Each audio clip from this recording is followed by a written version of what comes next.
doing all the things. Yeah, do all the things.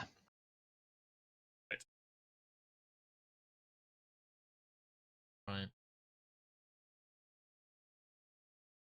Seek Jesus, fuck. I'm not balding. My hairline's pretty good, actually. Oh. Actually, I don't know. I start to worry about these bits, like the balding bits, but from the top, it's pretty good, you know. Those are the bits you need to worry about. No, yeah. well, there's like two ways. There's two ways to bald, isn't there? There's like you've got the spot. These bits, and then you've got the top. From the top, I'm fucking crystal clear, but from here, I'm like, it's not 100%, you know. Where's uncoachable? At the end of this stream. So in At the many end. ways, this is a hostage situation where you will listen to me and Chris talk about Overwatch until you get a chance for me to listen to me and Chris talk about Overwatch with two other people. Yeah, I mean, you're gonna have such a good day of Overwatch listening today. Let me open the window. It's fucking hot today, no? Is it not? No. Yep. Already sweating, and Yeah, I haven't even proper started. Were you expecting to sweat a lot during this stream?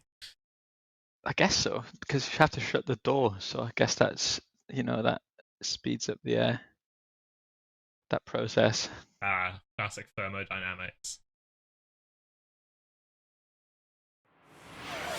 Oh, thank you, Wolfman. Thank level you for the 7 months. no way. You are level 17 or level 7 endorsement now. Someone asks, is Merit just too good at Sojourn? Well, we're about to find out in the next hour or two, I suspect. Get the feeling the answer might be yes, but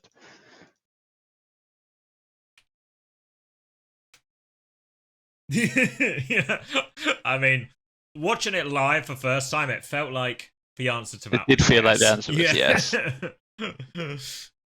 It did really feel like he was locked in there. Alcad Giga fumbled the first two maps. Map 2, everyone agrees. I don't know. Did they get close on map 1? I guess we'll also find this out. Yeah, I feel like there is an argument for actually, by the time they went 2 maps down, that's 2 of their map picks and 2 of their hero or first choice of hero bands gone. That actually they've really made the mountain too hard to climb afterwards, regardless of whether it was like a bit of a collapse after that or not. It is some mountain.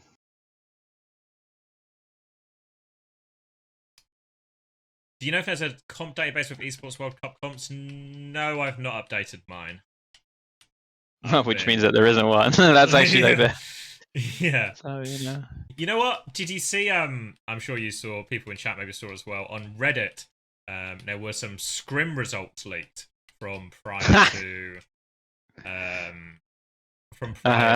the Esports World Cup. That confirmed TM's dominance. But I was pretty upset when reading the comments, right? Because everyone was just talking about the content of what was in the spreadsheet. Yeah.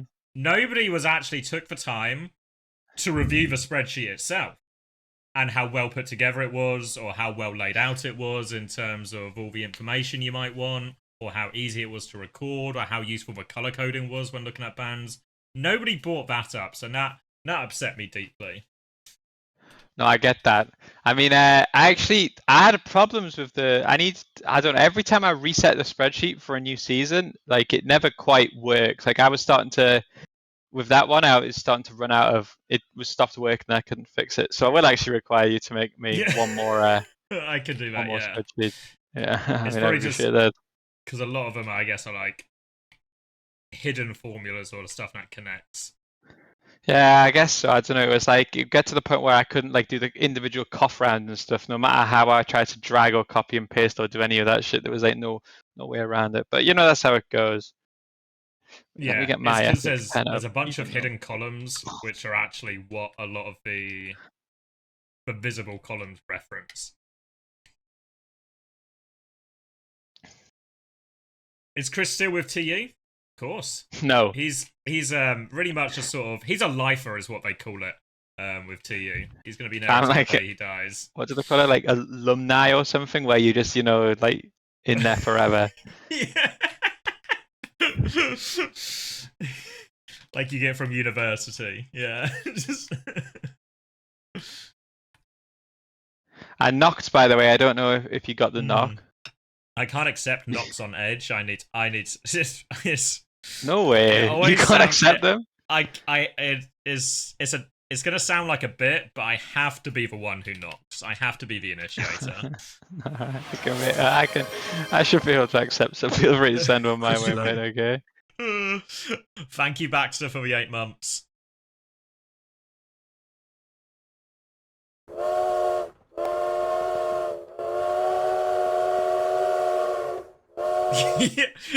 Yeah, thank you, Isolasi. Aren't you the one who knocks? Yes. Somebody. People understand how it works. Do you ever do this sharing chat thing? No. We can if you want. Is it good? It's alright. It just means like. Maybe it makes more sense because then we can both answer all the questions together without. Okay. Like I think when me and Unter do it, it's very much like you want to keep your aids separate. I mean, yeah, you don't want to cross-contaminate those swords, you know? Yeah. I get that. I think both chats are also very happy to keep to their own lane as well. There's like mutually beneficial, but separate chats. Right.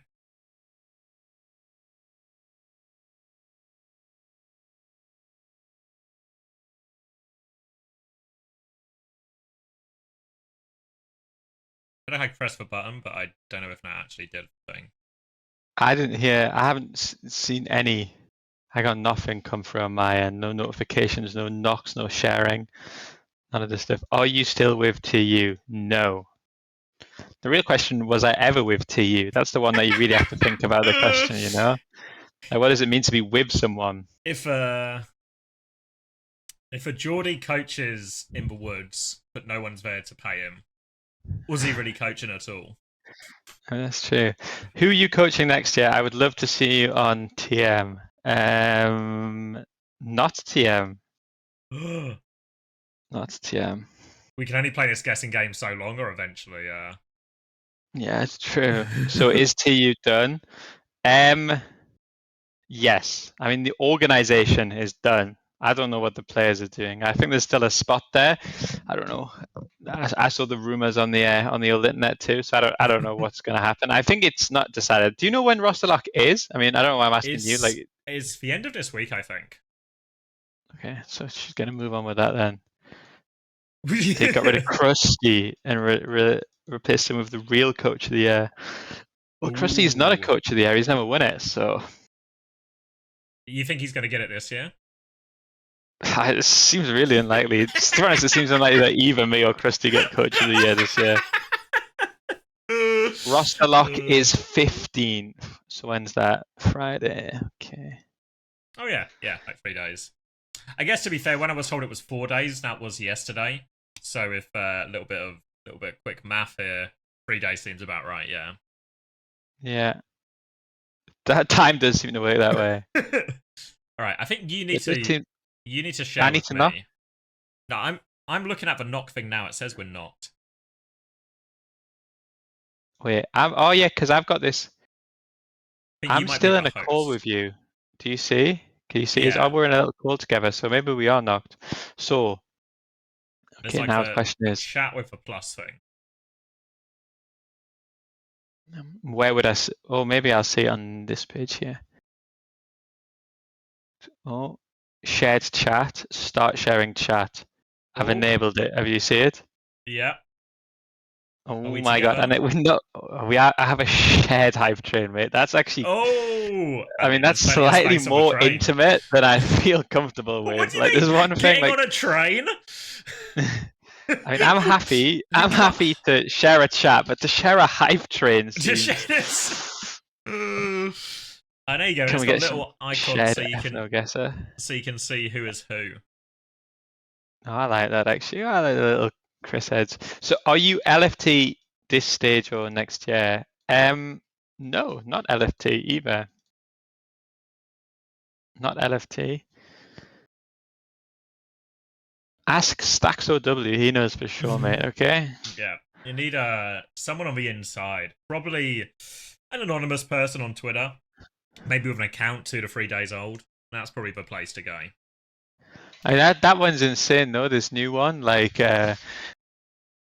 OWCS leaks or whatever. Like, just You why are can people tell. so afraid to stick I, their name on anything? You know, or even worse, stick their face on anything. God oh, no forbid I one's gonna show get their my face on it. face. No, not my face.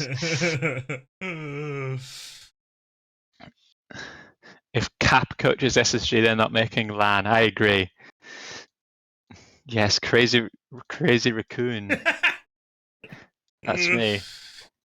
To be fair, there was a timeline in which I was going to coach a team that no one in the world could have possibly Oh my believed. god. Like, it It's would have been the actually greatest timeline ever. there were so many we would have Yeah. the answer to so many of the big questions we've asked on Uncoachable if that timeline had existed.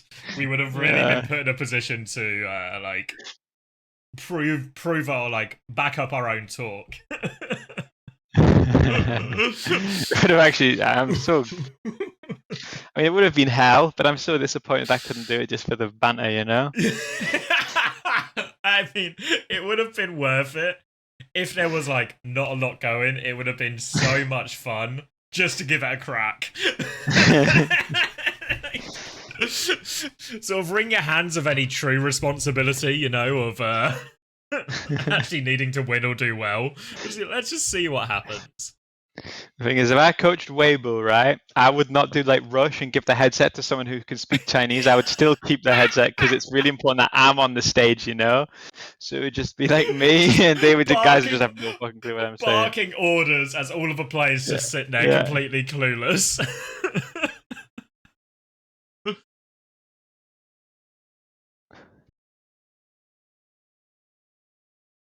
If the rest of luck soon, then I think people have got to. So a few teams got to get a move on. Though, of Vision not got like 3 slots to fill right now. Yeah, I'm so careful what I say. Do you know it? Yeah. Oh, okay. I actually don't. Yeah, don't. I'll tell you. Be careful, okay? I'll tell you off the record.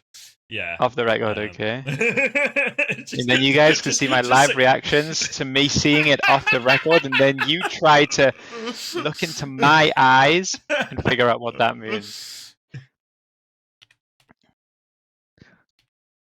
Listen, all I say, guys, is NA has always been the superior region to EU, and I've been saying that since day one, okay? And don't let anyone tell you differently. I mean, yeah, I'm going away from the Saudi Yogs, okay? That's like my. I'm going to try to dodge that for the foreseeable. Twice shy type thing. I see. Huh? Not bad. Coaching Nightmare. Yes, finally we got it. Nightmare.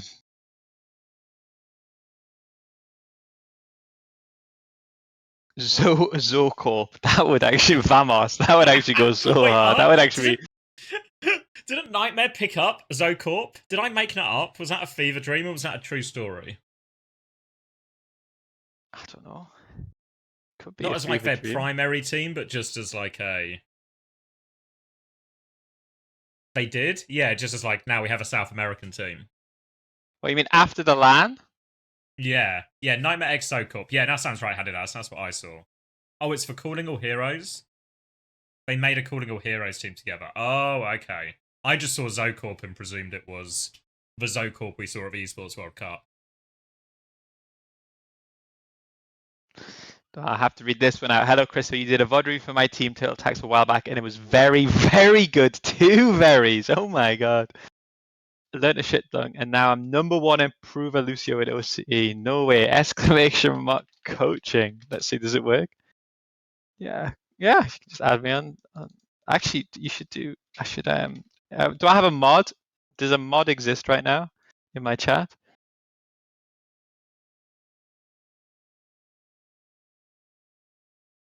Okay, yeah, upon closer inspection, this is a completely different lineup number Zocorp we saw at LAN, so maybe there was a clue there if I... The important thing when reading a tweet is to only read, like, the first line and a half. Then after that... I'm putting a link in my own chat. I think this link works. You can do that too if you want coaching. My mic is a little quiet. Let me see if I can do some kind of stuff.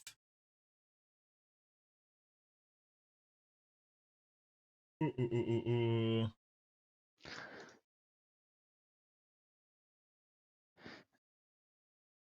Oh my god, Chris coached me. It was good. Oh no, okay. It was actually good job. I mean, I'll take that. Is Good. undesirables winning face at OC? I really hope not. I mean, with all of Unter's coaching, which he's there every day, by the way, he's full-time coaching that team because it was the only team he could get. Surely they're going to go far. Yeah, it's one of those where it felt a bit like a poison chalice at first because it was the only team he could get, but in many ways, actually drinking the poison chalice seems to have worked out for him. Or as some people say, the poison holy grail. How can I not I think last year, my understanding last year, if you signed an EWC roster, you had to keep them for a certain amount of time. My feeling is this year that just you can do what you want. Like AGG got dropped. Like no way they were on AGG for 6 months, right? They were on for like a fucking day. Go in, lose all the maps, and get insta dropped. So.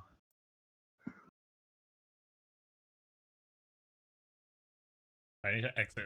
I need to get out of it for a second. Hold on. Yeah.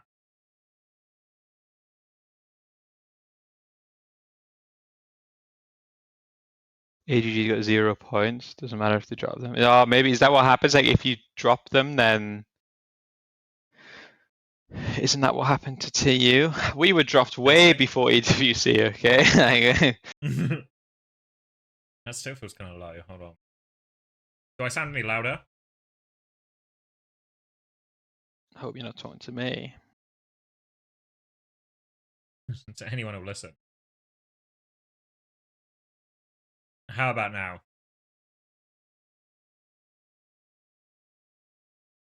Mic check, mic check. I mean, they had multiple explanations of why they didn't pay. Like every week there was a different explanation. Were any of said explanations true? Who knows?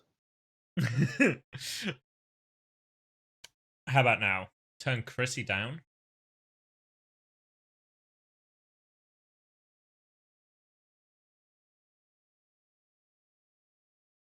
How about now? Maybe we've reached some kind of audio balance, as the kids call it. Alright, relaunching the open.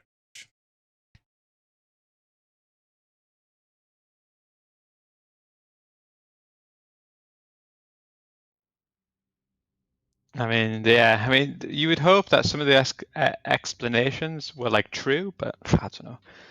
I nearly did a big tweet yesterday. I nearly full sent it, but I still haven't pressed it. I don't know why. Maybe I should send it. Oh wait, I've got a counter pitch for you actually. Go on. Well, I can't tell you now, but I've got a counter pitch for you. Okay. So just bear that in mind.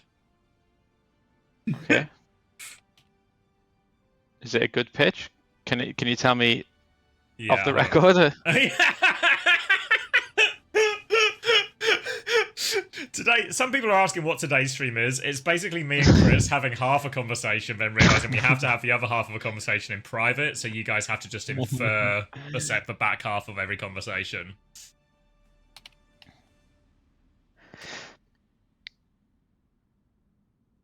Have you done the racism purity test? I haven't done that one, but here's a link anyway. I thank you, mate. Appreciate that. I'm sure we'll get to it. It's still fine.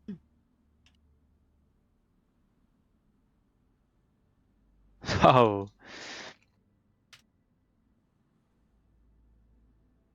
I just think it might be a bit more comprehensive. Yeah, but I also think I need to tweet too. Let me show you the tweet that I had. It's in my drafts right now. You'll like this one. I'll send it to you off the record.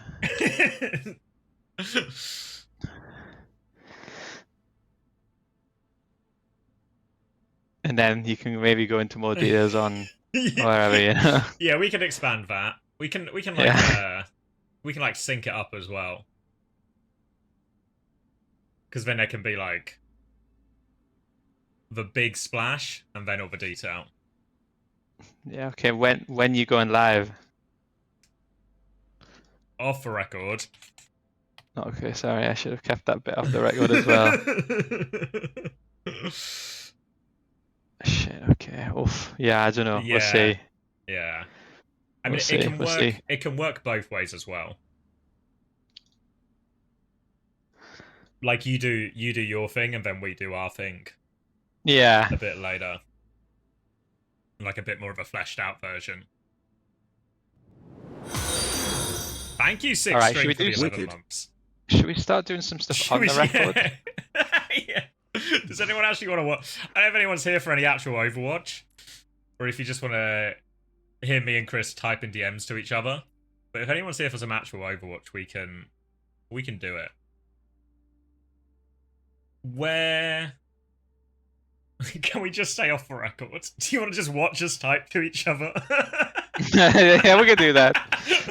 I mean, it's an interest. It's not an option I'd considered, but I do have free will, so I could.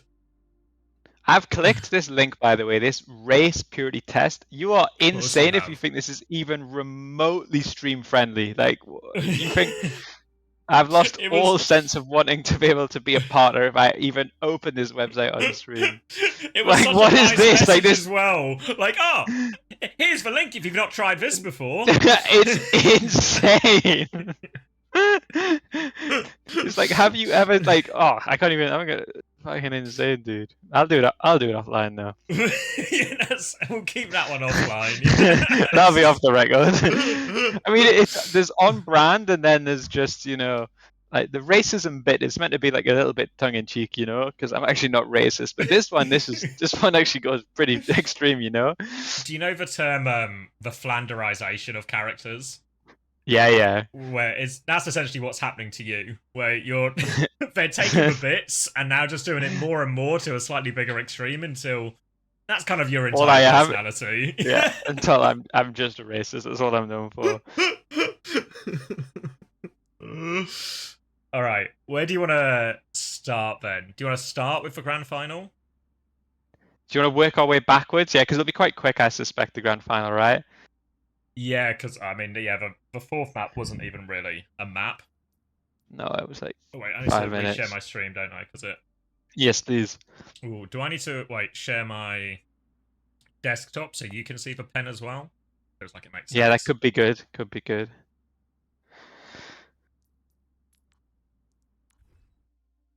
But hopefully, chat can see the pen. Chrissy can see the pen. I can see the pen. Right. I can hear myself. My binds work. I think the replays are still broken. No, I don't think so. I've been doing quite like this week. I haven't crashed once. Oh really? But this is maybe this is an old patch. Yeah. That's actually. Oh mate, that's actually so Gabby. Yeah, I know. All right. I'm excited to see how long you crash. So, yeah. Might be a little bit laggy in game, but we're going to be pausing and stopping and talking about it.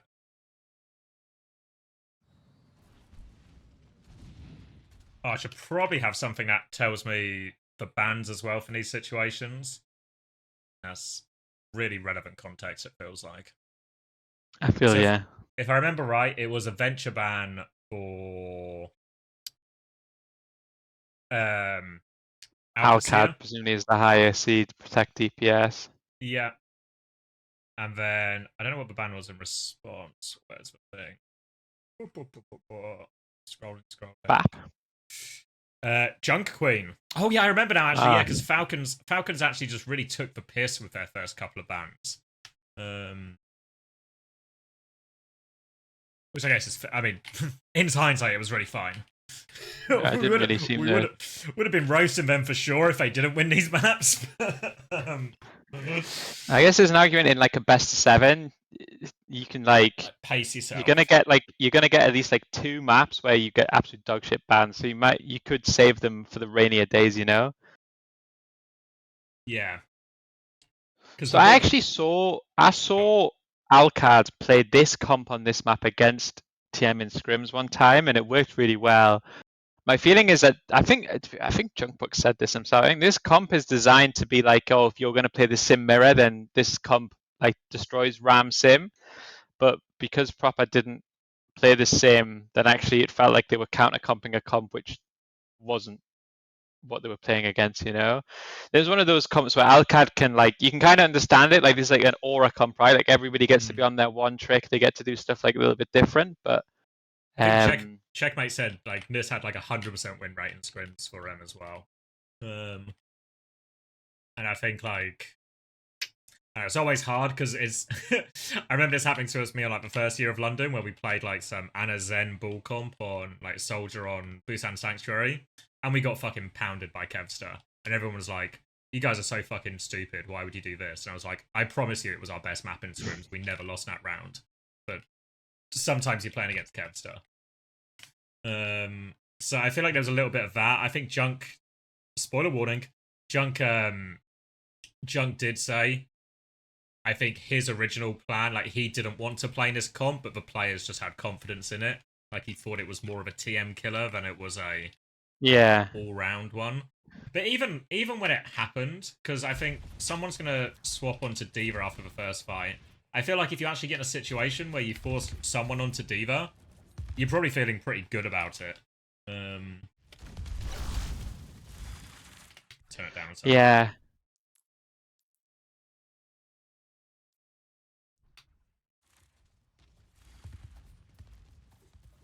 I feel like the interesting one is to know how the tracers play, like who marks who in this comp, you know? Because it feels like, I don't know, I guess in a way you would want Checkmate and everyone to go backline, and then I don't know what Proper does in return here, you know?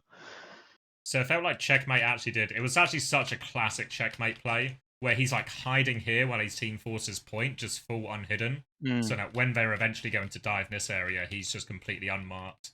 And then Proper just actually ends up in just fucking no map, just out of position essentially, or like in no useful position. Yeah, and it ends up being like a full-on 3-2-1 onto Merit, which gets the job done, but even at this moment it looks really bad because the HP trade onto Ziad looks horrendous. Yeah, I don't know if Landon doesn't have to be, because this is the sort of moment where I would actually expect Landon. Like, I feel like what I've seen him do so many times in these situations when they play the more aggressive D.Va style is Landon will just be in here, you know, and then everyone will collapse on this position from Qadsiah then. So even if Landon or Ziad or somebody dies, it's just like a you lose 2 but they lose 5 type trade. Yeah.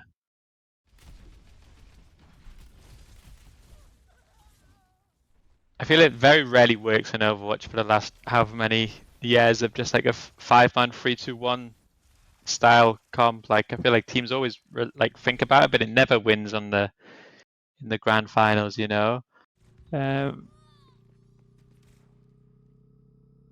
Like this one too, you know. Didn't win here either. Yeah, no, like I don't hate it. Like I guess conceptually, it still feels kind of fine. I mean, even at this moment, like... it doesn't feel horrendous, right? Like the Ram feels like you could have like a pretty hard time. Like this is maybe one of the. To be fair, I think this is quite an annoying map for the sim version. Like I think like the TPs back and forward are okay, but I think whenever, even if you're playing sim, once you get stuck on that like behind the point place, it's kind of shit. So maybe it makes sense on this one to gamble. Like I think someone said in the chat earlier, oh, why are we banning Venture if we're going to play Fire and stuff like this? But I think the idea is still to play sim on the other two. My feeling is like this comp was just like a diss map, try to win it type thing. Yeah. Yeah, there is like a sort of argument maybe within it as well of like, well, if you were going to play, is there a better place for the Venture Ban down the line than this if you were only going to play it 2 out of 3 type thing? But I think, you know, like if they had lost this map and then they just won the sim maps, you kind of like this would be a really like you'd almost just like skirt over this completely as like tried a different comp, didn't work, went to their bread and butter. Yeah. Because then if you're protecting DPS, the only other ban is like, I don't know, you're still planning on playing Sim, you're still planning on Tracer, Pharah, Sojourn. So to be fair, Venture's the only DPS hero which is a viable ban, which you're not going to play, which the enemy team might play. So maybe it's still fine. I feel like there's like a timing miss here, you know, where like Proper touches point, they deal with Proper. Proper comes here, they deal and clear Proper back, and then everyone else from Falcons walk forward. I feel like there was a moment there where they should have, like, kind of similar to the first fight, like, dived them in this area. Yeah. Like, I feel like if they get to just walk up and force point, this is in Falcons' favor now. Quite brave from Merit here too against like a double flex Diva comp to take this like off angle on the side here. But And then he forces for TP, and yeah. Yeah. Because essentially, when you always get like these like Ram versus Diva matchups, or these matchups where one tank can just win if they stand on point or stand on cart or whatever it is and shoot the other tank and clear them. Then if you can just do that, so in this situation it's Falcons comp, if you can just do that and control all the other threats, control the Pharah, control the Tracer, you'll just win over time eventually, you know? Like someone will just have to use a defensive cooldown or something because they're losing all their HP or whatever, and then you can just punish that, which is kind of what happened here, even though in reality, I do kind of think this is like a big balls play from Merit, really. Quite easily could have walked into the Pharah here. Yeah, like he's walked. you're right. I think that checkmate was this side, so he is like he's playing opposite side of a Tracer, you know. So he is increasing his chances a little bit, but he still quite easily could just walk into like a Kiri Pharah here. Yeah, the issue I think Ziad's got is the second Ziad's just in this like, oh, I've got to anchor point and look at Ram. It feels so useless. I think some people said also earlier like, why didn't Alcad play that much Diva like in the grand final? But my feeling is that the Diva comp itself is like a specific. It's almost like a counter to force you to play Ram, and then once you play Ram, you have to kind of match it. You know, like there's loads of tanks or loads of comps that would be good against this style that Diva just shuts down. But then the second you just say, okay, then we have to play Brawl, then like Diva isn't as useful, I think. Yeah, because there's like this moment here where he gets someone low, and then they go back and deal with the Tracer. After they deal with the Tracer, I just worry if there's like this Now next it's shift just, timing. Yeah, it's like there just needed to be a little bit before this. I don't know if many ways like actually turning for proper is kind of a bait, but it's also they need to flip the point before they can do anything really. Or maybe they don't. To be honest. Maybe they just need to go. Maybe the point, like once someone gets his feet on point, it's just all right. We can't flip it. We need to kill something. Yeah.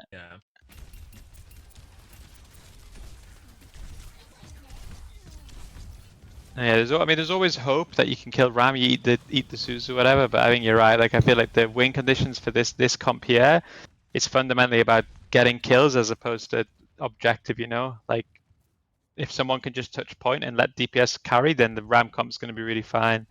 I need like permanent pressure on Merit in these situations, but then your win condition gets pretty telegraphed.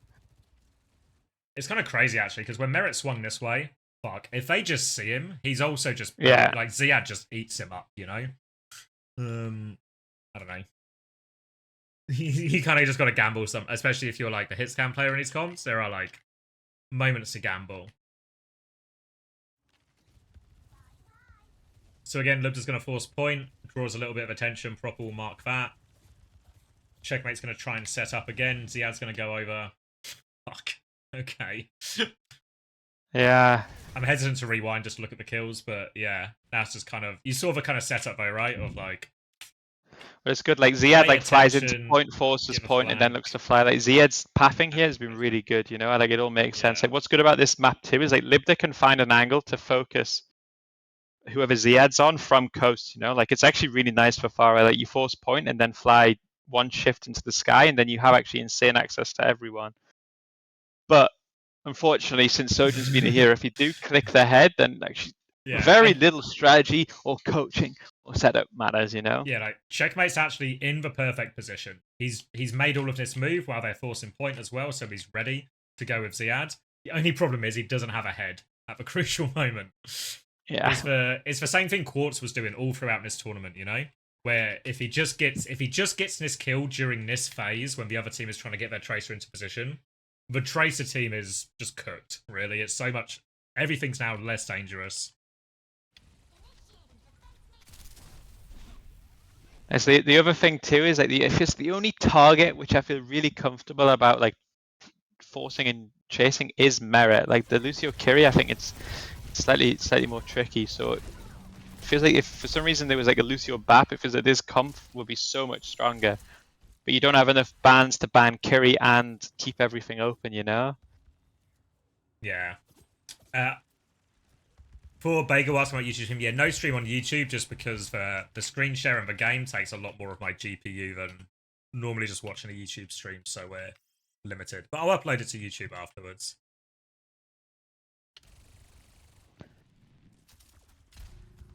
So again, we're going to get some sort of like force pointing, and then I guess the idea is that like in this moment when Ram touches point, we go through him, maybe try to like matrix barrage in garden. Like this is pretty much always the step. Like this comp's pretty good for this step because you know what I said before about like Libda can get the angle. Checkmate can do the same, right? Like checkmate touches point, and you can kind of see the path into the garden area quite nicely. Yeah. So yeah, like you can see the theory from Alcad seems pretty sound. Like the retake looks pretty simple, but then it's going to require us to get the matrix the right time, the beat not to go off, or whatever ends up happening. Yeah, because now they take. I feel like I saw more teams doing this as well, responding to Kitsune Rush with beat if they have both, and then using the Kitsune Rush later. Yeah.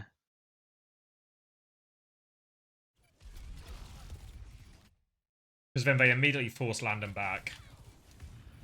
And even though Landon's Kitsune Rush to force point, like, no one's actually using this, you know? They can't use it versus the beat, so they all have to clear off. Yeah. I'm a little bit surprised they went backwards. What do you want to? What's our rewind policy? Because I kind of want to see proper if he one clips Calyx here or how Calyx dies, but I don't know. Oh, just give me a like that from you. Because yeah, I feel like Calyx stays with Lubda a little bit. Oh. Yeah, I mean, he just gets him. This is my worry, you know. Like when we review this, we're gonna. I feel like the conclusion that there's a good chance we come to is just the DPS just did bits and bobs every fight because it hasn't even inherently like I don't think there has been much of a theory problem so far, you know. Like maybe the very first neutral ends up being like too forced or too aggressive, but every other fight it just turns into an FPS game, you know. It's just Proper does something crazy or Merit does something, shoots the head. I feel like we're actually going to see that a lot. Yeah, I think if anything, like the only one is the first fight. I'm probably like most thinking like, yeah, I wanted to see like Landon and Calyx maybe doubling down a little bit here with the dive. You know, we go all in to kill Merit, and if we're going all in to kill Merit, then we sort of need to go all in to save him as well. You know, just throw everything at it. But all of the others have just been like the setup gets skewed, and then now they have this trade on point. In reality, it's just two support ults versus one ult. You know. Then Lubta can't find a meaningful barrage target. They did kind of kill someone, but they've had a sort of over-ult to get this. Pulse Bomb's going to get suited. I mean, his rockets are fucking heavy. Still of a decent size, yeah. I'm waiting for the next patch, a live patch, when the rockets get even heavier. Like, it's just outrageous what this guy's going to do. You know, I'm so glad I'm not fighting against him. To be fair, this is actually a crazy win. I know they've used like 4 ults technically, but some of those ults were like self-destruct and pulse bomb and barrage. So I feel like they've actually kind of robbed the bank here. Like this is a huge fight. This actually like this fight actually gets you back into the round. Yeah.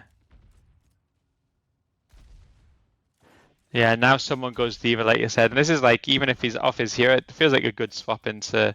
This is what D.Va, like this is D.Va's role. It's basically just to stop you being able to take the piss with certain comps. You want to play double flex? Nah, D.Va means that's impossible. You want to play double flex support, like my team tried to do? No, it's like D.Va makes that impossible. Kind of forces both teams to handshake on like a ram mirror in this meta, because anything you get even a little bit creative, and D.Va's gonna fuck you up. Yeah, like even though we ultimately didn't see a lot of the D.Va once we got into like, I guess the mirror matchup side of things, the reason we were seeing these comps was because D.Va just makes everything else like a liability. Yeah. Also, this is such, again, just like fucking... I feel like Checkmate's actually the best tracer in the world at this. Like he's been doing this for years. But just the fact that he's just sits here the entire time, lets Proper go. Interested, you know, you were asking earlier about like who's marking who or who's responsible.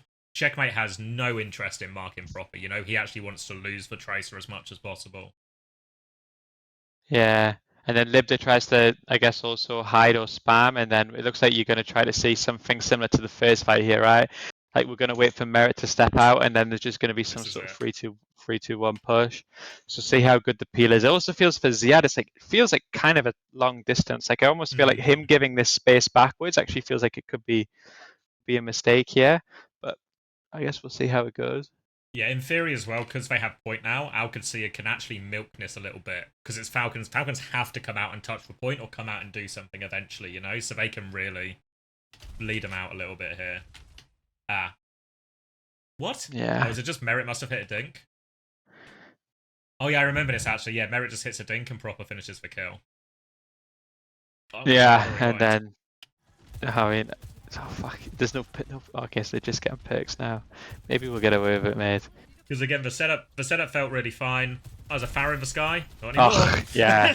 Not anymore. Yeah. And now checkmate. Checkmate's patience, and now Falcons just feel so empowered just to walk forward, right? They still have to worry about the beat turn and everything like that, but...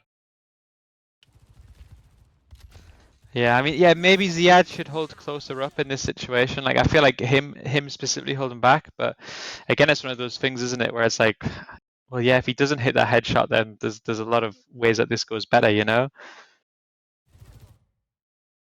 And then they decide that they actually want to flip the map against the beat. Both teams just doing everything on merit possible, you know? Like, there's like 4 matrixes, tons of tracers, Suzus, everything possible.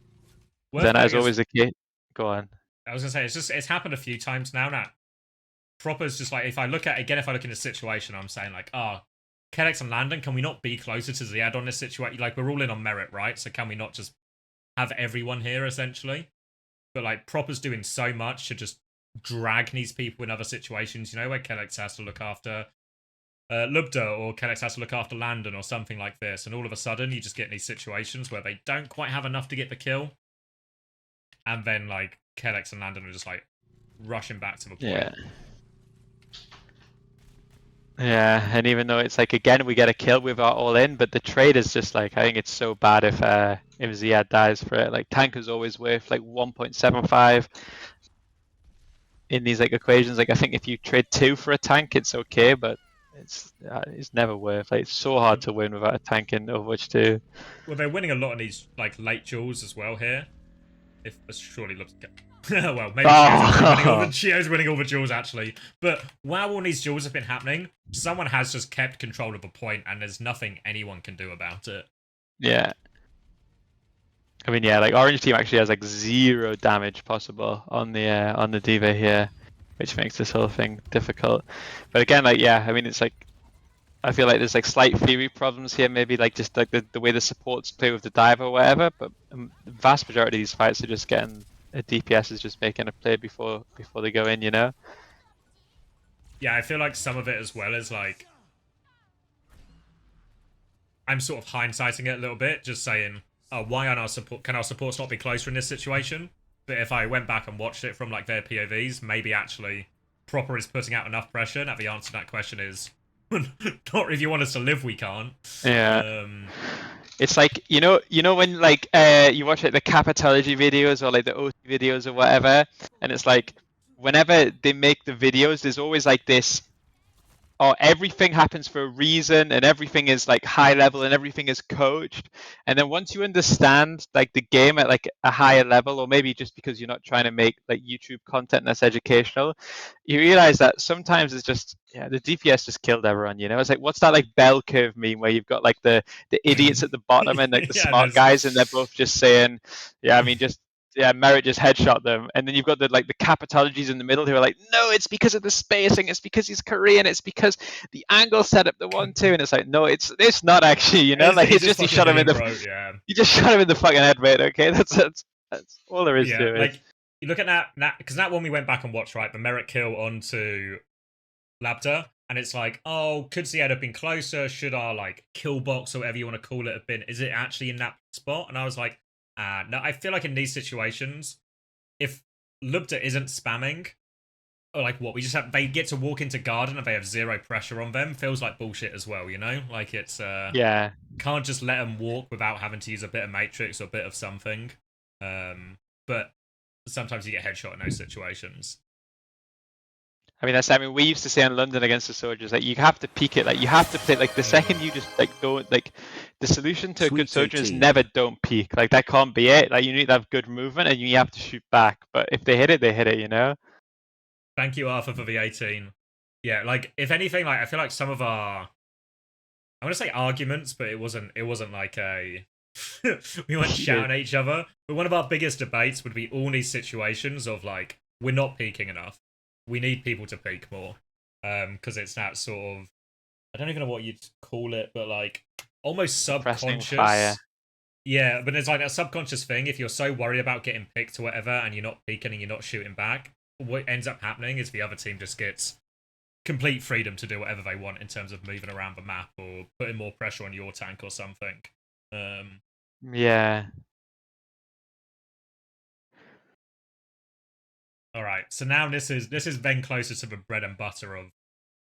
This is where Alcad, if Alcad are going to win the series, they have to win these type of comps. Yeah. I don't know if Proper goes back to swap here, but it feels like Tracer should be slightly suboptimal in this mirror. I feel like there was always a better pick if it's a if it's a Venture or a Pharah or whatever, but maybe Venture banned and on the Diva, maybe Tracer's fine. And the interesting thing is I know when Alcad played this comp a little bit against TMs, what they would do is they would use a lot of their TPs to create distance, right? Like they would make the Ram have to walk through kind of like a London Spitfire come zone theory style. I'm interested to see how aggressively they played these first fights. Yeah. Yeah, it was like proper sticking to it. It must be said, this is much harder to create space on this map, you know, and playing these long ranges like City.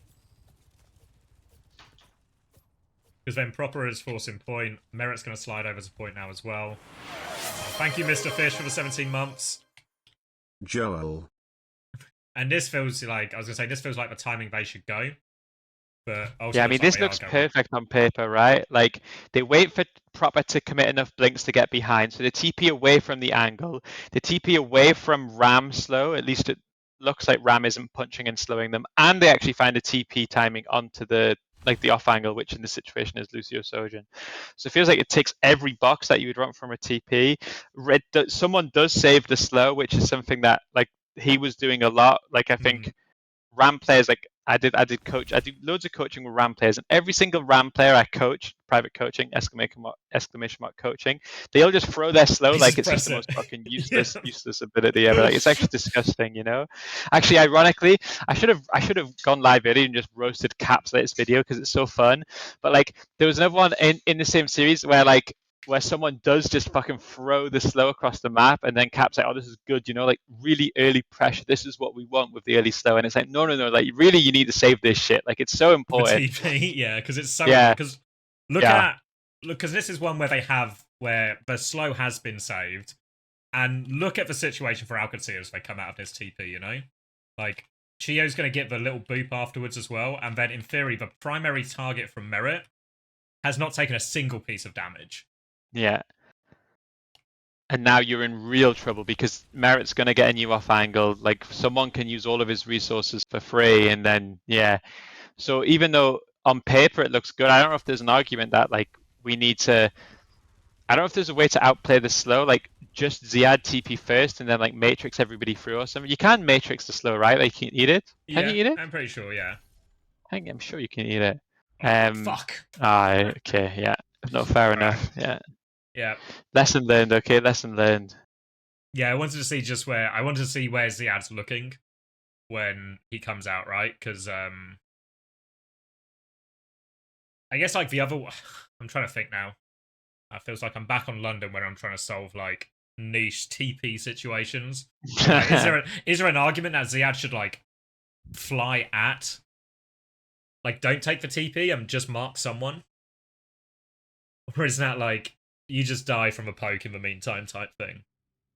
Yeah, but I don't know. That's a classic diva player thing where you got to eat the nade, you got to eat this. Like poor guys, so many don't jobs. Feed Rail either, mate. Make sure you don't feed Rail. But also, I need to eat these 4 things as we take a TP and flip the map as well.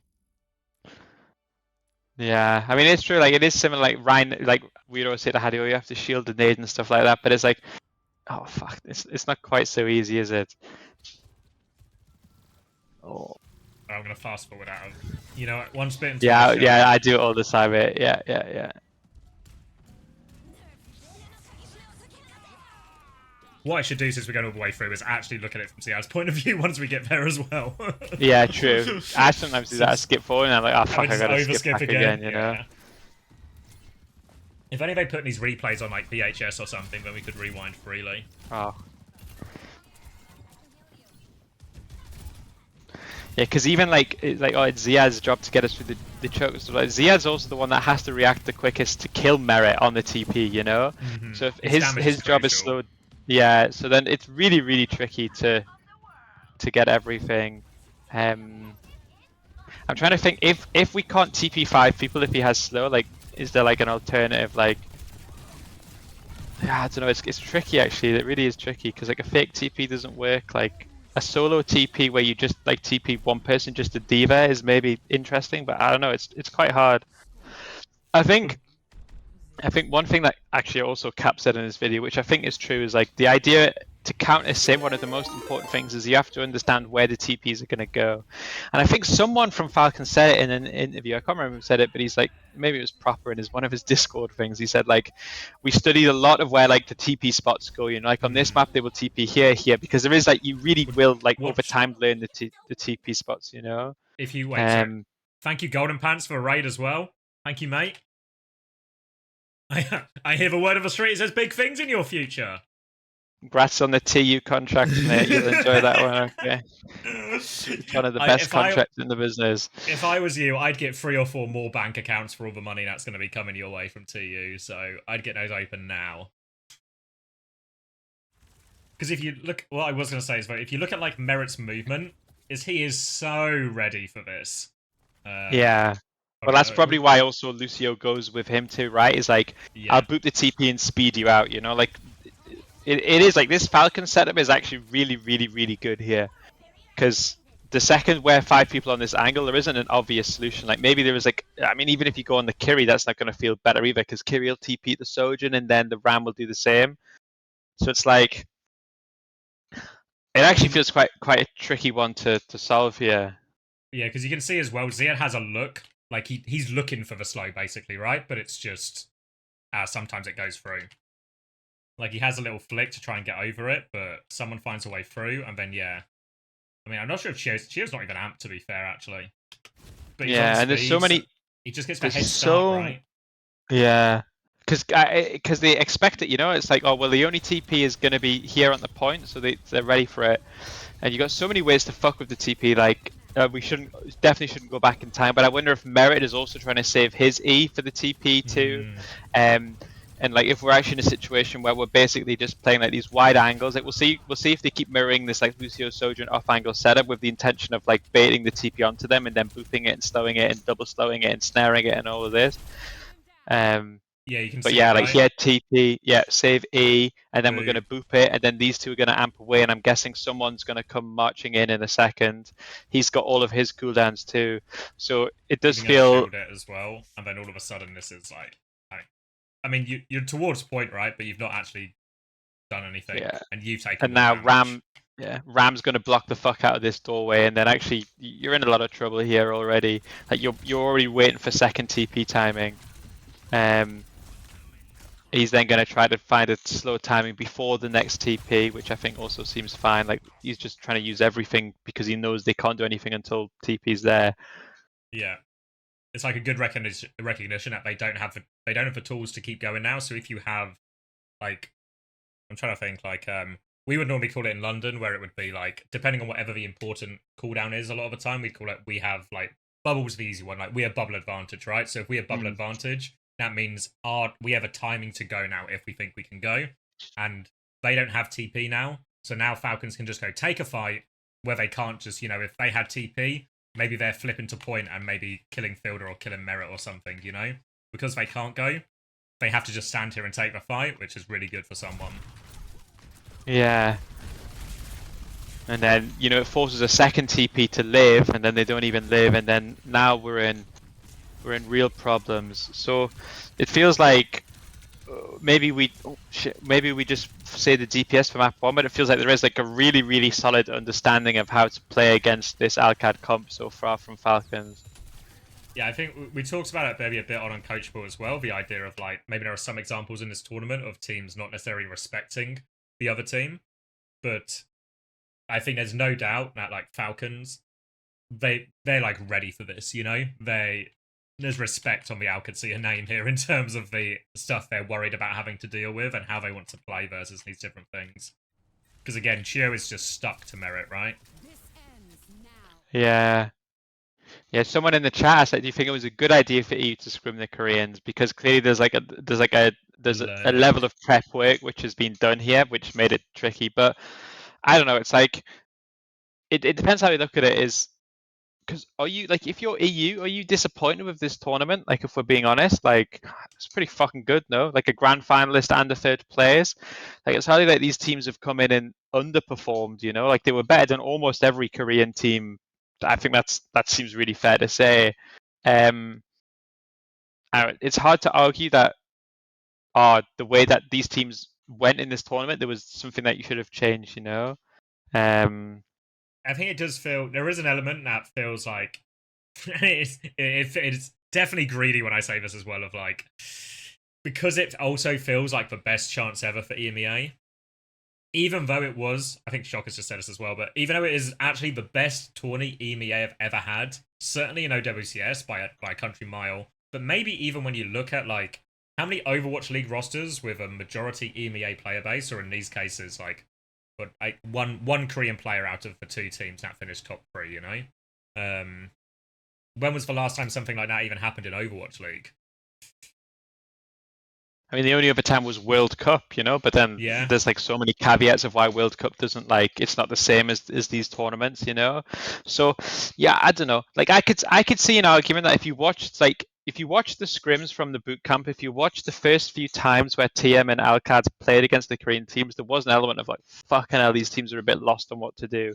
And if you could have give them that lost theory and put that first time seeing it into an official, there's no way they're set up for the TPs the same way, you know. But then how much are you having to sacrifice? Like how much better did Alcad and TM also get throughout the week learning how to beat these teams too, you know? It's not like TM and Alcad, they went like down from where their level was at the start and every Korean team went up, you know? I think both teams probably improved. So yeah, I don't know. I think it's really, really hindsighty to say, oh yeah. Like if EU got blown out, then maybe that would be in the way, but I mean they definitely didn't get blown out. Yeah, I think Muxfo, if I'm saying that right, also like good point about like actually the ball venture, and we kind of saw it on some maps, right? The ball venture did fuck teams up, and it's true that none of these teams would have had like practice against the same level of ball or even the same level of venture in EMEA. So there's like the risk goes both ways. Yeah. This is the same thing again, right? Merit is starting the fight really early here, outside of Checkmate's TP timing. So they actually managed to demech Ziad. Merit's going to slide in, maybe unnecessarily. But again, another situation where the best way to win the TP games, if you don't have a sim, is not to play the TP game. Don't let him play it. So we'll see here. We got a similar setup. I guess Merit's coming back from spawn, so he hasn't had time to take the same position, or maybe he's scared against beat to do it. This time, someone does slow early. This might again this is the common TP spot because a lot of times, well, I mean you can see it. A lot of the times teams would TP into this exact doorway here. I don't know if did they use TP? Did they break it or something? Just go check. You still got it. No. So they just get like a wrong read, right? Because Merit and Chio both react. Like it feels like Chio must have called, or like, oh, I think they're doing this. Yeah, well, my feeling is, I suppose it depends if we want to hard glaze the Koreans and assume that everything they're doing is prepared. There's probably an element of the second you see the sim team step over the bridge, you realize they're not TPing onto the same one on point. So this is the only TP that's left, basically, you know? Yeah. Or you just make a calculated guess that this is the TP that they're gonna do.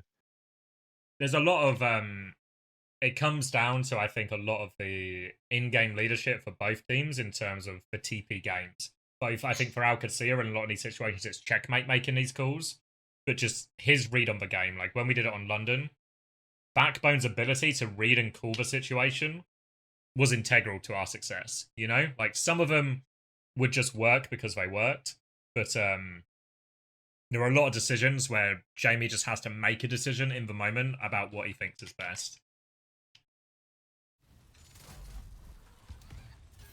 So and then we do eventually get some sort of TP, but yeah, I mean, this looks absolutely fucking horrendous. Like, if Kellex doesn't beat in this millisecond, then we're all dead. And then we have to double stack, which, I mean, it's like this is a super reasonable double stack timing, but now this fight's like hard unwinnable, right? Like, the beat Bramble as long as Chio gets beat off, yeah. Yeah. Oh, does, and now, yeah. And then now you look at this Lubda situation, and it's really hard. It's really hard. I mean, this looks fucking rough on Lubda right now, I'll be honest with you. Actually, well, no, he's still dead, but... Yeah, and then Falcons just mirror ults, but a little bit later, a little bit better, so even though they have a bit of position, they don't actually gain anything. We haven't even been able to, like, farm a DPS up because we're just... Every TP has just been like a... I don't know, like a TP to death, and then just the DPS. Spawn. Yeah. I think it's probably like an important decision as well. Like, here, when someone's holding the choke, we saw him slow early, right? And then when they TP'd over here, we saw him slow late. But I think some of it is just like, if he slows here and he sees them like positioning to get a TP, what he gets is just like 5-person cleave on all of this. So even if they take the TP away from the slow, like we saw them, they TP'd away from the slow, right? They got through, but their HP was fucked, and I think most of that damage probably was someone's. So I think compared to like if they TP over here, you can't slow for your own damage, but you can slow to help Merit out and just keep the space and just rejig your position.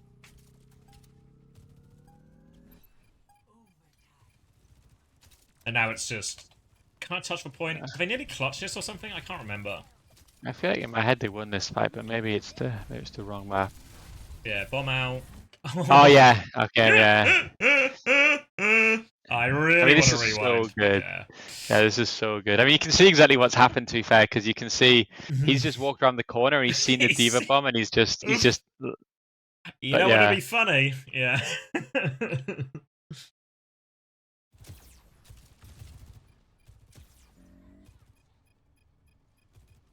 And then now they can actually clean it up. And they've kind of got, again, like the ult situation really isn't dire, all things considered, for Qadsiah. Yeah. Like an early TP to harass. They'll clear checkmate out, they'll come around to point. Falcons retake is much simpler, just in the sense that they can just walk through this super safe area and start forcing point. You know, and then just play classic push or pull depending on the ult situation. Disengage theirs a little bit, push back with annihilation, stuff like that. Yeah, proper get some sort of side angle, and then look ready to go. Yeah, proper's already in position. Kellex this looks fucking not good for Kellex. Yeah, so they force proper back a little bit. Someone gone to point. Ziad's mirroring it. This is really fine, I think, for Qadsiah. You know, they take out the form timing. They've not given a single bit of percentage. Yeah, Sim wall will probably come down at some point. Yeah, now. It feels like we should be able to live this timing. It just depends if Ziad can manage the HP well enough. Like, then they get the first layer, and then we need to be careful that we don't double stack again. But I think we could double stack again here. Okay. Good way to mirror the Kyriel. Oh, then we have to beat. And you've got 4% to get a killer, the game is lost. And Chio's in, like, a really safe position. Yeah. Yeah, then Chio gets the beat. Merit still has double slide. So, it's hard because we can't go back to get into, like, the nitty and gritty of it all. But it's something there in the support ult trade goes wrong that they... Even though they get the later Kitsune rush, they're also the first one to beat, which in theory should never happen. Yeah, that's true. Like, I think both sides really want to be brave. And there's also an element of, like, whatever happens here, the fact that we're gonna get clock means that we like Falcons did just have like an extra layer in this fight, and it feels like, to be fair, this map, like, how many one shots have we seen Merit? Like, how many opening picks has he got? You know, like 3 or 4 we're only like halfway in. I haven't seen Libda do anything, you know. And like, I think if your Sojin doesn't get a single, like, you need to win a certain amount of fights through better theory. You have to win through ult economy, but you also need to mechanically win a fight, you know. And it feels like Alcard could only win through one insane clutch, and then everything else it was fucked. Yeah, another problem with. I mean, it's good to win insane clutches. They just can't be the only fights you win. Because like, if we get time and we go through Alcad versus TM, there's no way that I'm not saying on numerous occasions that, you know, Libda has won X amount of jewels. Yeah. I mean, I'm actually really interested in this one because my key memory from this is really just the last 2 minutes of the game. Like, I feel like I have a clear memory of everything that went wrong in that moment. But I guess what I'm really interested in is actually this is the matchup where Qadsiah should back themselves to win, and in theory, the matchup they can get on lots of maps. Yeah. Ban wise as Let me well. let me go get a drink, mate, before Right, we. I'll get a drink as well, mate. We'll sync. Go on, treat yourself to a drink. Sync it, mate. Everyone, go get a drink.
I'm back. Oh, I beat him.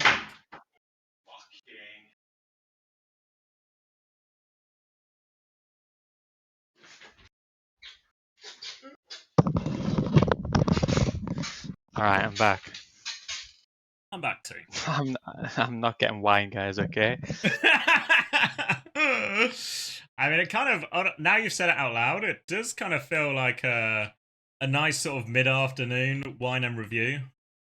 I mean, it would be better. I agree with you. Have you ever seen on like Netflix where it does what's his name? Jerry Seinfeld does like comedians in cars getting coffee. and they just All right, yeah. he just like rents a nice car and they go to a nice coffee shop and they just kind of do like almost a podcast style interview type thing.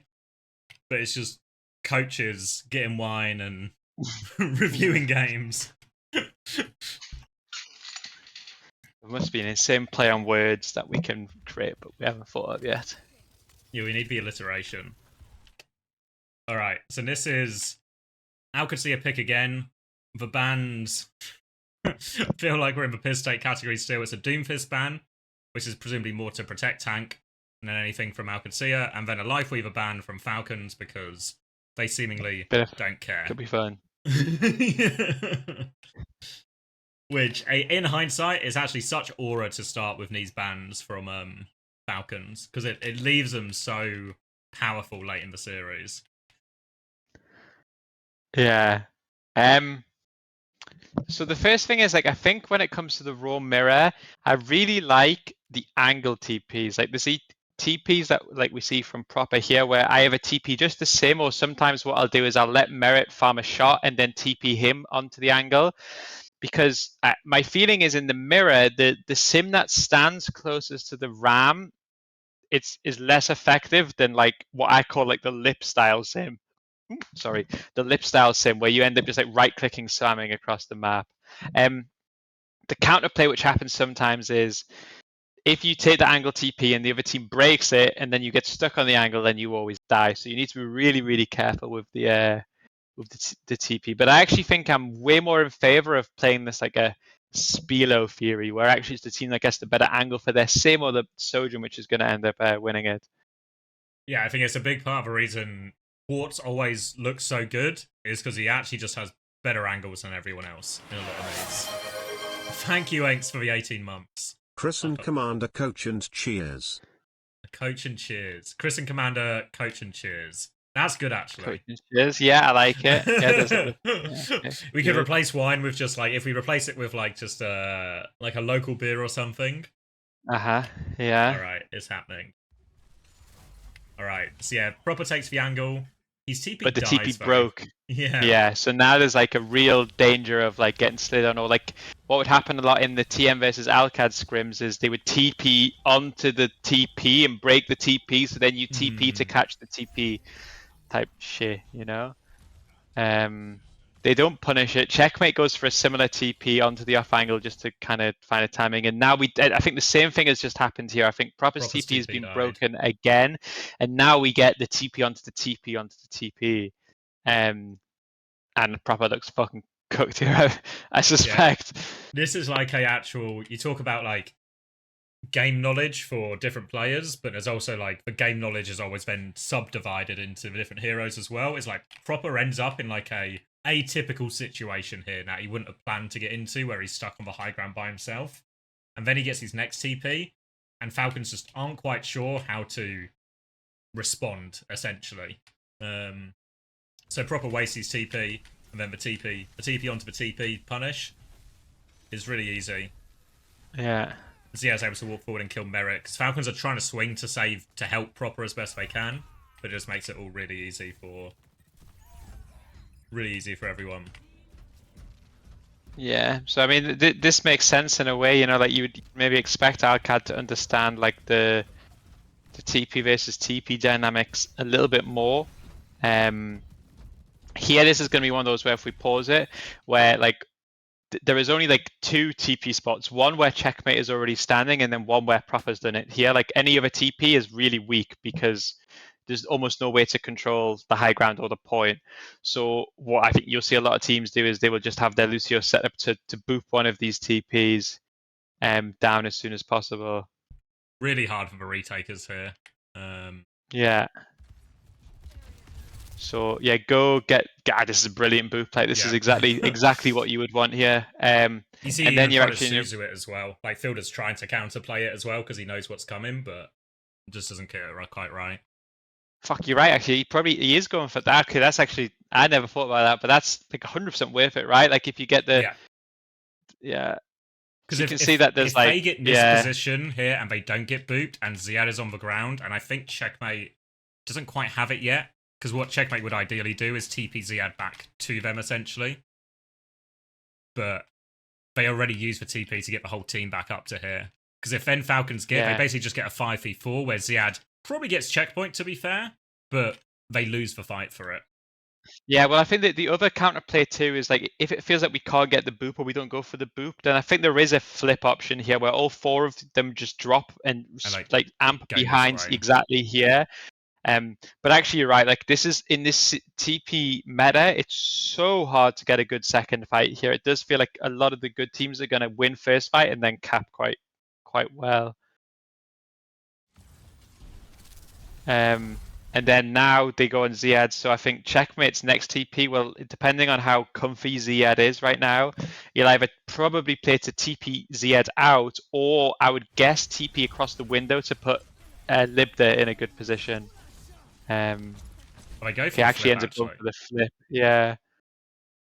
And then is it this beat timing just... Yeah. I mean, if Ziad can stay here and they get the beat...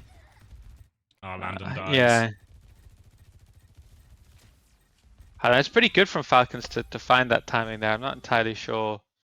Whereas, like, they lose the slow fight when Falcons are in this position and OWCS are in this position. You know, Libda's just going to get better opportunities more regularly.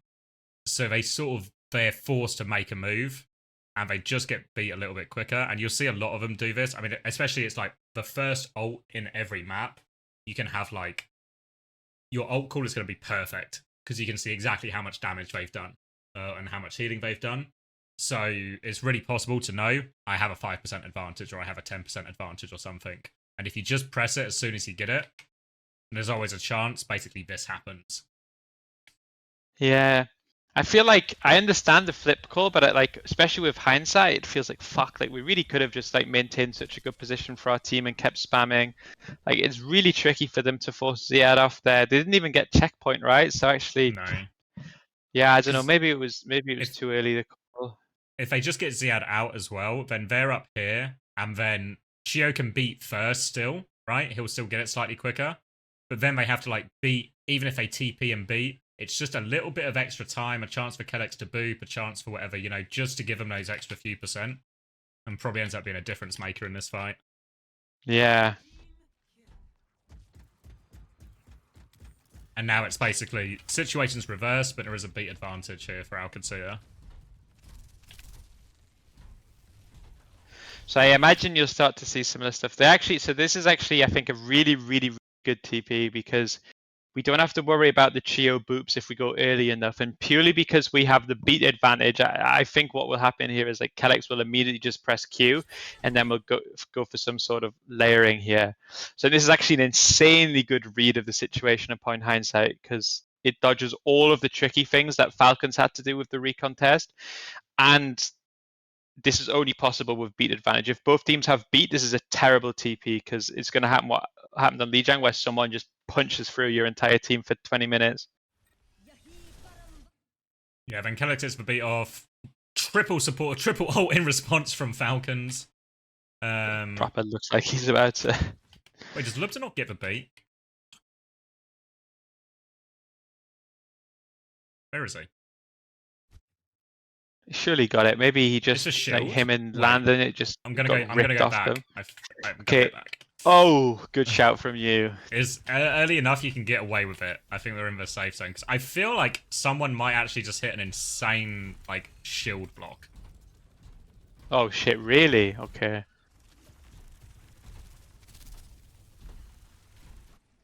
TP go. Okay, let's see. Someone turns around. He slows behind it.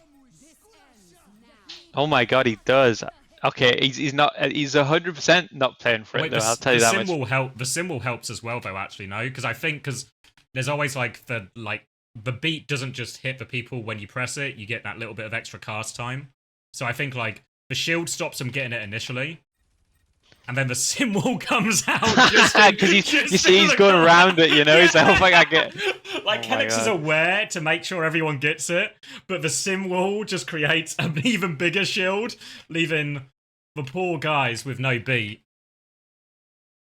And yeah, I'm so 100% sure neither of them played for this either, by the way. Neither of them were actually thinking about the beat here. They both just pressed their fucking There's a skills, real and it was argument as so well good. that actually, if everyone gets beat, what Falcons have just done is use 3 ults for 1 and completely fucked themselves ult economy-wise as well. Like, there's an alternate timeline if everyone gets this beat.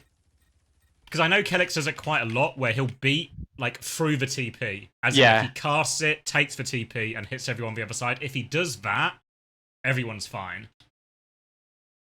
But that's also, and then they still trade true. 1 for 1. I mean, it's like so hindsight, but I guess that's like, just like the second, like slightly suboptimal beat so far. Like, I mean, it's so slight, you know, but yeah, I feel like they might actually be winning anyway. Yeah. 3v3 now. So yeah, exactly the same 3 heroes alive. Good boop.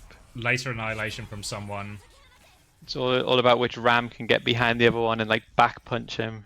Is like the key to these ult fights. Yeah, both are kind of just equal. Landon Qadsiah for it as well, though.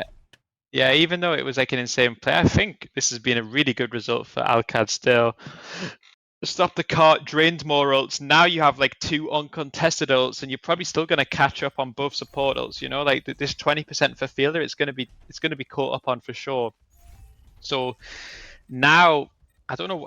My feeling is that like this is a slightly harder part of the map to use Simwall, so I'd prefer Overclock here for some sort of timing. They do go for the Simwall. Someone's kind of committed forward though, at least, and it's like, oh, they go for a flip. Maybe that's what's really causing it, of just like the Simwall is safer versus this. And then someone tries to regroup. Yeah, good TP, and then the Simwall itself, like it didn't really get any value because they didn't even really move the cart here. I mean, it feels like there's so many resources drained that this is going to be the freest overclock in the world, right? Like you can see like all of the one shots should he decide to go for it. And then didn't go for it. Invest in the flip, get caught. Now going to use it. Okay, I mean, not quite sure what Cheer's thinking there.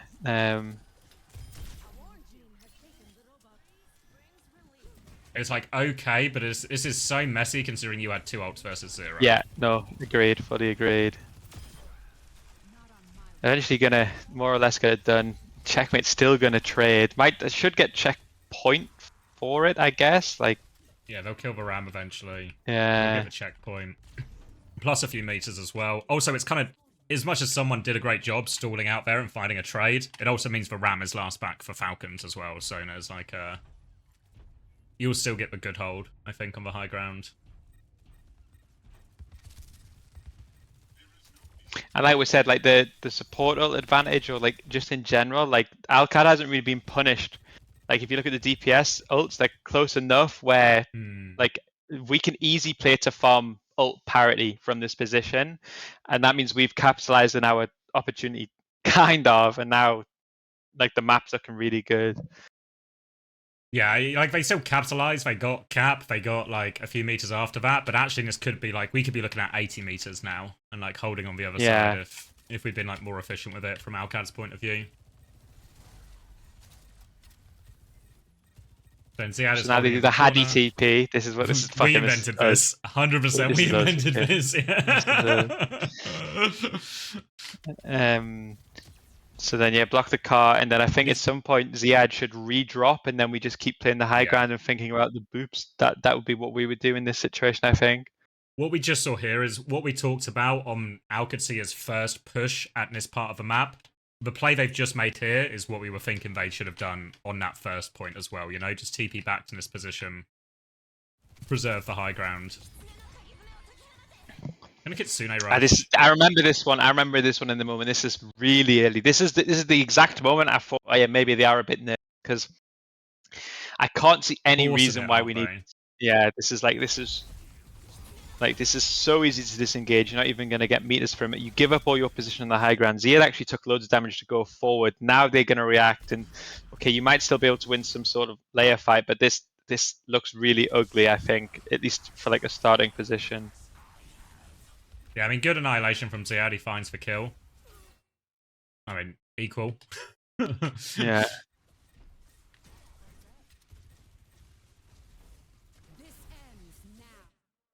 Then Merit has the earlier overclock.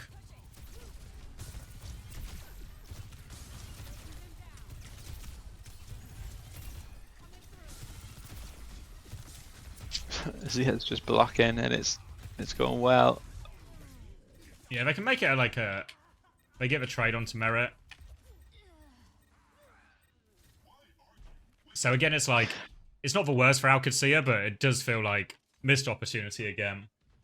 Yeah, proper after that death thinks he doesn't want to play the sim anymore, and you get this exact situation which we had before, where the tank and support ults are matched only by 5 ults or 4 ults from Falcons, which gives them this opportunity again to same part of the map, sim ult situation. Presumably they'll follow the same formula and they'll sim wall first and then overclock. Even though I'm sure that the other way is better.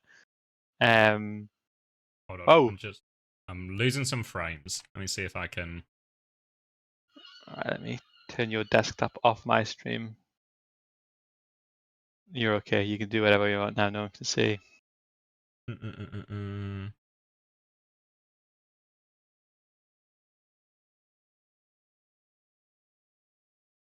an annoying thing. Wait, hold on. I don't know what I need to do. I need to change this to...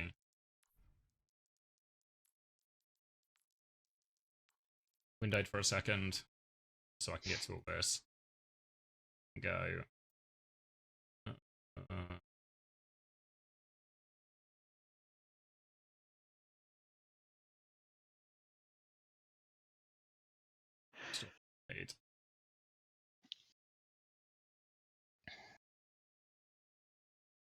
Don't actually matter.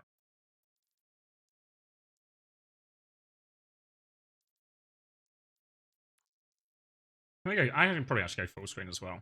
Probably fine too. Treat yourself, mate. Treat yourself. All right. Good to go. Yeah, I'm just giving it. It still feels like it's having a bad time. Ooh. I mean, I don't have many frames to donate, to be honest. My absolute dog shit. Yeah, I'm just trying to wiggle it around, see if there's any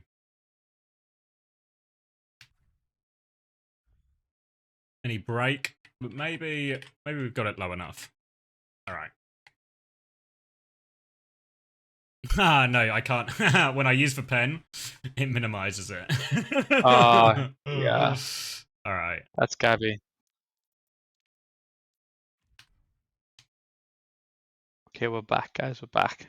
Are you sure I'm encoding the stream with GPU? Yes, I am. But the problem is, Discord is also using the GPU to screen share it as well, which is why it's getting double hit. Fucking GPU.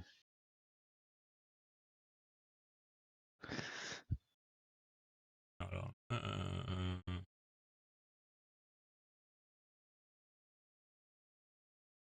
What GPU? I always forget what it's called. Hold on.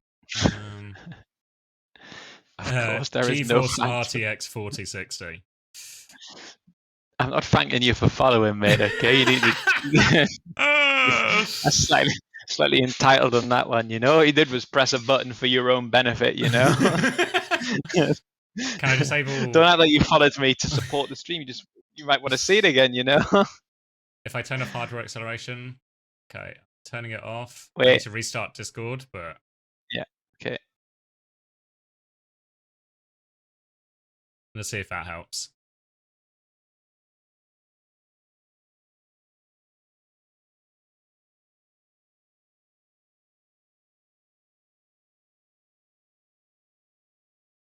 All right, I'm back. Doing the screen share.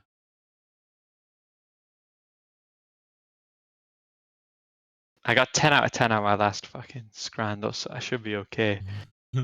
I mean, this looks fucking horrendous, this guy on the right, so it's definitely this one. All right, it feels like I'm sitting at maybe like a 4% less than we were, which puts us on 88%, which hopefully should be holdable.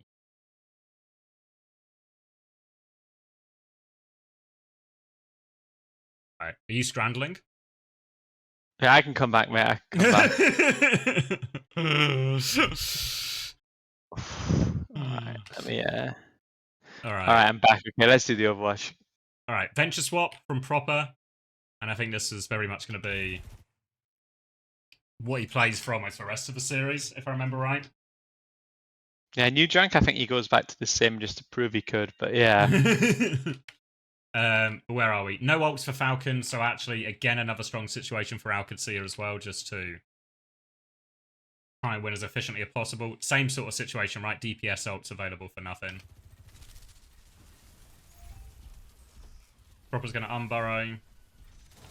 Now there's a timing. I'd love to see a clock here. Maybe it'll be a wall, but see something. Okay, and I like this much better. Nice. A TP onto the off angle and then get a clock. But I mean, okay, honestly though, like really, if you pause it, if we think about this now, with 1.5 maps in, not to just blame Libda for everything, but I swear he's been so quiet so far, you know?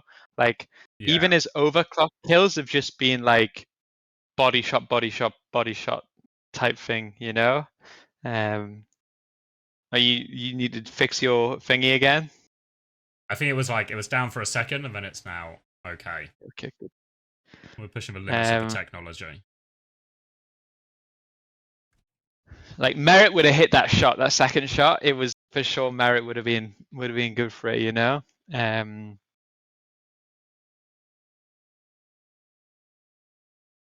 But at least I suppose they still get one kill.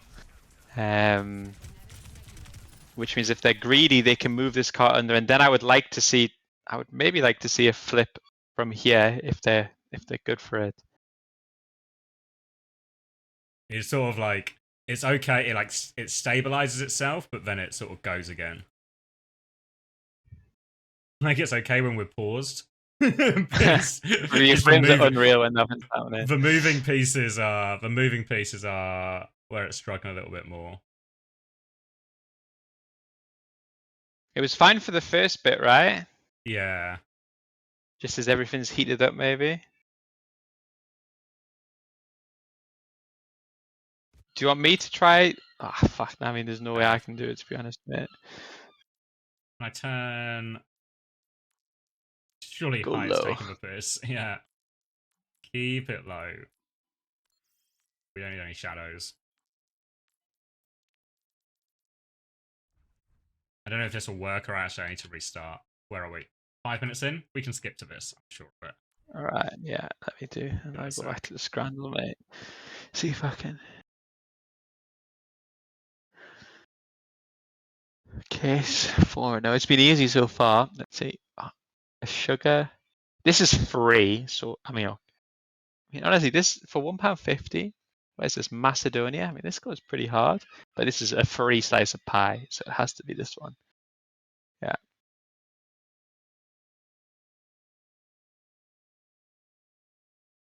Salt, pepper, chicken chips. Oh, this looks pretty fire. No, fucking churros. I'm going to turn off my Discord previews, or my Discord preview, my OBS preview as well. And then that should hopefully also take away from what we're using.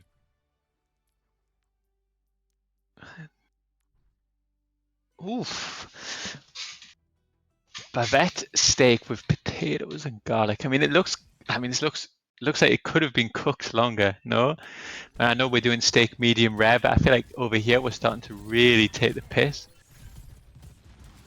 I'm Korean, yeah.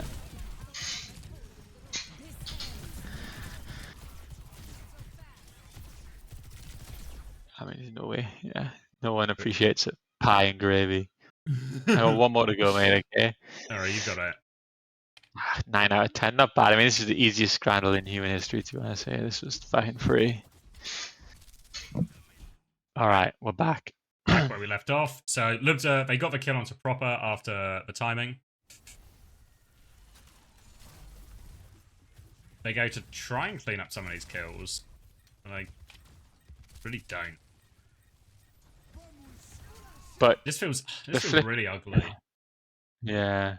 They killed someone. I mean, for who? It's a late beat. Yeah, it's like it felt until that someone kill. It felt like Qadsiah had really sort of indecisive about cleaning up needs kills, or if they're just going to move the payload away, and then they eventually commit to just taking the fight.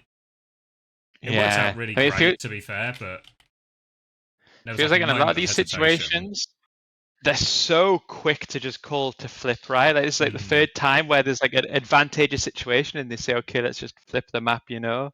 But I think with the sim wall, if they do get it moving, there's like a really nice sim wall angle where you can kind of like put it down main and you can flip the map really with it. Essentially, something like that. I think, and now this looks like one of those moments that you get in push maps where it's going to break everything open, you know, like, because the lead from this kill is just going to be insane because no one's going to catch up to the cart, or if they do, they're going to have to just all die for it. Assuming Chia's going to die for this, which I'm sure he fucking will. Proper gets out and underground. They TP onto Merit. They deal with that.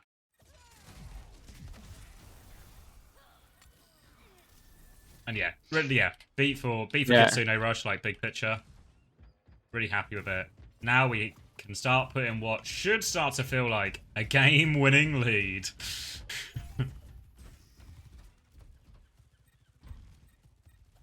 Yeah, it'd be interesting to see if we again go for like one of these like TP flips, like beat flips. I remember this. This is where they go top right to like flip out. out yeah. here, and then Ziad dies. One shot. Yeah. I'll watch it from like Ziad's POV. He's got form here. And old. Yeah, because I did wonder when this happened of like, if we're gonna sim wall as well, like, are we not walking? You know, like, are we not going out? You know? Yeah. Because we sort of play it slow. Ziad's gonna try and flip. Ziad is still there, and I just like, obviously Ziad could have pressed the button, sure, but I just worry that these 4 people aren't playing like we have ult advantage in this. Or like, yeah, I mean, Ziad does the right thing, and he puts his body on the other side of the cart because he thinks everyone's going to drop out of the window, but no one does. The symbol's kind of really bad, actually, as well. It doesn't help Ziad on point that much. It maybe would have been okay if the symbol was more for these guys and they pushed for 3 players here, you know? But it doesn't feel like they actually get anything out of this symbol because they don't get to push their side. They don't help Ziad with it. And Falcons just good identification in the moment, right? And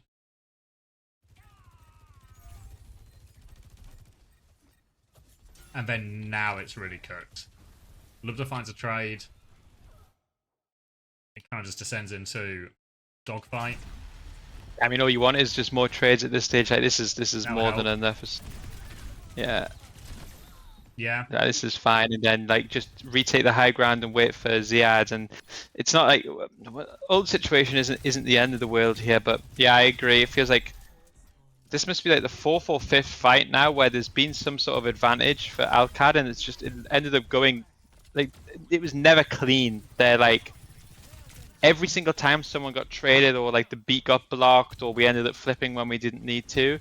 Like, I think Falcons haven't started off a single fight looking good, you know, like every single fight they've started behind in some way by either pick or position or ults, and every single one's been messy, you know.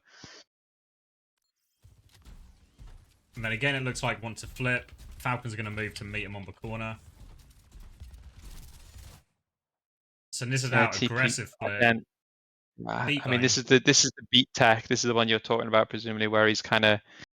I don't know if he didn't quite do it through the TP, but he does it really early. Everyone gets it this time, and then look for a kill on someone here. Ends up looking like the most vulnerable in this one. Checkmate's all over him. They killed Fielder as well. Yeah. Proper's going to drop a tectonic shock, just playing for trays more than anything. Someone's and then Landon even gets to live. Or maybe. No. Nice. Oh, fucking Chia. There's no way he sniped him from downtown. Look at this. He's just sniping it as Proper doubles in for the kill. Actually, so outrageous that they get this trade. Yeah, I mean, that's so tilting. And that's both supports traded now. So this is, again, it's going to be like good, but it's good but never clean from Qadsiah so far. Yeah, I mean, this was probably the cleanest fight that I've seen from them, to be fair. I think they're a little bit unlucky on some of these trades, maybe, but yeah, it's Real still like, 50-50 moments. yeah. Because now there's always the decision that every team makes on Esperança where do you just go back and hold the high ground, or how aggressively do you want to play it, you know? Feels like if you play for the high ground, it's difficult to ever lose it, you know, but we go early, and now, okay, we finally get a really good clock and then a headshot. So Liv, for the first time, I think really opens it up. And now you look at this map and you think, fucking hell, it's really Hellcats for the taken. Like 2 good fights in a row. This time's clean. No one's getting traded. Yeah. Only 1 DPS ult, so we're feeling really, really good about this. Finally a bit of momentum. Finally coming alive. 2 minutes on the EU clock. is winning. EU is winning EWC right here, okay? There's almost nothing that could go wrong from this point. Because if they've got it to what is this now, like 4 fights in a row Falcons need to win. And they've got a little bit of leeway from the 2 minutes to like lose one and come back, but it's a lot. So someone hits the early slow this time. Kitsune Rush comes around the corner. I know, where's the TP? Am I blind? It's like, it's like it came from behind there, yeah. Like maybe it's like with the intention of disengaging something that comes back. Maybe they were expecting the beat trade on this as well, so they were ready to go back. Yeah. And then good composure from Falcons, I think, to kind of just like say, okay, well, we'll just match it with the clock, and we won't all in just because there's like 100 meters. And then good push is beat. good. Yeah. But even here, it's not the end of the world, you know. We force like 2 for 2 ults. We burn another 30 seconds after the clock. Probably, yeah, like fight here to minimize meters a little bit. If we get a trade or 2 here, or farm some ults, this can be nice too. Propper's 1, that's a trade. So again, fucking hell, it's just everything's looking so rosy. Checkmate has to make a decision if he wants to commit the wall in this moment. I kind of don't mind not making it.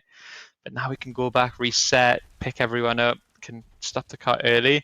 And now this is maybe the exact moments we spoke about it when we were watching it live, where there's some sort of decision making that needs to happen here, you know? Like, do we play to go early and just bleed ults? Do we play to use everything and try to win this fight? Like, yeah. Yeah, do we just take a low investment fight where we just try and bleed them out of everything, and then we can just come back with a huge advantage? It's probably like the fight after this is the key one to make that decision. But again, here, this is like a good position for Qadsiah, you know? Yeah, like, absolutely. Falcons are having to come through the low ground. They're probably going to have to Kitsune Rush to start this one off.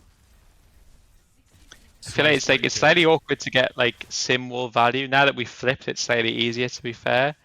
We have payload control. We're spamming. Like everybody has a good angle. This feels okay. Sim wall, at the very least, it's matched, so we're not super worried. I think what they probably, what maybe they wanted to do was steal a cart. I don't know where they TP to. Did they TP above them? Yeah, like the TP up, like just that angle behind them.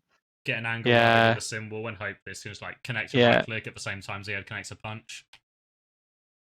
So Propper's going in for his own play. Yeah, Calyx gets isolated, but might be okay. Lub doesn't. Yeah, he looks less okay. Yeah, I don't know. This one feels really rough now. They lose the symbol versus Kitsune trade. They lose it so hard. Yeah. We can kind of see the idea. I mean, to be honest, like, the symbol didn't do much. You know, like it didn't get a good cut, and the enemy ram just kind of ran through it. But yeah, it's like I feel like when you're able to get, it's like a geometry problem. But when the Kitsune Rush is like this over the sim wall, it's really fine for the Kitsune Rush, you know, in terms of you can actually, your ram, at least your ram especially, can be really aggressive with it. But if you get in this kind of angle where like the Kitsune Rush stops here, but the sim wall's like here or something, you can actually just shoot them all off the Kitsune Rush. Like, it's not always exactly that simple, and the geometry's not always so clean, but like the map's not always so clean for that type of thing. But I feel like it really sucks to have the symbol but not actually be able to. You can't see the pen. I can see the pen made.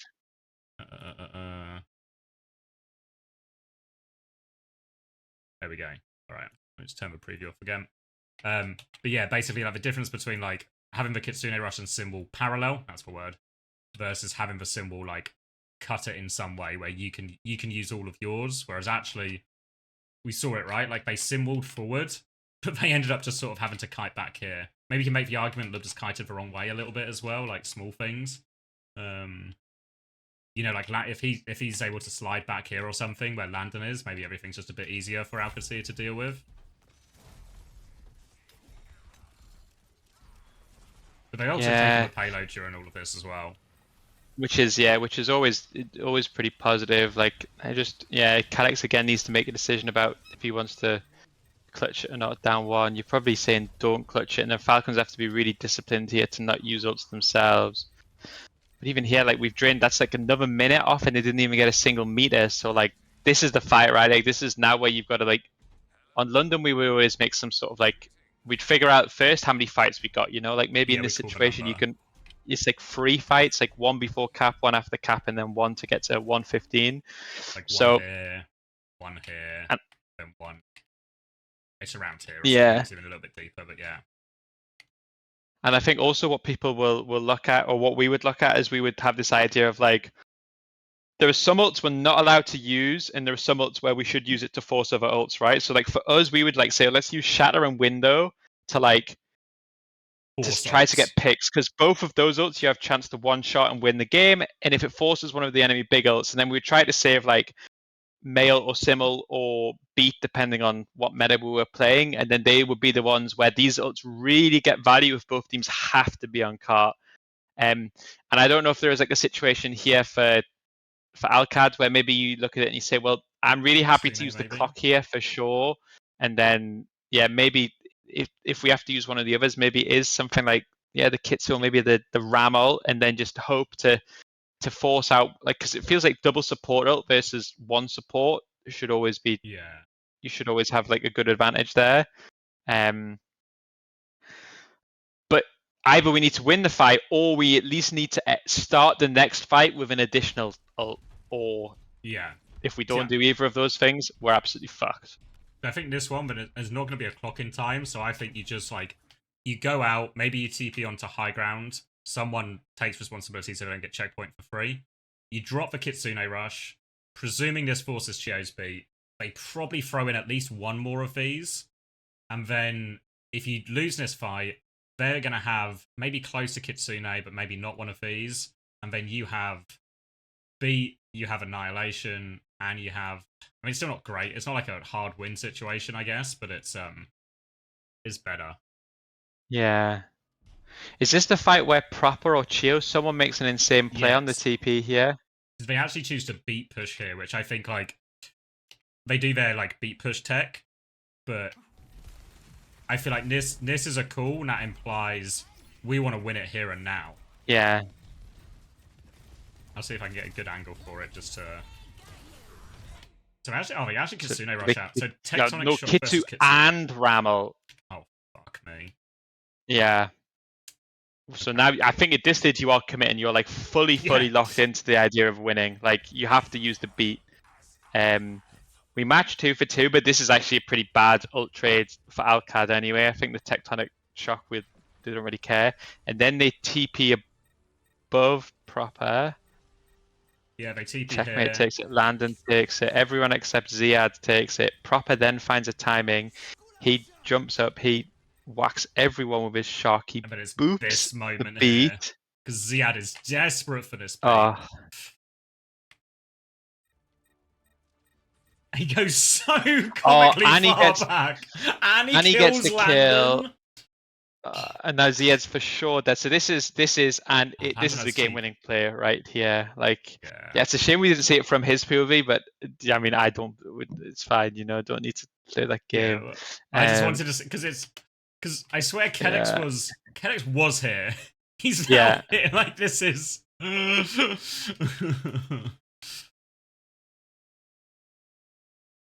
mean, the only good thing is that like at least you remain some sort of ult parity. You don't really want ult parity from this situation, but it's like, but it's tough. This situation is now really, really tough. Ziad dies, but to be fair, again, only 9 meters conceded at this point. So it's like this is a pretty awful fight. I think the idea, like they definitely got nervous in terms of stacking the Kitsu and the Ramel because they definitely only needed one there. I think that much is for certain. And it feels weird to do like a flip beat play away from your Kitsu and away from your Ramel, but I feel like, yeah, because in my head, I guess I just remembered it wrong, but like in my head, it was like they sort of take the trade, then they do the TP beat play. Because if they did the TP beat play, and even if it, I mean, obviously if Landon dies, it's a big problem. But then if there's like Ziad dropping down with Annihilation, like fuck, Chio goes so low in this fight, you know, like there's a chance for trades and stuff. Something that just makes the whole fight feel a lot more difficult for Falcons when we get to the next yeah, round. I mean, you're for sure right, because if you think about it, if there's a situation where we can just TP our team onto the high ground and Ziad drops before checkpoint, we don't need to stop it at 30 meters. We could even stop it now at like 50 meters and it would be fine. But this is definitely true that this entire map, they never played for high ground advantage once, you know, apart from that maybe that first snowball. Every single time they would drop and make some sort of play. Okay, then proper again predict or boots the TP, and now Cadex is you can see what's gonna. Okay, didn't hit it. Yeah, I guess him eventually. Yeah, I mean, yeah. Lubda clocks back, but it's now like, I mean, there's still a chance, right? Oh yeah, Lubda went. I mean, they commit to the Lubda flank. I guess I'd also, to be fair, I don't hate this, and it is kind of really all in on Lubda. But actually, if Lubda just gets kills, yeah, it should be enough of a map. It should be enough of a map. But Falcons do a good job. There's one. Guess one. Two. It's good enough for the map. Heart's moving. Lubda's actually going to live. Checkmate can live. Yeah, and then we're getting close to the symbol. This is where Ziad swaps to Diva too, right? Like he overplays it here. Doesn't have to. Yeah. Massively overthinks it. But you're right. Like I can understand, right? There's an element of we got to win before spawns. 3 people are in spawn, go by, and this is the problem where if there's one character where like this is, if there's any other character in the game staring this down, he's dead. But this guy, he's absolutely fine. Yeah. Reinhardt, like no chance to live these situations. Yeah. But unfortunately, someone, you know, in this 1v5, he's got a luxury of time. He sees the army charge at him. He's like, we're okay here, you know. Like we'll be okay. I'll hold the fort, boys. Take your time. Pick up some drinks on the way. Why don't you, Nez? Shield forms. He even gets a punch in there for good measure, you know. And then they're about to be everyone back now. Kitsune Rush comes out, which means again he's going to get his form timing back as well. So he's really low. Yeah. But Checkmate's about to have... I don't hate this, because also from Alcad's point of view, right, we forced him to use Kitsune Rush just to live. And now we, in theory, have a sim wall, a game-winning sim wall right around the corner. Yeah. It feels it's really dangerous to wait for sim wall with this much of an advantage, you know? Like, it feels like we've got everything. Like, I really want to see Ziad fly. Like, I really want to see him fly in right now. And then just, like, play to kill anything, you know? Like, it does feel like... And understand why we're waiting, and maybe it's unlucky that once again Merit finds the gap with the clock gap, and then this gap, and then just all the gaps. But it feels like there was a moment where we just needed someone's 1 HP, no Suzu, just everybody hold W and just trade your life out. You know, like we have to be able to win from there. And then yeah, as they go forward with Symbol, Ziad gets demeched. So it means the Symbol is not doing anything. Like in all of this fight, no one from the Alcad has attempted to go past the Ram line. You know, like every single one of them has stayed behind the someone line, which has made it really easy for everyone to stabilize unless we kill. Yeah, there was like, definitely a moment that we just had to fucking get in there. Even with the symbol, I think how you want the symbol to play is obviously you have to worry about this line, right? But you drop the symbol, you drop your TP behind them or something, and then Ziad can continue to anchor the point, and then there's this horrible situation if you are Merit, Fielder, and Chio, where you have to, if I use a different colour, they're TPing behind you, so you have to go this way, past Ziad, hope Lubda doesn't hit the rail, just to try and, you know... Yeah. Just to try and live. And then if everyone lives and someone manages to flip a point, then maybe you have a chance and you get to your ults and all of this.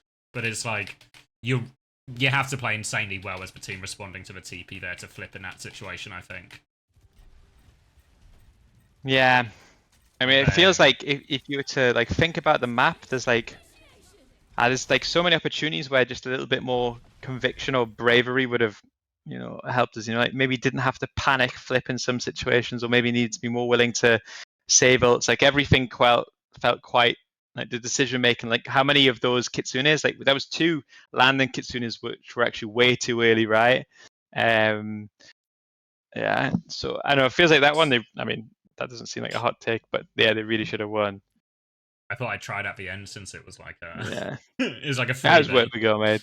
I was like, because I was wanting to see like how much of like, because I don't remember it feeling like anything insane from Merit. It's just like, fuck, it's just happened. But we'll never know for sure. All right, but then New Junk City, and obviously, if you were watching live with me, Chris, and Max, you would have heard one of our expert analyst desks talk about New Junk City being such a strong map for Qadsiah. So I'm looking forward to see how it goes. Yeah, I really feel it's kind of weird to say, even though they were in control of that and they should have won by such a large margin, it felt like a pretty poor map by Qadsiah standards. The last one we just watched? The Esperança, yeah. Like, yeah, I agree. I think only... They actually should have 2 fights, right? Almost. Yeah, agreed. Like only 2 fights where they can be happy with it. The rest, I think there was always some sort of mistake. So maybe there is an element of like there has to be a big part of this was like underplaying from Alcad. Yeah, I think when you're the underdog team, which I think Qadsiah still kind of are, even though like maybe you can like spin that narrative both ways at that point in the series, but I was like, look, it's Falcons in a grand final versus Qadsiah. Qadsiah are the underdogs still. That first map is so important as a nerve settler in terms of like feeling comfortable in the game, feeling like you are in the game, especially when you actually get map pick in your choice. You win something like that, especially when they actually lose the sim mirror. Well, not the sim mirror, but they lose on the sim comp as well, like pretty comprehensively. No, yeah, I agree. I think we all felt it, like especially after that map too. Like these last 2 maps, I'm guessing we're going to see one team really start to take the piss, and the other team also take the piss, but in a negative way, Yeah. This is also where it feels like the bans start to come to play a little bit more. So Qadsiah ban the Baptiste, and Falcons respond with the Diva ban, which obviously you were talking a lot in, I think it was the TM series where you talked about this, the idea of Qadsiah playing this much slower TP for space style, particularly on this map. But again, that suits having the Diva where you can sort of stretch the map and make it long and create opportunities for Ziad. In all of this, the same playstyle doesn't really work if you have a Ramatra.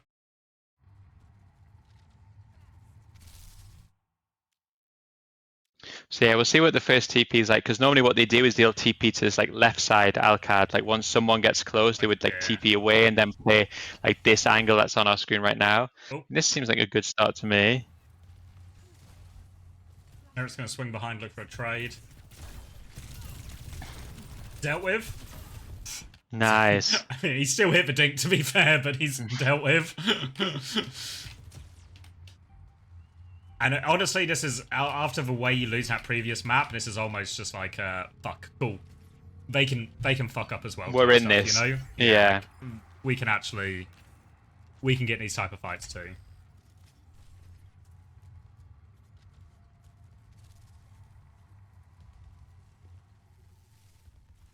So then really the onus is on Falcons to make a move. Yeah, like see they're like... Yeah, they're retaking chops, like... Do we play the force point, TP flip? Like, what's the way to do it? They actually do a 4-person flip away from the choke, and then checkmate kind of TPs on the angle to catch it. But it feels like this is too slow, actually. Yeah, it's like too. Wouldn't be surprised if they even just take it back. Because either that, or you want to go like the opposite side of the ram, essentially. So then, because this is what Qadsiah do so often, where they do like a TP like this, and then Lubta just hits the first shot as he comes out of TP. Like they get Lubta rail, they hit the TP. Lubta hits for shot, and then the fight's just kind of over before you know it. But this one in particular, like if I look at it from Lub's POV, it's like there is an opportunity, but it's not like a free shot, you know? Yeah. So then Falcons can be pretty pleased with this retake so far. At the very least, they've kind of neutralized it. Someone goes to points. Normally, what you would kind of say is like Ziyad has to match this, and then maybe like both teams play the TP like the Sojourn onto an angle. Yeah, I wondered if actually when someone dropped, like it's kind of risky with the point and stuff, but if there was like Nat was there timing to TP aggressively. Yeah. Like Al could see a TP on 5, and then like maybe Ziyad sort of throws a slow, pops a form, but then also takes over point afterwards, you know? For me, I always like just, the defensive team just match the actions. Like for me, I kind of like, even this, I understand like checkmate logic here. It's going to be point angle. just the poke out someone and win that. Just obviously now we're in a situation where the 4 people push looks really scary, and like Alcad's reaction to this has to be good, which to be fair, it seems like it has been, and it feels like everything's kind of worked what they planned. Like someone got low, had to leave point, backline lived the timing. So even though we haven't gotten a kill, looks okay. Now TP over the top. This TP looks really good. And again, it's on if like Landon and Libda can dodge all the bullets. Calyx gets split. Thank you, J9. Appreciate it. Chio dies. Cheers. Yeah. Yeah. So backline is consistently like outplaying and surviving these TPs, which feels really good. I mean, fucking weird Suzu there. Maybe someone was low that I didn't see. Then can just choke him out, reset. I mean, I feel like do they not go for this if I remember right? I can't remember. Maybe I might be thinking of a different series. Go under, slow under so they don't get the touch, and then they can't do it. So then, yeah, pretty clean. Like, neutralized every threat, didn't do anything crazy, but movement and rotations was of a high enough level where it wasn't a problem. Well, they've actually snowballed that sort of random pick they got on Fielder in the very first fight. They've snowballed that beautifully into an entire very clean point. And then holding the choke close. Now it's getting up to the big ult fight, but Chio is way behind on beat because of that death. Someone really behind on annihilation. So again, there's actually more chances now for Qadsiah to snowball in his advantages. Yeah. Slow, Landon even hits a couple of dinks. So this is the exact position. You'll never be able to play this position again, by the way. RIP New Junk City. But this is where they play with their diva comp all the time, and they're basically just going to TP from like high ground to high ground, you know, and just maintain this spam position. See if they do it differently with the if the Ram, or if they keep doing their thing. Merit takes the opposite high ground. It feels like now's the time. Someone's going to match Merit's position. So if overclock. You look for the TP. So yeah.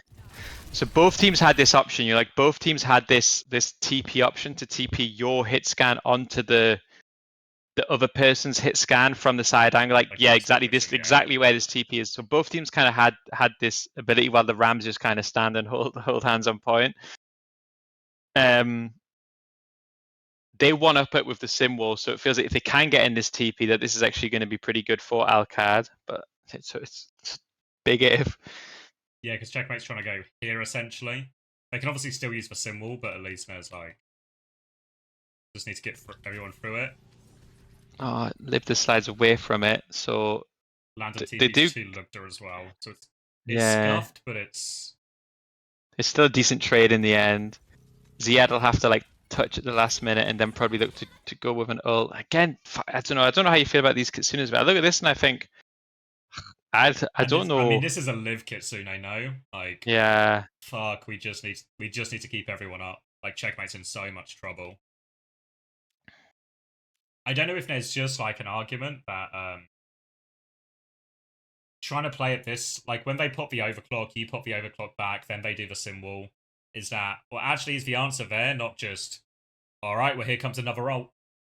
You know, like rather than trying to TP and flip, and obviously like they get the angle for a bit, but as you can see, Falcons, like some of their players TP back here. Is it not just a time to start the support ult trade of it all, you know? Yeah.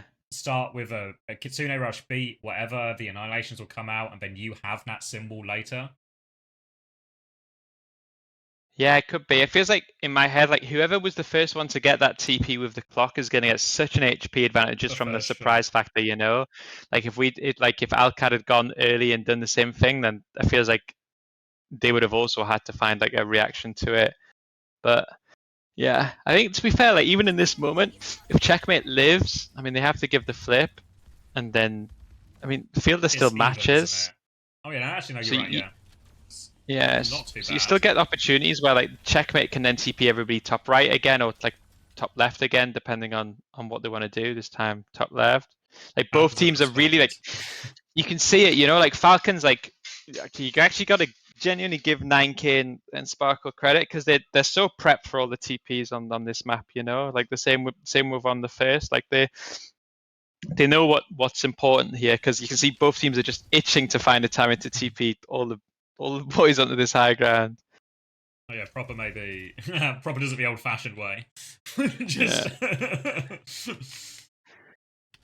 but from Falcon's point of view, this is good for them because they just avoided getting caught by this TP and can just preserve the position on point. Yeah, and my feeling is like as it goes on, Proper will look for that like same TP once the cooldown comes back up, you know, like there'll be like another attempt to get Merit up top right. Sim wall, so now there's like a layer, but to be honest, like I think someone's going to be okay here. Someone's Proper's he's back up here already. I presume he's taking the TP, but it's got broken or something, presumably. Yeah. To be fair, this is like in reality, this is a bad situation for Proper.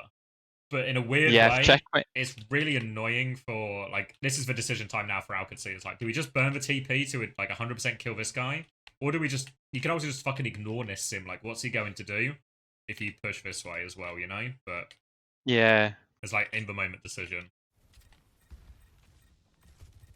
And they go half-heartedly, like they don't TP up, they just slide. Proper gets his next TP, so Proper's done enough baiting here to effectively counteract the sim wall, which is insane value, really, isn't it? It needs to. You know what I mean? Like Checkmate and Lupta, you can almost see like there's been a division in the decision making, and then Proper's going to get his TP back just in time to well and truly mug everyone off. We talked on like that first Esperança fight of like Proper finding himself in an atypical situation from his TP getting destroyed and, you know, not really being able to find a way out of it. Whereas here he's actually played, like he's played it. He's done more than you could possibly ask for your sim to do in this situation, really. He's done more and hasn't even done a single bit of damage, you know, just pure distraction plays is like, yeah. And then they don't even get the flip or anything off this. So fine here too, you know, like he's actually just like, he's fully fine. And then you'll probably start to see both teams trying to contest these two angles again, like the two Sojourn positions. I remember this one. I think this is where like we end up with both Sojourns this side. And then it's like this 50... You'll know this from football when people always talk about who wins their 50-50s. There's just a moment, I'll see if I can get the right angle on it, where Merit just decides his dick is bigger that day. And just goes for it, and Lubta just waits and ends up being, well, on the wrong side of it. Yeah. Like, there's this sort of stalemate out, Annihilation's going to be matched, Beat's going to come through, Alex's Beat going to go off, and then it's like this moment here, this sort of battle for this side of the high ground, where there's all this sort of trading on point, Kellex and Chio trying to boop each other in, and then there's like, if you keep your eyes on the Sojourns here, if I've remembered it correctly, like, Lubta takes a right click, and then Merit is just all in on it, you know? Of like, this is the moment, like, I can win the fight. Proper's hit us a right click. We go all in. And then now, all of a sudden, what can Qadsiah do about this Merit position? And the answer's nothing, really. Done. Yeah. Like Checkmate has a TP, but it's so... Unless they can get everyone through it, it's really, really rough. Like, they TP to go and get a trade on someone, and they're doing, like, a decent enough job, but obviously Ram is Ram. will eventually die. Merit's But yeah, the kill feed is very yeah. Merit is on the high ground pilled. And then you get sort of you see why both teams were prioritizing the various high grounds for their Sojourn so much, because once you can get your Sojourn in that position uncontested, the quality of these players, you can just win the fight off it. And because Qadsiah didn't capitalize on their ult advantage opportunities, think back to this sim wall, this point has not shifted possession at all. It's been in Falcons the entire time, meaning this Merit clutch isn't just worth a fight win, it's essentially worth an entire point. Yeah. And then I don't even really know if it's not with Ziad dying last like this. And to be fair, that's 1-1. So it's both teams just need to win. I think. Yeah. From Qadsiah, where it's just feels a little bit hesitant, feels a little bit underwhelming on maybe particularly the sim wall timings. Yeah, I agree with you. Early position. It's like a 4. Someone is. Fuck, you can tell these guys used to play in the Florida Mayhem, can't you?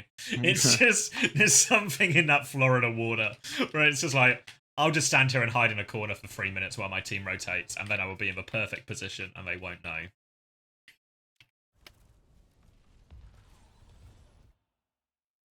Okay, so this is weird then. So it feels like Qadsiah have TP to respond to this, and Falcons are just TPing to essentially keep the distance. Yeah, I think especially if they recognize that Ram's not there, I guess like it's one of those where there is a timing to run away from the TP, or like run away from the Ram with the TP. But the issue is once we get to here, obviously someone's too slow with the slow and stuff like that. But it's like there isn't really a kill, especially because we don't have D.Va anymore, and it's like now you're a little bit crossfired, you know. Like we take the TP back to front, you're not gonna be able to chase anything. Best you can hope for, I think, is either a magic pick or just to stabilize and then Ziad to drop point.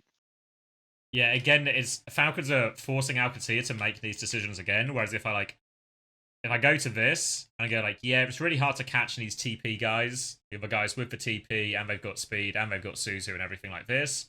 Maybe the Ram's like the most vulnerable target. But the problem is the words Ram and vulnerable can't coexist in the same sentence unless there's a big not at all in the middle of it. So I feel like, and also the Ram is like sort of catchable as well, but he also feels like he's still kind of far away, you know? And he's going to get round the corners, and it's so, I don't know, maybe it is a decision for Qadsiah to turn on someone and at least force a lot out of him. Can't remember what they do exactly. Just live, and then I suspect that will be some sort of. We'll just get to the next. They'll start to think about.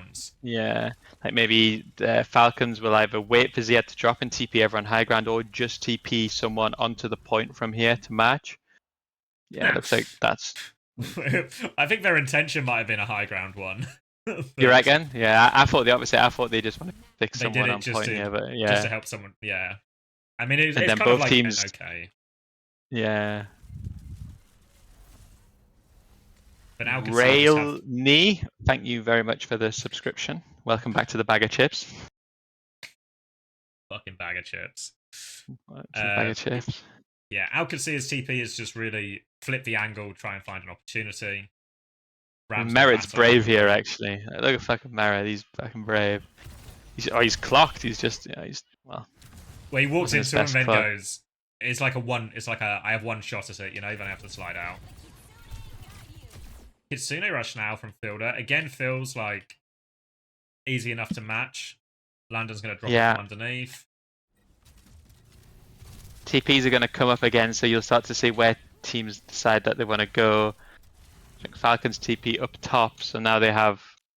But then again, you're kind of like very similar to the last one, where both Sojourns know where they need to be, both Rams know where they need to be, so then it just becomes a staring contest, you know? Yeah, and also it feels like it's been true in a lot of these situations, but Falcons ult's just like at 5-10% faster in a lot of these situations.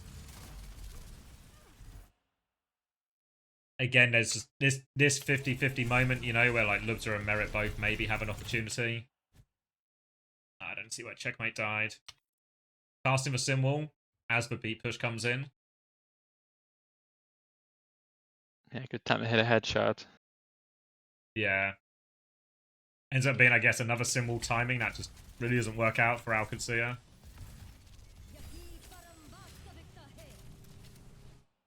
Then problem mirrors the symbol, to be fair, as well, which feels, if anything, like...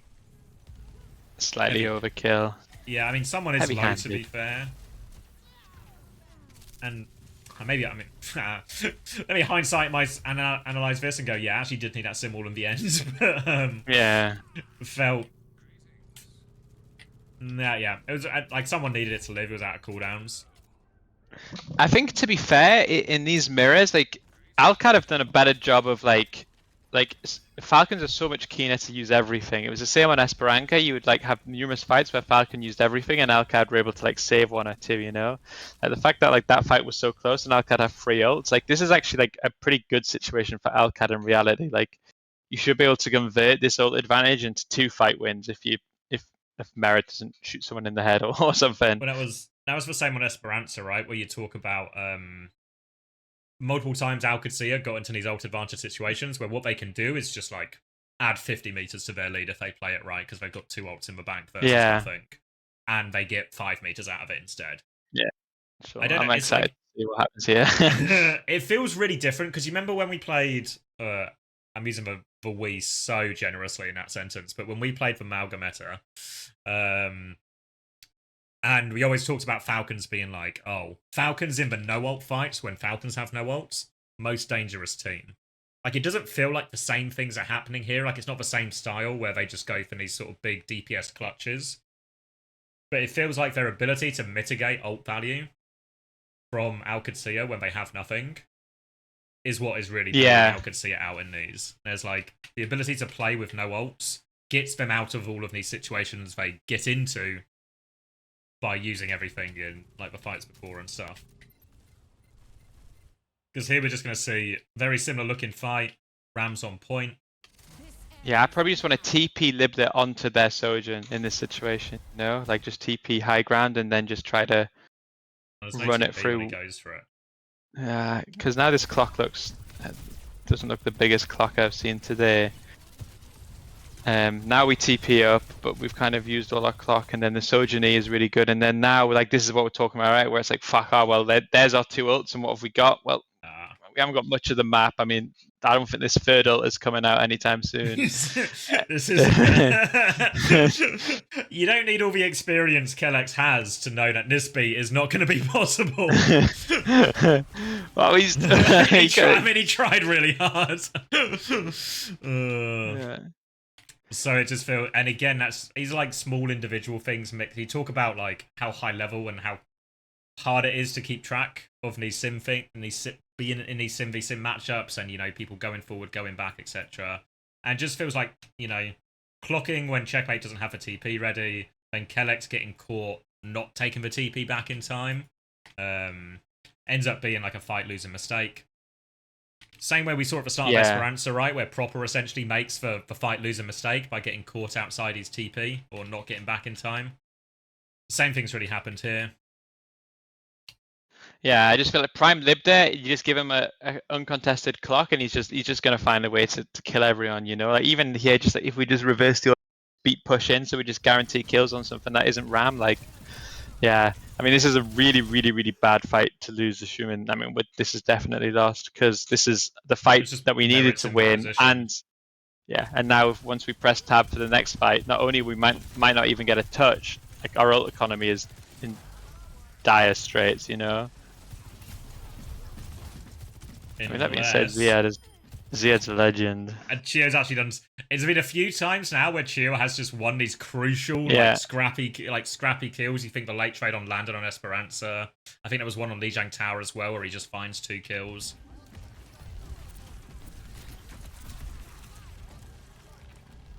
Kellex is back, but the decision to beat now is even more awkward because, you know, fuck, like I want to use it, but not everyone's going to be here now. Chio's caught up. Kellex does beat just to stay alive, but then we waited all this time to beat, and then we just get counter-beated because it took us so long, and then I'm dead anyway, and Gabby maybe. And then, yeah, no, he's good for that one. It's like just like these moments where you have an advantage, you just need to be able to win quick and clean. I just haven't found it at all in this game. Yeah, I think there's like, I don't know what the exact percentages are, but in every game of Overwatch, there's X percentage of fights you'll win through just like macro, essentially, like good ult usage, good execution, stuff like this. A certain amount you'll win because you just win these 50-50 moments, like your DPS win your duels and stuff like that. And then there's like maybe a much smaller percentage, which is just that real clutch factor, you know, when it comes down to the 2v2 or whatever, and someone just finds the play. Or the inverse of whatever the inverse of a clutch is, where you just don't get your beat off in the crucial fight, or you don't hit your shot when you should, or something. And it feels like Qadsiah and Falcons are probably pretty even in terms of like the macro fights and the situations they get themselves in, but Falcons aren't missing the opportunities, and Qadsiah are. And some of that is to Falcons' credit, and some of that is to, I guess, Qadsiah's criticism. But then on top of all of that, Falcons are winning every clutch. They're winning all of these scrappy fights. They're winning all these 50-50 duels. Yeah. Alright, now, very similar position for both teams. Game of TPs. Kitsune rush for both teams. Symbol advantage for checkmate. It's a... I was going to say fake Checkmate TP. takes... Just Ziad TP? Or maybe... It's probably not going to... Are they going to... I mean, they really are taking this TP, actually. I mean, this is actually what was kind of insane, no? Yeah. You know when we were talking about the sim wall on Esperança right at the end? And it was like, what if they sim walled and just TP'd aggressively with it and see if they killed someone? This is kind of like... This is what you want your ult advantage fights to look like. Maybe come back to that sim wall on the middle of Esperança as well, where they Kitsune rushed in response. Because this is the same ult situation, right? Of we're going to push with sim wall, they can Kitsune rush back. But what if they can Kitsune rush back, but Fielder's life is going to be absolute hell if he wants to go for it? Because he dies... I mean, he dies with TP as well. Like, what Fielder wants to do in reality is either take the sim TP or find a TP just to get away. TP to the TP, yeah. So there's probably just like... I don't see it exactly, but I imagine Ziad catches a big fat slow on both knee supports as he comes through. And then they just get it. And this is the first time it feels like they've just... This may be the first symbol fight they've won. Yeah, very clean too, actually. And this is where, even though you saw the Lijiang, even though you really saw the Esperança, there's a single flame of EMEA hope still alive. It is the last flame, though. It's the last flame, yeah. There's no map 4 flames, but there's one final flame. Alright, then. We got everyone? Yeah. Proper's going to TP this right-hand side. It's actually everyone just to try and force the rotation. They're going to Kitsune never get a kill here. Yeah. Kelix is low but gets away. Landon's going to match for Kitsune rush. I mean, Ziad should be able to hold this down, I think. Yeah.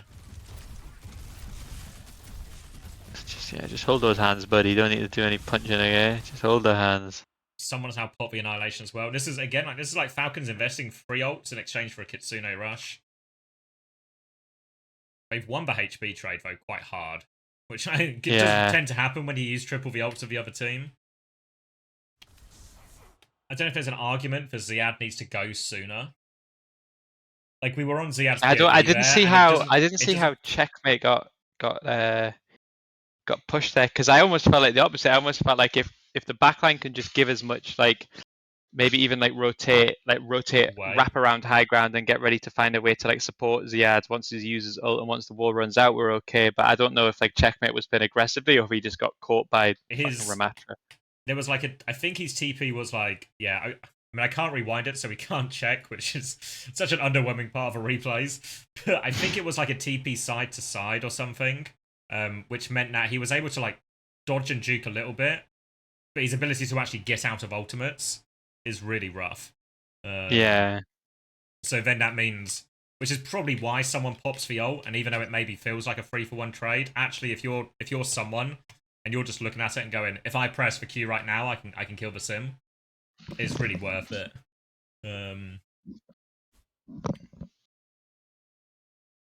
there's probably like a big source of, you'll know this as well, like rather than trying to coach the perfect ult economy for every situation, what if we just had the ways to use our ultimates, and then if we do use a lot of ults, or we have to use a lot of ults to win the fight because people just see opportunities, let's just make sure we have a really good way to play low ult situations.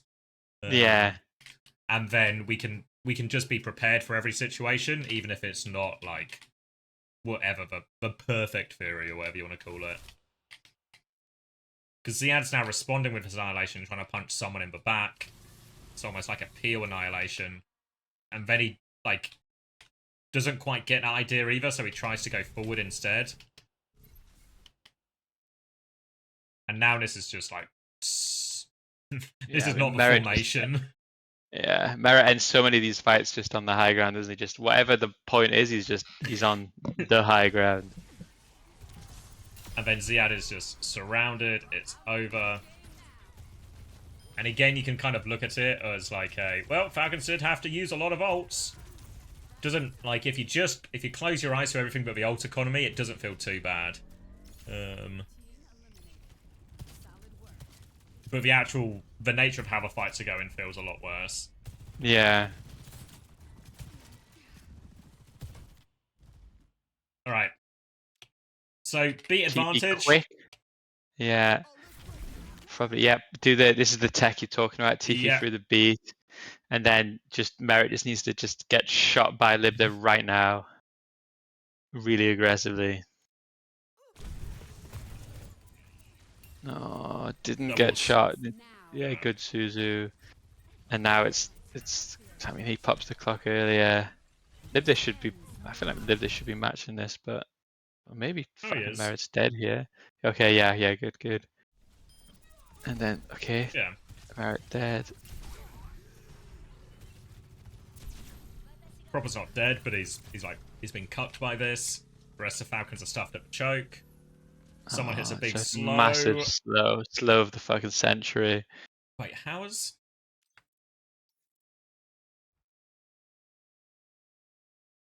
He's just sniped him. Like it's the slow really, isn't it? But yeah. Yeah. Because it maybe even does kill Qadsiah as well. Yeah. The slow itself kills him.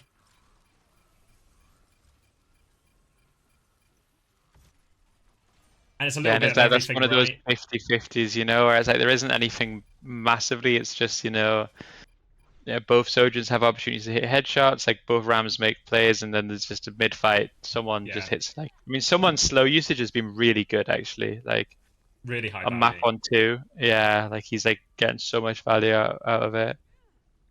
I think it's like a bit of everything, right? There's like because we've seen Ziad make plenty of plays on the Ramatra as well, in terms of the times he's just found a trade or killed proper or killed Merit in these situations as well. But it also feels like the real killer is Merit not dying to that beat push when Chio doesn't have the beat to match it. All Merit can do is it's only cooldowns and they can't confirm the kill. They even kill him through overclock afterwards, but then it just comes down to a 50-50 and someone finds a fight turning slow in all of it.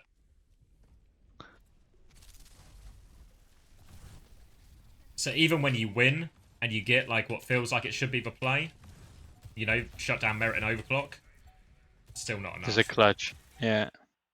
Then unfortunately,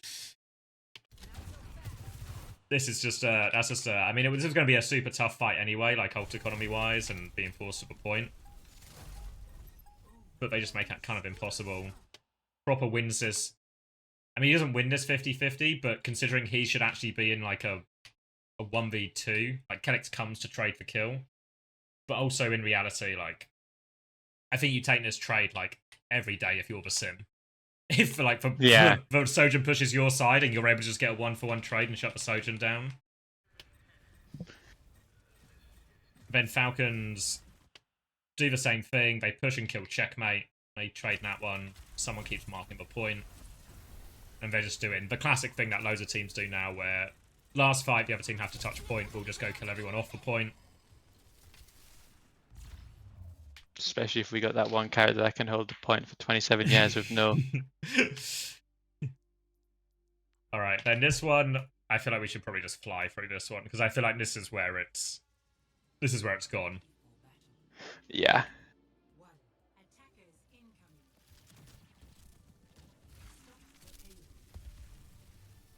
Any big differences here with the Mei, really? I don't know. I think that the Mei is okay here, but I can't. I'm not sure what it's gonna. The only thing I Yeah, can the ult really will be think is useful. it scales really nicely. You know, once you get that, I forget what it's Yeah, called, but the Mei perk where the you just freeze freeze perk. off left Yeah, click. Then I feel like that's the huge swing factor later in the map. Spoiler warning: we're not going to get to that level of perks in this map. So it's sort of like you're sort of gambling that you'll power spike eventually. This is also a difficult one, I think, for the attackers, especially TP wise. So they try and flip the map. yeah. Well, I think if you should be able to go back. If you go back, like it's the same thing here, where it's like it's this it's merit fielded this time, but they're so happy to set up with this off angle with the intention of like when they TP on merit, he just flips away from it. You know, it's the same thing that they did on. Maybe they didn't do it on the last two maps because it was more difficult. But it's like, yeah, they're gonna flip. Right. Merit's just immediately gonna slide out. Fielder should be fine in this moment, and then all they've achieved is TP'd, and they maybe just have like the worst side of the.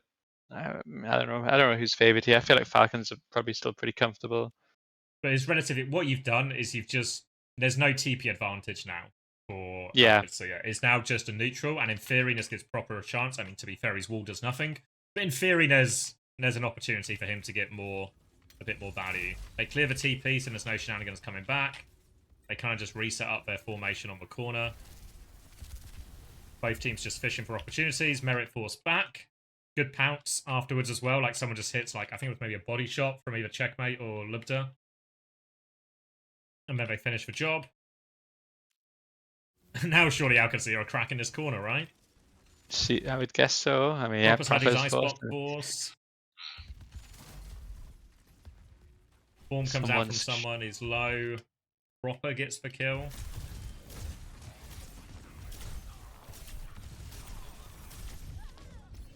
Okay. Clean. Yeah, really not too bad at all.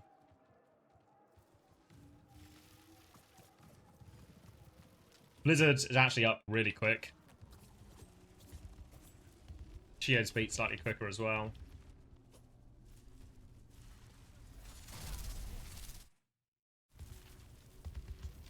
Someone loses a lot of HP, but gets the, should be fine to kind of stabilize, and then just the same sort of thing with spamming, and then we're just waiting to see where we're going to TP and how we're going to react to the TP.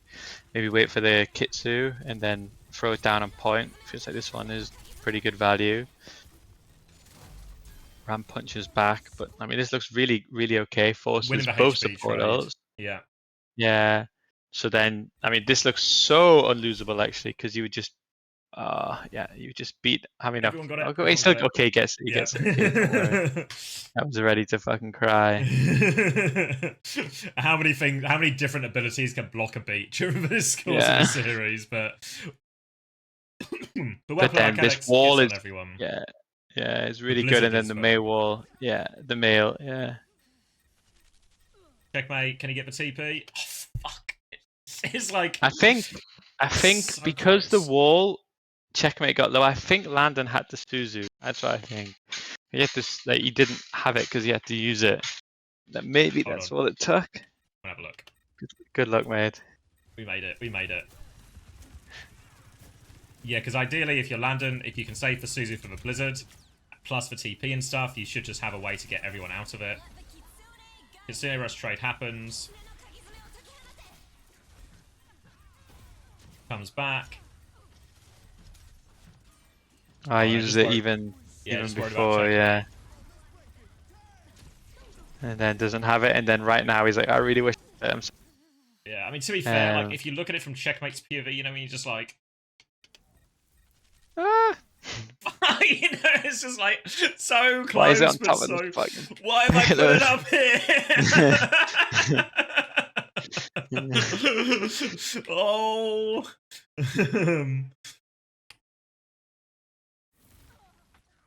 So then they lose Checkmate in his crucial bit, and that's obviously a big part of their damage. They still have Overclock, they still have Annihilation, there's still like, and Ziad is still on the back line. Yeah, so Ziad's gonna take this, Landon's gonna TP to him. Annihilation comes out now. Ziad's got pretty good Landon, connection. He's in a bit of bother here.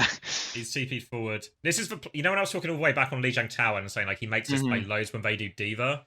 I feel like with the D.Va, it's slightly nicer because I mean, fuck, sometimes you really have to go save your D.Va out in these situations. But also, if you save your D.Va, the D.Va can then save you back. Yeah. The Ram can't save you back. The Ram can just, will take what he wants and then go. So Landon ends up in what is now just a 50-50 duel with, well, it's not even really a 50-50 duel. A difficult duel. Against the king. Yeah. To be fair, Proper is that's still... a 2v1. Yeah. I mean, to be fair, Landon's playing it quite well in terms of he's just like... He's wasting so much time. Wait, got Suzu go on. Advantage. Oh, Gabby, he almost made the play. That's such a Landon play too, by the way, in scrims, where he just goes in behind and just like takes 1v1, but always wins it.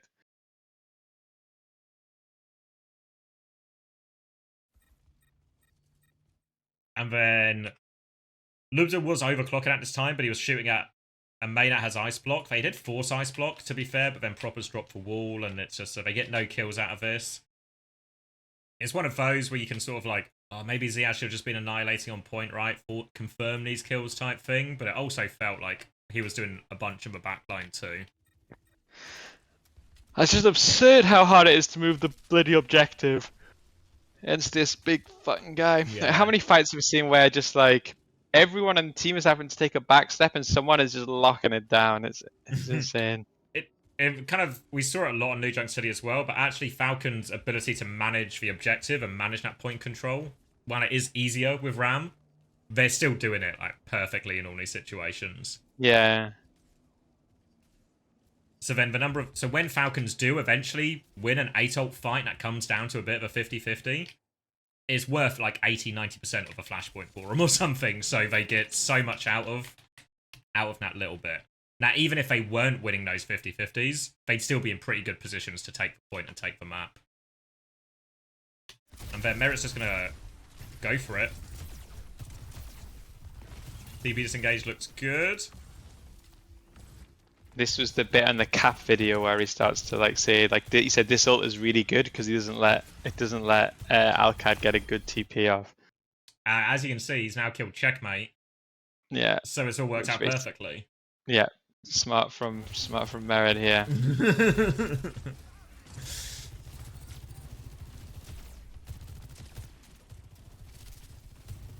How's the project coming along? Yeah, good. I'll be able to share more soon. Soon actually isn't that soon now I think about it, but relatively soon in the grand scheme of the universe. Alright, but now, it's kind of annoying, Falcons, it's all this like, it's stuff that feels so annoying, I think from a coach point of view, but like, that Merit pick just now means Fielder's going to have Kitsune rush for the next fight, Propper's going to have Blizzard in the middle of the next fight, and this is sort of what feels like a sort of nonchalant pick from Merit or an unimpactful one that just takes 20 seconds. It takes 20 seconds and it takes your ability to win the next fight down from like 60-70% back to like 55 or something. Do you know one of those things which is insane to think about, but like how many times across Overwatch history have they nerfed the speed in which you farm ult? But I swear you still get it all the time. Yeah. Like could you like I don't know if everyone's just got so good at farming ult and like everyone is just like mechanically hitting all the shots and maximize healing. But could you imagine if all of those little 20%, 15%, 10% changes had never gone through? Every fucker would have ult every 2 seconds. Like it would just be like 5 ult fights every single time.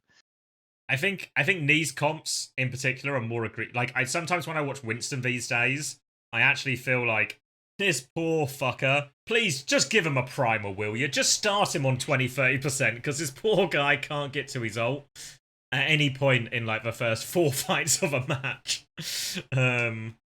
So I feel it's for some. Like I feel like Winston's probably got the hardest version of it, but even Bull is taking a piss. Yeah. Someone says Rivals was like that. Yeah, I mean, I feel like it's probably actually, if you go back, do you remember when it was like, you have to go way back, but like the Beyblade meta when it was just Nano Reaper? And it was like, he would just have that every fight, actually. You know, like it was. No, it it's was just true. a matter of when. One combo into another combo. All right. Let's see how Alcad win this one. So it's a symbol push. Last time, end of Lijiang City, we saw a really aggressive TP with this as well. Does Checkmate not have it? Does have it. So decision is in his hands. The Kitsune Rush comes back. They're going to layer the Kitsune Rush. They've done this a few times, haven't they, where they're quite happy to match the sim wall with Kitsune. Feels like this is another one where this sim wall is actually just terrible, right? Like everyone is just going to be able to play on their side, and there's like, you might not be able to necessarily shoot back, but I don't think it necessarily like it's going to matter. There's no cutting here, you know? Yeah, I feel like there's also like, there's a one where you do something like here, and then you sort of say to Proper of like, you can ice block, mate, but good luck getting out of this, you know?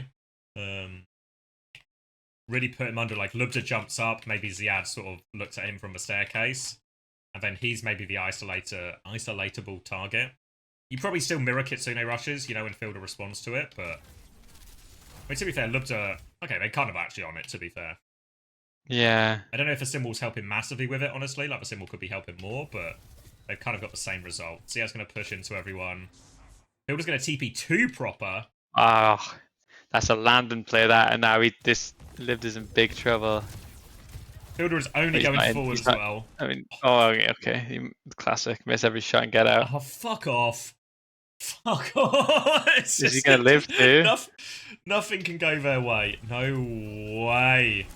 Fuck. Nah, it is actually absurd. Nothing's going their way. Like, I'm not trying to like discredit Falcons or take anything away or like spin up a luck narrative. But fuck me, nothing is going Qadsiah's way in this, in terms of all these small moments.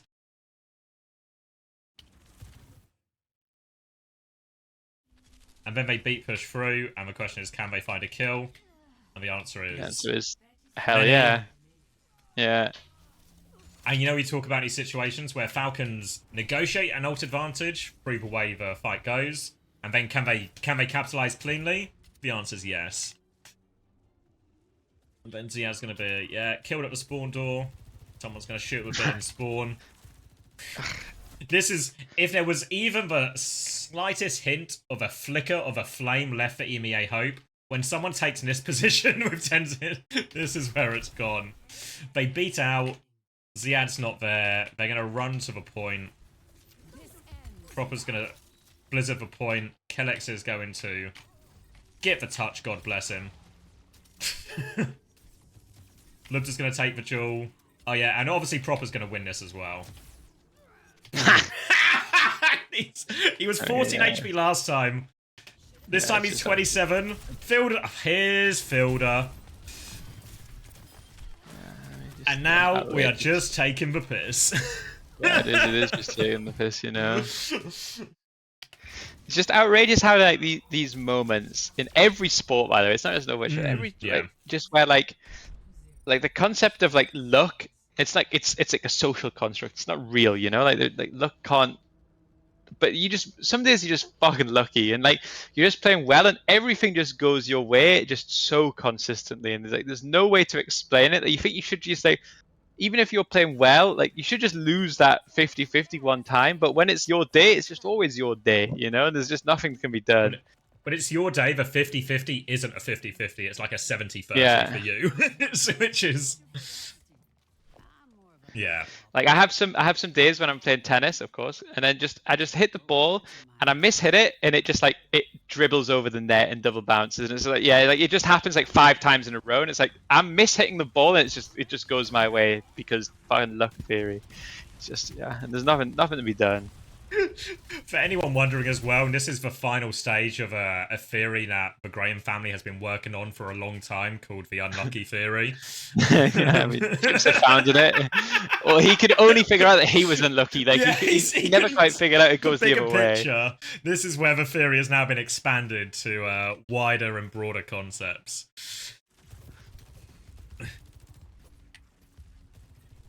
Alright, then Proper's going to go Venture. The hero almost just feels irrelevant at this point. Checkmate with a TP to Live in this situation. Does Live in this situation for a second.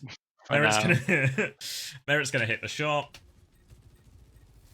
And then Ziad's, I mean, to be fair, even before Merit hits this shot, Ziad was losing this frontline trade very significantly.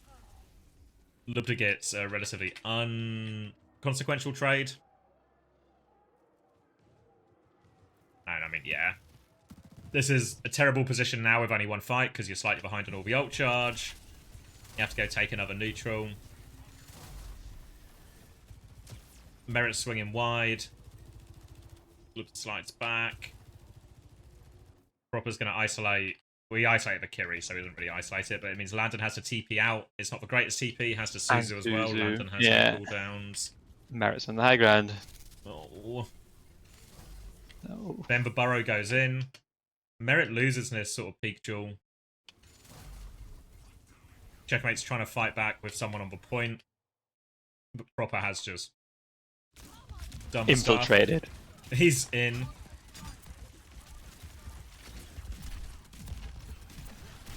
Then just, yeah, uncontested.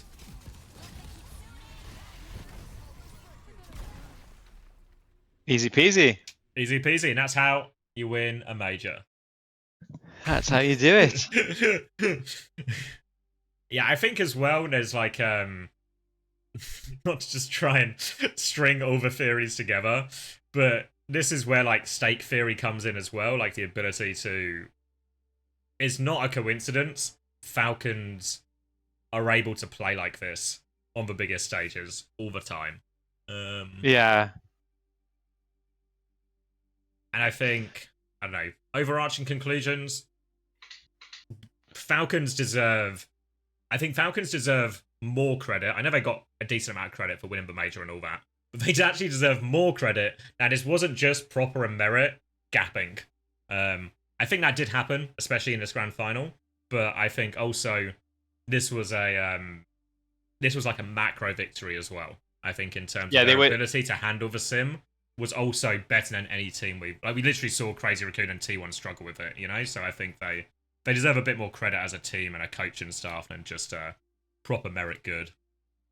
Yeah, like how many times did a TP catch them out, you know, and get a kill? Like there's maybe one in New City where they TP onto Chio and slow him and kill him, but Merit never died to a single TP, you know, and they were always hyper prepped for it. So yeah, I agree. I think also like there's an element of like both, or maybe in sim meta it's only your Sojourn who makes difference, but I think Libda in general just I didn't have almost any moments, whereas Merit was full of moments. Even like they were ready for the sim, they still like neutralized it, you know, like it was like Alcad was still 50-50 on some of these like macro things. Like they weren't getting out macroed, I think they just didn't have a macro gap, whereas maybe they normally do. Yeah, it felt like there was a big, like, this isn't the best. Like, we see Qadsiah have played better than this. So I think Qadsiah in particular, I mean, I've not talked to any of the players or stuff, but I know we talked to Junkbug, but I think there will be a feeling of like, I don't know if, you know, maybe they couldn't have beaten Falcons still, because Falcons were playing very well, but fuck, it could have been, there was more of a game to be had here than before. Yeah. I think that'll be the bit that sort of stings for Qadsiah. Not the fact that they lost to Falcons, but the fact that they don't know how close it could have been if they don't make those mistakes. But even at Esperança, if you took away the scoreboard at the top and showed me those fights just in like I can't see what point of a map it is, I think I would say Falcons are winning or playing better. It felt like it was a really ugly Esperança, considering they had like 120 meters pushed or something. Yes. I think there's lots of mistakes even before we get to like the mismanagement of the last fights. There's a lot of decisions that maybe could have been different, and a lot of ult usage that could have been different as well. That maybe just sort of feels like hesitation, or, you know, like hesitation or indecisiveness. Think about that New Junk City. People don't know whether to go back and deal with Proper or go forward. These are things that I don't think you'd use to describe Qadsiah at all in Stage 2. Yeah, no, I agree with you. I think to sum it up, Gabby. All right, I'm going to grab a drink, and then is TMCR the next, like, the obvious place to go, or do you want to, or TM Alcad? Yeah, we can. I don't know if I can finish it all, but we can give it a go. I'll get a coffee as well, and then we'll see how far we go. You feeling a coffee or what? No, I'm not getting a coffee. Oh, okay.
I'm back.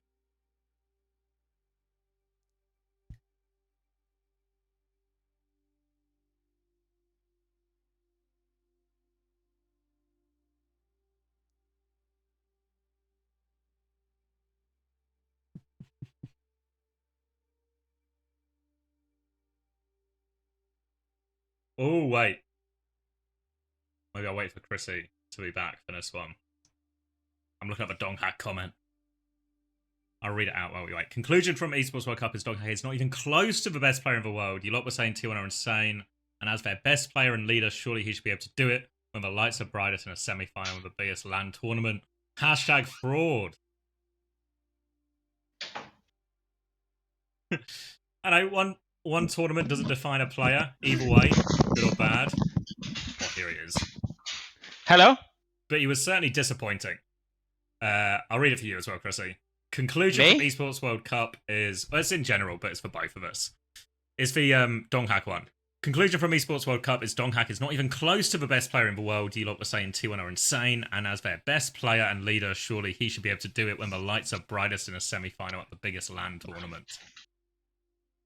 Yeah, I mean that's terrible take, but I think it's probably rage bait. Yeah, I don't know. I think it was a disappointing tournament. I think from Donghak for like the ability, but yeah, I mean, I think there's two things. Like one, like where Donghak truly shines. This was not the meta for him, right? Like, same with Gouchwei. Like, I don't think he's as bad, like in terms of like as a one trick, maybe as Gouchwei, but maybe like, but I don't know. Even then, I don't think Donghak was like the problem. I feel somewhere based on what we saw from scrims and all of this. I swear they were better than what they showed in that semi-final. I swear they also underperformed in that semi-final. Yeah, I was expecting. I think we all predicted it at the start of that day, if I remember right. That we all thought like actually this is now T1's tournament to win. Yeah. Calling out Donghak, not Rush, is pure delusion. True. Yeah, it's but also understanding that Rush has no impact on the win or loss. You know, like he's like fully like just behind the scenes at that stage. You know. The Donghak scrims is what's gotten him. Nah, this is definitely rage bait now. Yeah, watch Korea, mate. Watch Korea, mate. I never watched Korean scrims. I watched all of his games this season in Korea, where he was just the best player in the world every single time. And even then, he just like it's one bad match for T1. I don't even know if Donghak was the fucking problem. Part of me wants to review that game just to fucking fight this guy, you know. This is what they are calling. This is what they call one manning, I believe, in the stream sphere, where it's like you get baited into debating one thing, and it like holds the stream hostage. Oh, thank you, Ziad. Thank you for the 5 months. You just missed us reviewing your game. Thankfully. Thankfully. It wasn't that bad, Ziad. Well, it was, but it wasn't like what's the word? It wasn't egregious. It was just everything felt a bit worse than it normally does.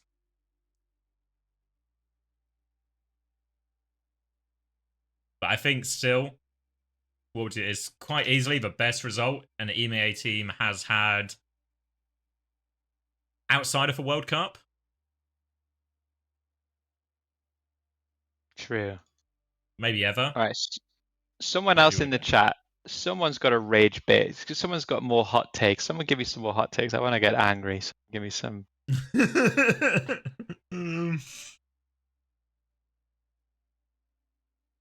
I said the best in the world to be able to carry. Okay, let's ask. I'll keep going. I'll bite. Okay. Who do you think is the best player in the world? Let's see. Proper. Okay. So during the last stage when Proper was losing all of his games, or in any tournament where Proper didn't win in the grand finals, am I allowed to then say he's absolute dog shit because he didn't do it in the biggest game? You know, like what about who did they play? They got to grand finals in Shanghai, right? Okay, why didn't he carry and win the game if he's the best in the world in Shanghai? Can you explain that to me?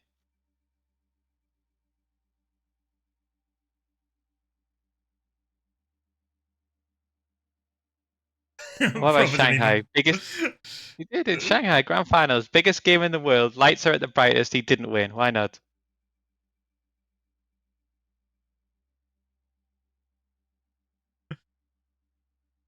He was carrying, but they lost, dude. How can he carry if they lost?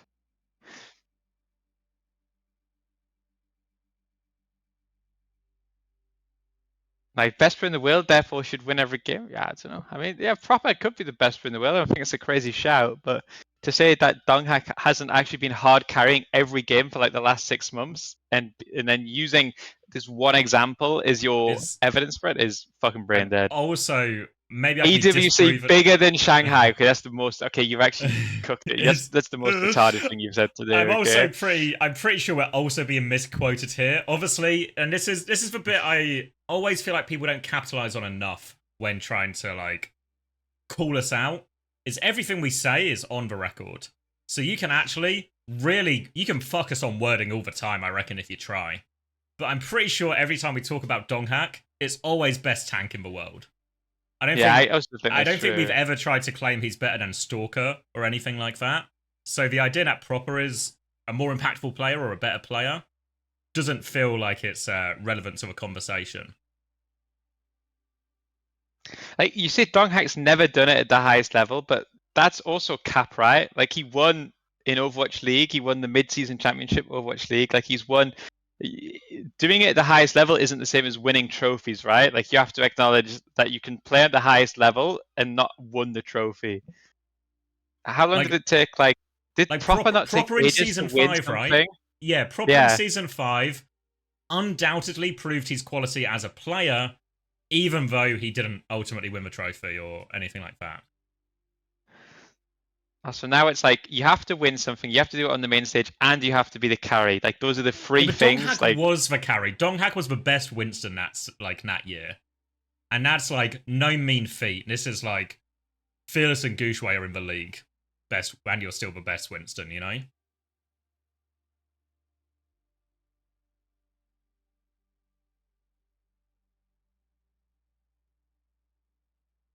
Donghak didn't carry Atlanta. I mean, yeah, I'm not saying he like, carried Atlanta, but I'm saying he he played his part. You know, like teams with bad Winston players didn't do well in those metas. Who do you think is the best tank in the world? Who do you think is the best tank in the world?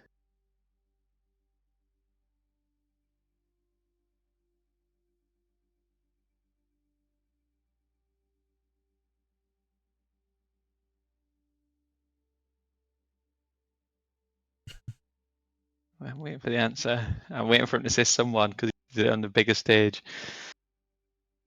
Pink Qadsiah, jump in. Why?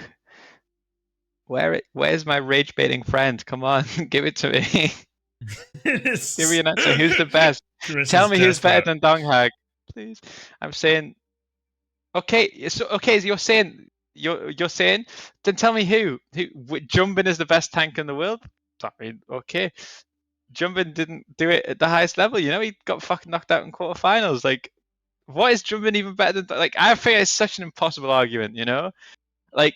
Okay. Well, also, yeah, the idea that a good shout. Donghak was carried by Donghak was carried by Atlanta, but Crazy Raccoon doesn't also provide the same benefit to a lot of their players. You know, now you get to play on the best team of the world.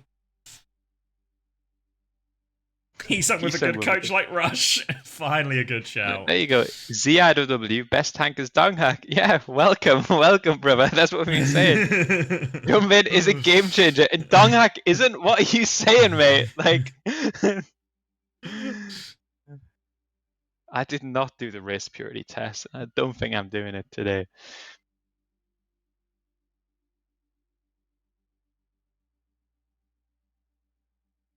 Oh, sorry, mate.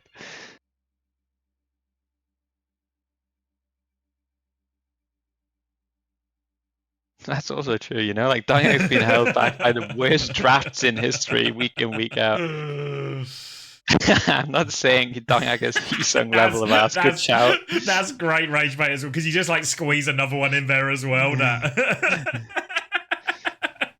But if he was a game changer, why not show it when his team? He's literally showed it so many times this season. It's insane. All right. Anyone else? Someone else rage bait me. Maybe we should. Is there a way to watch the cap video together? You want to get rage baited together? Yeah, we can 3-2-1 it. Yeah. Okay. I can do that. What was it called? Wait, I'm just going to turn my preview on for a second, but we should be okay. We watch Harry Maguire's interview with Rio Ferdinand. That's probably good rage bait as well, actually. Apparently, Donnarumma might be going to Man City. No, what? Why? I mean, is Edison? Edison's still there, right? He's not dipped. Apparently, he's going to Galatasaray. Edison? That's Why? what they say. Sometimes I don't get how. I don't know.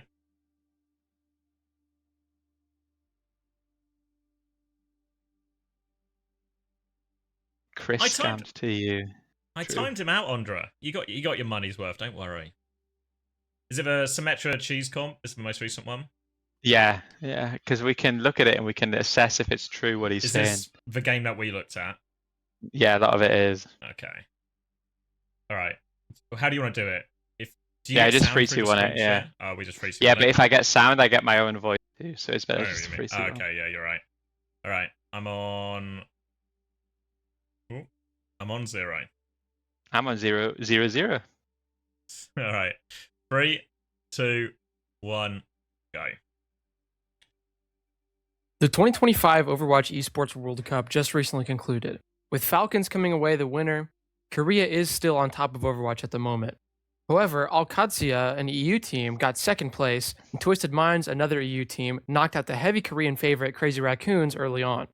So what kinds of things allowed EU to do so well in this tournament, and what are the differences in how Falcons beat them and how Crazy Raccoons lost? I do want to note that Sign Esports beat Twisted Minds very early on in the tournament, but first to 2 is a very different format from first to 3, so I'm only going to cover these for now. The defining hero of this tournament was definitely Symmetra. Why did The you EU teams squeeze had it a in? stronger grasp on Squeeze it in, Symmetra than mate. almost everyone else, and the biggest determining factor in whether you could place high or not was whether you could play Symmetra or whether you could beat Symmetra. Most teams decided pretty early on whether they wanted to try to play it or beat it with their own style. Crazy Raccoon decided mostly not to play it and to try their own style, even though they did play Sim on one map. There's 2 main things you need to do to beat Symmetra without mirroring it. 2. Number 1 is constantly pressure them to make bad TPs. Now, before we talk about how to do this, I want to talk about what good TPs are. There's a couple ways to do them. The first and easiest is just to TP directly on top of your opponent. This is really good if your comp has better brawl than them. For example, you have a Cass, you have a Ram, you have a Diva. These are characters that want to just get directly on top of the enemy, and it's really easy to do. The other most common ways to use them are to TP to make an angle for someone, usually for your hit scan, or to TP specifically to fight someone on the enemy team that's making an angle, maybe to help my Cass fight their Freya. The last most common type of TP is usually a rotation or a map flip, maybe to get completely behind the enemy or to rotate past them for some kind of important space. Okay. Now, since there's So so far, many so different good. kinds of TP that all get tons of value, how do I pressure them to make a bad TP? The first fight we'll look at is from Crazy Raccoon vs Twisted Minds, Circuit, a map they lost horribly. Let's watch the fight.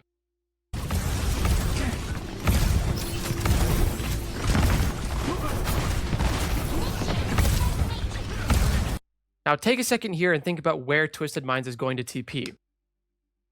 First of all, we don't really know since our position doesn't let us scout them at all. Second of all, both of their obvious TPs, either directly on top of us here or to the statue to clear the angle, both look like pretty high value. If you pay attention to the way I usually explain the game, I'm a really big fan of stopping engages before they happen. At this point, Crazy Raccoon is just trying to sit by and live a TP that's definitely going to be good. They've already failed this fight, and when Twisted Minds does TP, they have no point but to hard kite and just let Twisted Minds set up their beat push and end the fight easily. They kind of forced a kite in this fight anyway, I think. Yeah, like this is the problem, right? Like pause it. It's like there's like I don't know. I always feel like with the cat videos is the point in which he's making is never actually wrong, but then like I understand, right? If you're making content, you've got to find an example, and it's like remember I make the videos for the team, right? And sometimes the example I'll use to prove my point, it's like a little bit ropey, you know? Like you've got to really stretch the imagination. With these, it's like the same, you know? It's like this idea is like I guess what he's trying to say here is this idea of if we let them TP to the left here, and then they're just going to beat push, we're going to lose. So instead, we should hold really close to the corner, and then put some pressure. But the reality is also if Freya is fucking peeking at this doorway here, then I'm also just beat pushed and fucked, you know? So I don't know. I feel like that's like the thing. It's like I don't know. I don't know. I feel like his examples. I think there's another one which comes up which is slightly more egregious. It's the same sort of thing, you know, where it's like the point you're making is good, but you're using an example of someone overclocking and spawning missing every shot. It's hardly like this was like the greatest thing you've ever seen. Yeah, well, I think Isengard kind of summed it up as well. It's just like they have beat, you don't. We have to sort of play to go backwards. There's no way to hold this. It's kind of just that simple. And that's the danger, right? The video is, don't let them get good TPs. Pressure them to get good TPs. And then the example is where you have massive ult disadvantage. Like, if anything, to be honest, it's better to, like for Crazy Raccoon, it is actually better to let them TP and hope that you can farm wall and window and flux, right? Like it's actually better to give the map and hope that you can farm something in return here, as opposed to just holding close and yeah. If this video came out before. Well, actually, maybe for stage 3, maybe you just download this video and then you're going to destroy TM and Alcad. Now, like, just pressure them. Don't let them get good TPs, okay? That's what I'll go. That's what I'll I'm gonna go be for. so upset when I watch VP in stage 3 if I see anyone getting a good TP against you, Ice. Or even worse, an unpressured TP. Oh, God forbid. All right, where do you pause? All right, I'm 241. I'm 242. All right, I'm with you. All right, 3, 2, 1.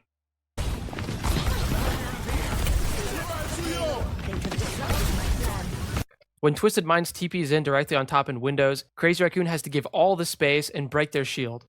Heesang tries to go bottom left to get a little bit of space back, but at this point the beat push is coming and we've given every inch of map space. It's just the same, we're just desperate for ults here with Crazy Raccoon. Yeah, and we cheated one ult. We ran away from an ult, and then, you know, now we're 90 on everything. Like,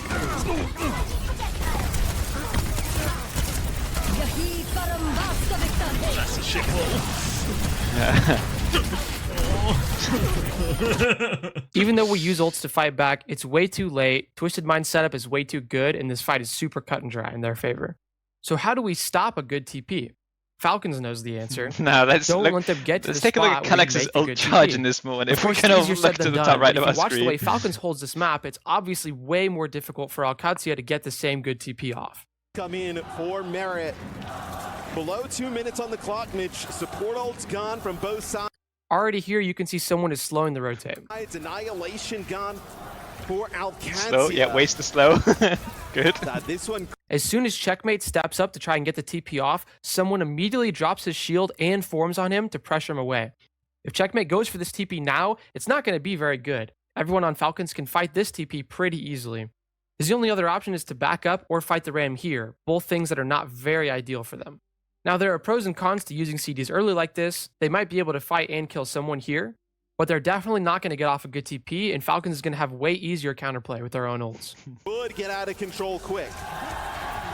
Here they come.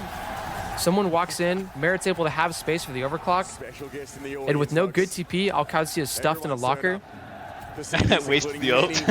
Stuffed in a locker. and Just now they have to disengaged try it it. again. And why not? Hoping for a Now? bit of a banger from Qadsiah. Okay, Here you can see the strength of the way Falcons Pause it. controls the early fight setup and how that's proof of concept right there. Okay, that's it. That's it. It's just so funny, you know. Like, one is like a Sigma Freya comp with Ram Ban against a team with beat push. One is I'm playing Ram May with the enemy has no ults. I have ult advantage, and I clock first, miss my shots, and then hit a headshot. And then this is exactly how you need to play, you know.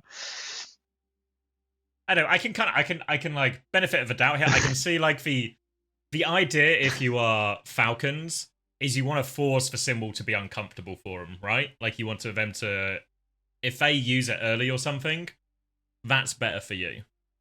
But also if they just cheat you completely, then they've outplayed your attempt here.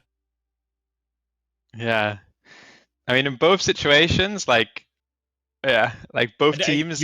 They're like incomparable situations is, I guess, like the fundamental, even though you can like, I can see more justification for like what Falcons were looking to do here, but they're not really. Yeah, and also it feels really hard to see they're gonna play this way if they had like other team had like double support or something, you know? Like, whoa, fucking hell, nearly fell out my chair. But yeah. But yeah, if Kellex has beat here, then they're maybe like, if they're overclocking early, their positioning is much more like run away as soon as we force an ult type thing. Alright, what minute you at? Positive trade. 4:52. I'm with you. Alright, 3, 2, 1. difficult it is to get off a good TP.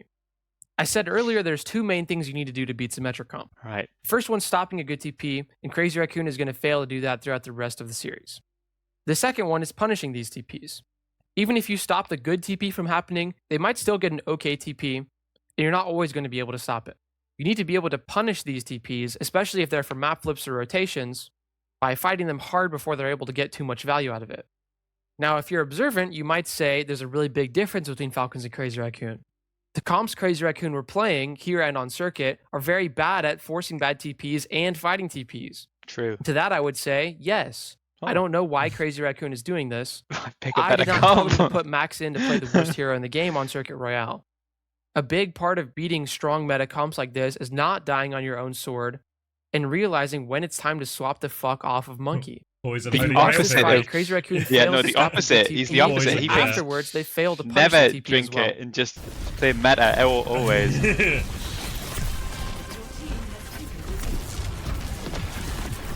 timeout pace. Great work, team. Here, they're not able to stop this TP at all. Jumpin can't poke the walk up. Qadsiah and Lip are both really struggling to duel Quartz. This is an angle TP for Quartz, and it's really easy for him to just force out Junbin with the slow.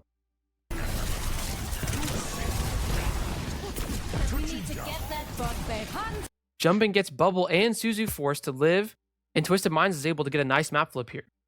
We failed to stop the good TP, but we might still be able to punish this rotation. Except, we are on fucking Monkey. Crazy Raccoon is about to use 4 ults. Lip starts with Bola. We're going to use both support ults and a barrage. And we're going to fail to punish this map flip simply because Junbin is not able to do anything. So this just play a better hero, mate. Because I swear this is all really good, you know, like flip farm the ults, like we now have a really good situation, and then I don't know, I feel like this fight's winnable too. This isn't the best Winston jump I've seen this century. That looks super fun, right? If you find yourself on a character or comp that is not able to stop these TPs and is not able to punish TPs, you're on the wrong character. Here's another fight from the Grand Finals where Falcons is able to actually punish a TP, mostly because of the comp difference, but also because of the way they stop the good TP from happening. In this fight, someone does the same kind of stuffing, preventing Checkmate from getting this good TP off. Qadsiah commits 2 ults to try and force someone away so they can get this good TP off, and Falcons matches with ults of their own, trying to keep the space. To work with now, but it's going to be a Qadsiah rush from Landon, reciprocated. We got pavement everywhere as Ziad tumbles into the backline of Falcons, but they keep themselves safe behind these barriers. Someone with Everything here is mostly fine from both teams, but if you watch, there's one thing that's really important. Since Falcons use their ults to keep the corner, Checkmate has to go for this kind of okay value TP instead of the super high value one that they want. This TP is easy for Falcons to punish. This TP is easy for Falcons to punish, and they're immediately going to beat push past it and kill everybody who didn't take it. waiting. Ziad's still 30% away from his Ramatra ultimate, and all Falcons have been able to do now is just to go for it. Sound barrier, it's time to throw caution to the wind and take to the skies. Kellex the land. Now, a large part of the reason Falcons is able to play this way is their comp, but the comp is a reflection of your game. Massive advantage. Falcons understands how to win this matchup, and that's why they pick the characters. Crazy Raccoon failed to understand the matchup, and that's why they picked the wrong characters. If we go to Blizzard World, there's one more clear example of compositional mismatch. Here, Crazy Raccoon is trying to ball Venture Freya frontline. In theory, we should be able to use our poke from our Freya and the combined dive threat from these two to stop good TPs from happening and to punish them. There is one problem though. This dive is very reliant on a cycle. That cycle specifically being your Venture and your ball getting their cooldowns back after they dive the first time, and more importantly, the time it takes them to set up in between dives. All Twisted Minds has to do is get an okay value TP and live this dive. After that, they need to hold some space and wait for the next TP. Crazy Raccoon, however, needs to set up, make this TP bad, and then set up again to make the next TP bad. Either that or find some way to hard punish a TP, which is really difficult against a comp with Cass and Sim and Ram. So hard punishing TPs is very, very difficult, and constantly keeping our cycle ahead of theirs to make the second TP and the third TP also bad is also very difficult. Let's watch this play out.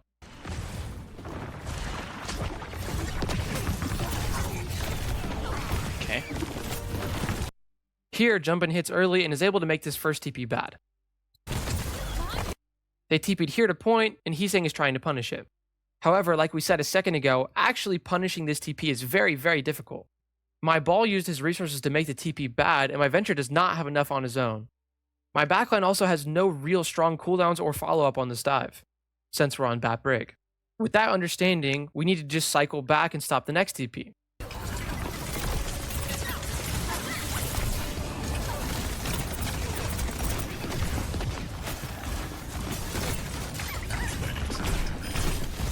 Unfortunately, that's way easier said than done.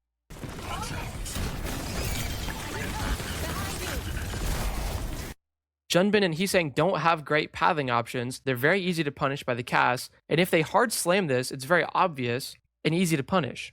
It's very easy for Twisted Minds to just sit here and wait for the next TP. This TP is also going to be good almost assuredly.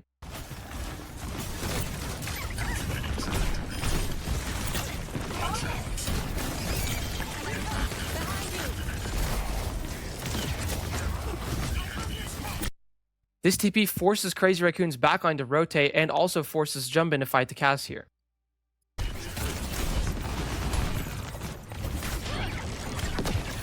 This TP leaves CR with almost no CDs left and definitely no setup. The next TP from Twisted is almost assuredly going to get value.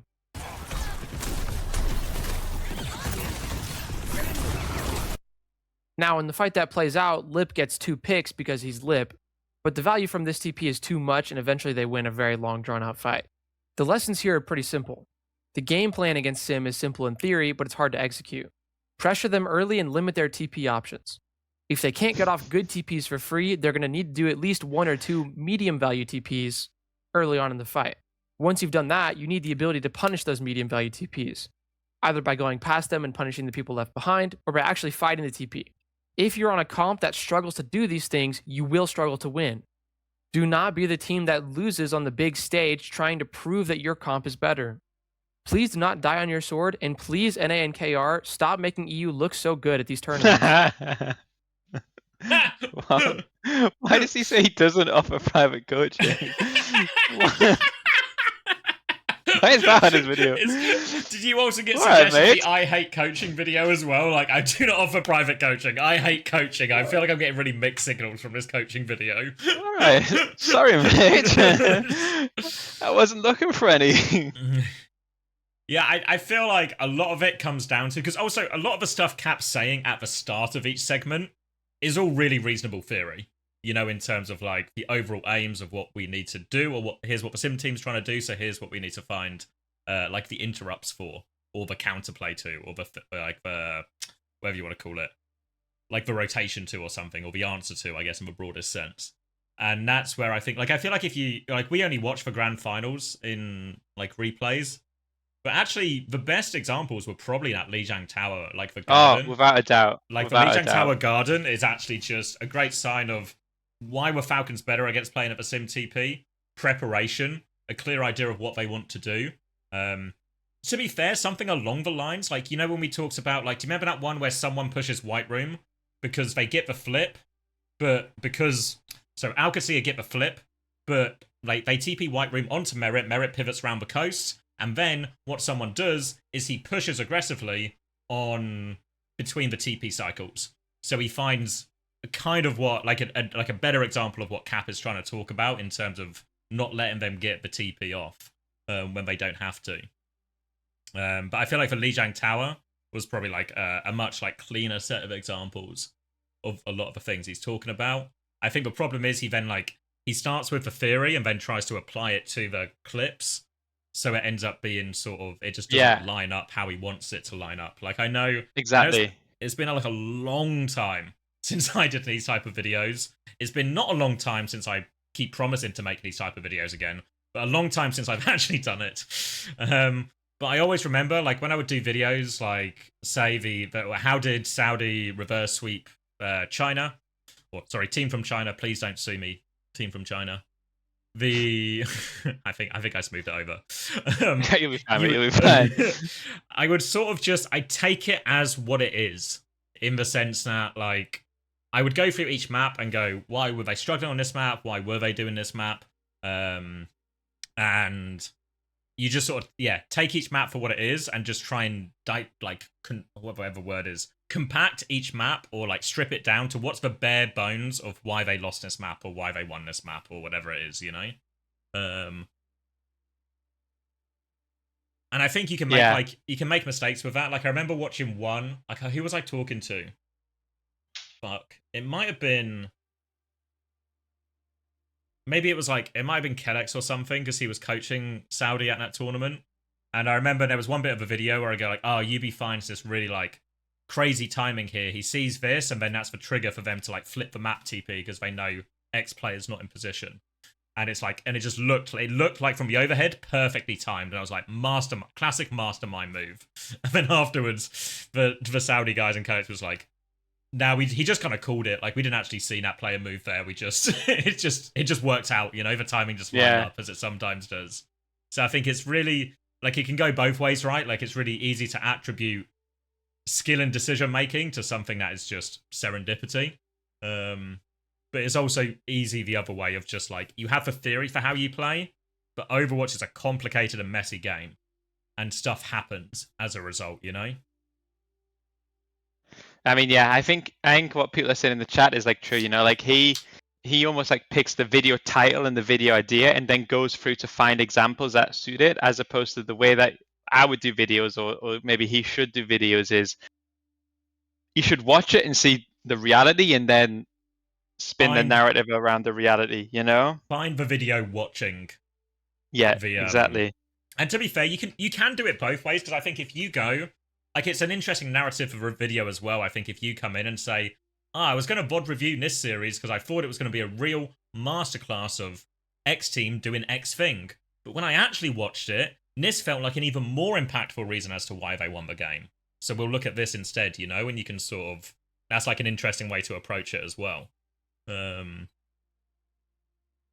there was the one that Unta roasted on stream, which was quite funny. That, like, I can't remember. I never watched that one. I don't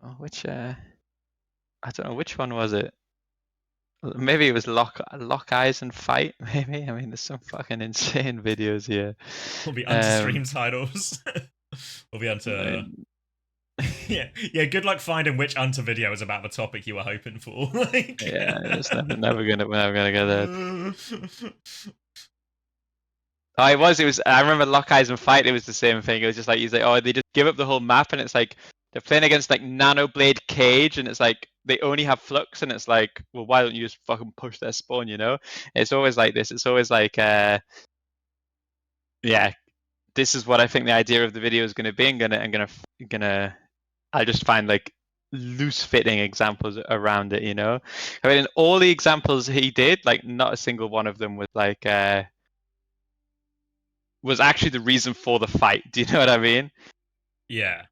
It's like, because I think as well, like, because you talked about we've definitely both done it before, where we will use an example to the players in a team situation, and then we'd have to start the example with like 5 caveats of like, I know this isn't actually, this is like a shit example, and I know they have B, and I know they have this, etc., but just look what happens here. We nearly get something out of this. Can we do this more often? Or can we, like, focus on this bit? And I think that's really, like, the players can understand that, you know, and you can really just focus in on, I want to take this one tiny bit of the 10 things that happen, and we want to try and, like, focus everyone's attention on that. But I think it just makes poor examples, I think, for, like a public video or, like, a broader audience. Yeah, agreed.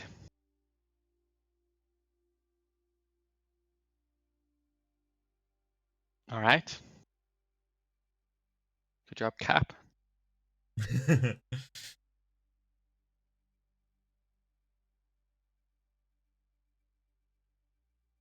Yeah, I think, like, as someone who's, I guess, made these type of videos before, you can sort of go in with ideas. Like, what I used to do when I made the videos regularly is, as I was watching the games live, I would make just, like, a short list of video ideas of like, wow, this was a really cool map, here's how this comp works or something. And then out of that short list of ideas, only X amount of them will actually work out, or, you know, or will feel like I've got I was right in terms of what I thought was happening, or I have the examples to back up what I thought was happening and stuff like that. Yeah. Day before TMCR, Cap said he was 90% sure TM don't take a map off CR. Well, we live in the 10%, I guess. I mean, he actually got all of it wrong. Like, it was a fucking rough day to be Cap this tournament.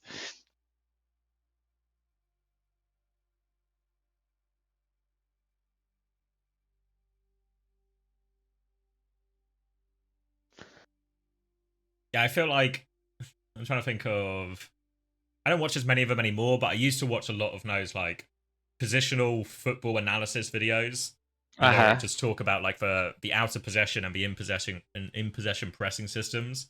And I always found like there were some channels where I'd watch it and then I'd watch the team play and I'd be like, oh yeah, I kind of see it, like it works, or the way they've described the approach seems true. And then other times where I'd sort of look at it and I go like, this doesn't actually seem to be true at all, And maybe sometimes that was like maybe the team just change it, right? Yeah. But I think it's really easy to get like lost in the detail. And I feel like there is a balancing act, right? Like you have to make a vid. Like if your video was like, oh yeah, so here they had beats, so it's a shit example, and this like, okay, then it's not a good video, So there is like an element. I try to give them the benefit of the doubt in some of them because you have to be thematic if you're trying to teach people something or whatever. But you need like enough examples for a whole video as well. You can't just make, like you can't just review a fight and upload it because then it's just a 5-minute video or something. And it's also true. I know when I was making these videos of you can't actually do it like a VOD review. Like if I actually just stop and talk about the fight, you get into like how long did it take us to go through 4 maps on this stream? Like 3 hours? Yeah. Like that's a shit video. Like no one's gonna click on that. So there is like an element you have to really strip things out and just focus on key parts of it. Like I found it much easier when I would just do like a specific hero type video or something, or what is so-and-so's job in this comp type thing. Because then like when I did the Quartz video, I found that way easier to talk about Quartz's playstyle. Because I'm just focusing on one small bit of this, of like what does he do in these situations? How does he use his ult? What does he do when they are fuck all and these type of things.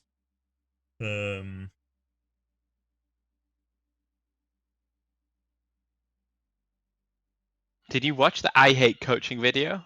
No. It's really it's Spilo Core, isn't it? I think. Yeah, it is, yeah. It's just him in the camera talking about why he hates coaching. I only got 5 minutes into it, but Gabby. It was Wolf Glick. Who's Wolf Glick? Let me see. I don't know. I'm scared to search it on main. Actually, not on main. Is it a Pokemon thing? Oh. The biggest. Why the strongest Pokemon ever failed to win Worlds? I mean, it's 27 minutes, so I'm not going to watch it now. But I'll watch later out of respect. That is respectful.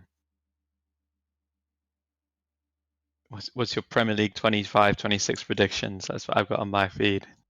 I can press my home button. Let's see what the algorithm's telling me. Last Free Nation, Before Horseman thing, Rio Ferdinand, Sideshow video. I actually respect this massively. You have almost nothing racist done here.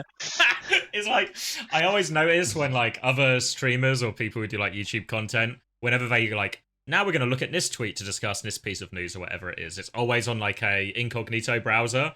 I'm like, oh yeah, just boots up my main Twitter, and I'm like, people are like,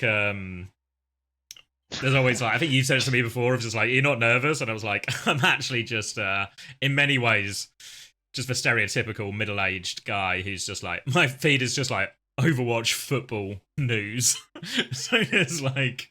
I mean, the algorithm hasn't started to give you content about like the boats and stuff. That's what happens. Like my mum just has unlimited boats content on her Facebook Shorts. The Twitter algorithm takes no prisoners. Like, there's no way you can have a like YouTube. I feel like it does genuinely just try and provide you videos similar to the types you have watched and that you might be interested in. Like I'm getting suggested James Lawrence Alcott, which was a video. I've seen this guy before, but Chris sent me a video of his the other day. I'm getting Southwood City, which is obviously the one Gary Neville owns. Like these sort of like Andy Samberg, Kevin Hart, these type of celebrity things I'll sometimes watch with dinner. Amarin's Tactics Breakdown, a Spilo video. Fine, I like that.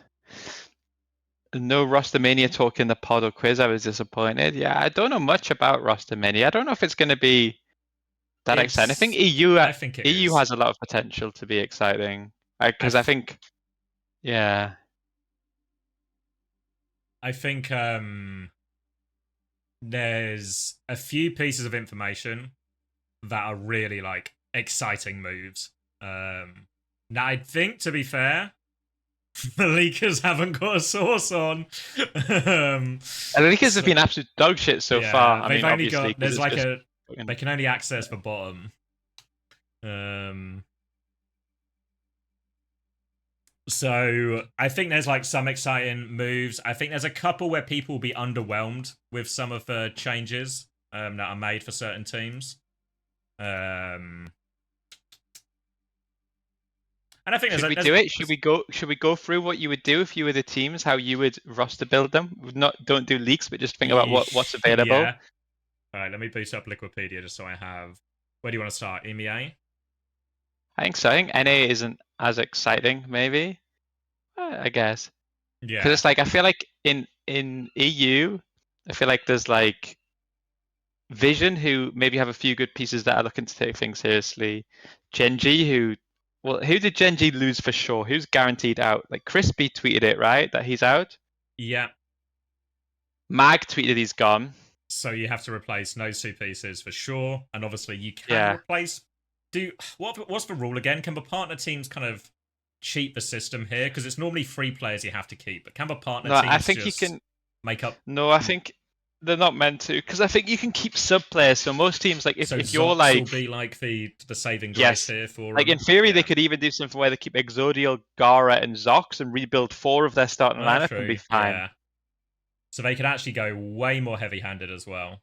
You can bring 3 players in max. Oh, is there also a limit on changes the other way? Is that true? That's still, I don't know. A few people have said it, so.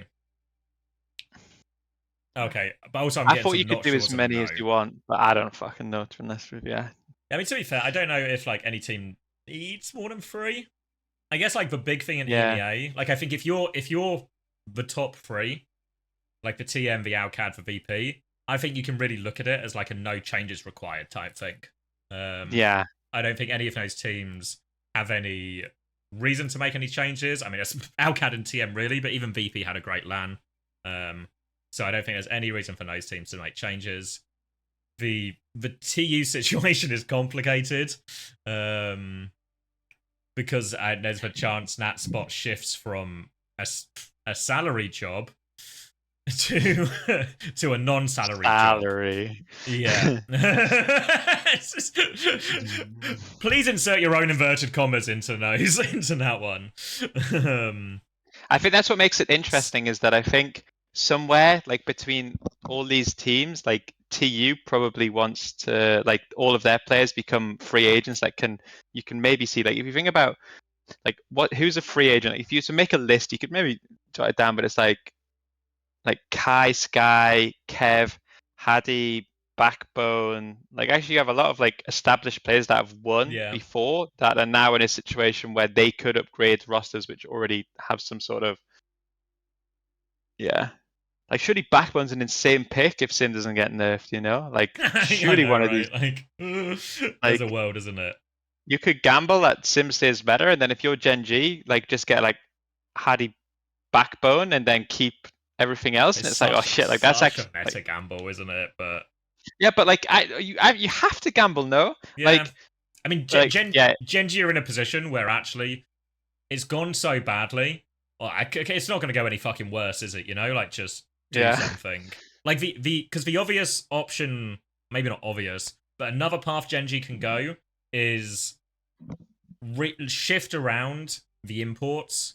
So if you can convince Kevster that you have a bag of money compared to his current no bag of money, and you can get him in, you sacrifice Who Are You as a result, keep Zodial, but that DPS line feels pretty decent. Probably keep Kaneo as well. I don't think you swap him for Sky or something, but it feels like side grade at best, downgrade maybe in other situations as well, like maybe a little bit hero to hero. And then the question is, what tank can you import, and what support can you import? I swear everyone that's like talking, I swear everyone is like so unimport pilled right now. Like I feel like we've full on rubber banded away from it. Like I really wouldn't be surprised if a lot of these teams don't go Koreans in the next stage, you know? Yeah, I mean that's for. There's also like that side of things for Gen G. Maybe Vision are more happy. I get the impression Vision are more happy to spend money, based on like the investments and some of the players they've gone after so far. But like if I'm Gen G, and I just go like pick up Kev, keep Zodial, keep Kanale, keep the Spanish contingent, and then do like just like a Kellen Bliss or something. I feel like that roster feels robust, right? You get Kev with one of his best. You know, you have the Winston Tracer. Maybe gambling on Winston is not a good gamble at the moment, but you have that possibility. Kellen has enough flexibility, I think, to get away with it as well. And then that roster certainly feels better than the ones we've seen before. And you've got like a proper established star player in Kev as well. Yeah. I feel like the team that gets Kev out of all of these teams looking to add pieces that's going to be the big winner. Yeah. I mean, I feel like even Vision could, like, assuming Vision are the, like you said, they're maybe the ones to invest and maybe the most likely to get imports. Even if they somehow get Kev, then it's like they could then they could do the same to thing. one and then right, like get rid of Troy, get in again. Kellen is probably still at the top of my list as far as import tanks go. My condolences to Heesung, of course. But Kellen, I think, more established, especially on mixed teams. I think most importantly for this type of theory. You could do a similar thing, you know. Obviously, you'd have to find a main support if you're Vision, or another support player. Obviously, do they still have one? I want to say they kept one. I'm not sure actually. Roster lock is Friday for those asking. Yeah, so they can still have one Violet, and yeah, maybe like Crispy would slot into that nicely, you know, as like the Alba upgrade. And then they have the double flex support for those lineups still, and they have. I mean, yeah, okay. To be honest, cover. If you think about what we were trying to do on TU, if I just signed Violet instead of Twilight, it would have actually made everything so much more possible. Like that's what like, it would have actually Kellen, Kev, Violet. If Violet could have just been kicked like 2 weeks earlier, like it would have actually just been like, and that's what they should go for, no? Like they should get Kai, Kev, Sky, and then Kellen, and then actually you have a team that can play dive really well, double flex stuff really well, and then still have someone that can play Lucio if you can play a ground version if you need it. Yeah, exactly. Yeah. Maybe even do two, get like Hattie and Kellen or something, and then just. I mean, that would be the best chance you could get of knocking off the top three. But Heesung Violet would have been good for team atmosphere. That's true.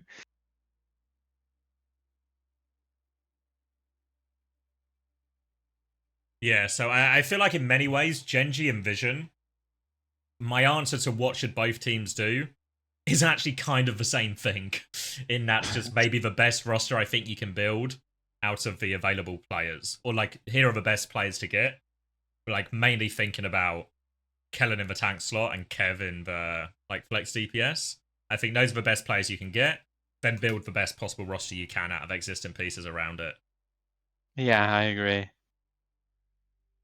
And I think if you're... It's hard with the other teams, because I think if you're in a sort of Peps or... I forget the names. It's Anomaly, and who else was promoted? Oh, and Vision, of course. But if you're in like a Peps or Anomaly situation, I think you're very much forced to just... You get the best of what's left. You don't have bidding power for these star players. You just have to make the best of what's available. So, in reality, if you're in these Peps or Anomaly positions, your options, you get last pick of the lot, right? So as contracts are signed with other teams, you are just take who you can get type thing. Yeah, I feel that's what I would do. Is one team should try to get like Kev, Kai, Sky, and the other team should build around like Hardy Backbone and like build a full-on London style. And both teams gamble on a meta one way or the other, and that will work, you know. I remember we let the science experiment figure it all out. Hello, Wrenchman420 Glaze it. Welcome to the chat. Why is Kai still rated? I mean, I feel like he's been fine this stage. Yeah, he this was. year even. Yeah. He was hardly the biggest problem on TU. I'll tell you that much for free. Honestly, Chris, you should probably actually start selling this information. You shouldn't give this information away for free. You should actually start charging for it to try and earn a penny or two. My feeling is Backbone would play. He doesn't stream enough to. He's not making an income anywhere else, is he? So like, chilling is just unemployed is less exciting. I reckon, yeah. Like maybe there's an element of like right team, blah blah blah for him. Like I don't think it would have to be a salaried position. I think like I don't think Pepsi would convince him. Obviously not. If you are Pepsi and you're watching, that doesn't mean you might as well ask. Don't want to speak for Jamie, but I imagine it would have to be like a salaried position.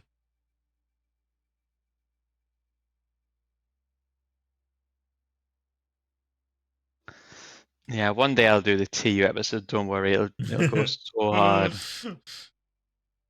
The pieces are falling into place.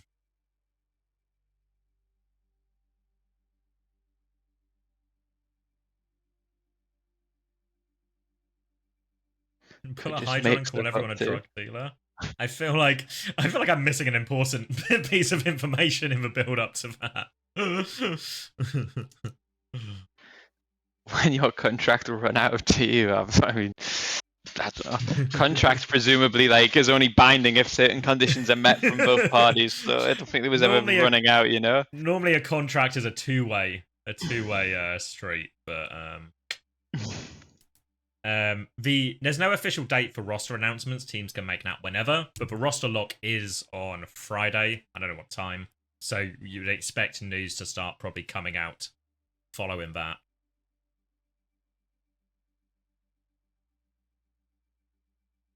I love this. Have you seen this leak that's going around too? That Kevsden will be playing with a player that doesn't have a Wikipedia page. Why is it so cryptic? Why is it so cryptic? Just tell us who it is if you know, mate. According to our information. What sort of information? Sorry, do you know where Kev's going? Yeah. Imagine someone without a Wikipedia page. Oh, cheers, mate. It's so fucking cringe. It's actually, yeah. It's unfortunately, what's your source for all of this inside information? Mainly just fortune cookies, honestly. Yeah, I just read a fortune cookie and it kind of gives me a bit of a cryptic clue and I try and solve it and apply it to real life and then I get my leaks.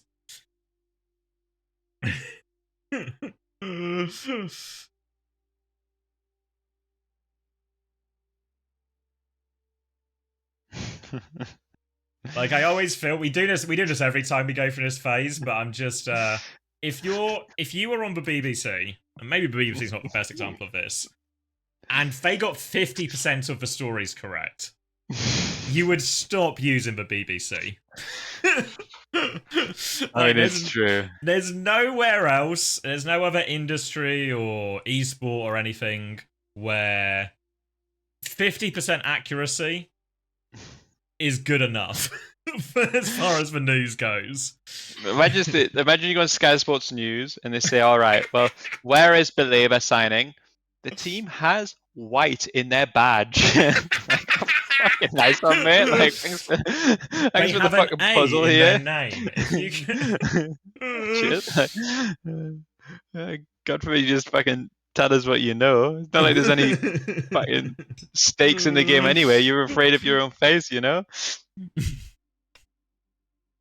Chris, did you not ask a Korean about Heesung's mentality before signing him? To be honest, we did. And to be honest, we should have listened to what they told us more.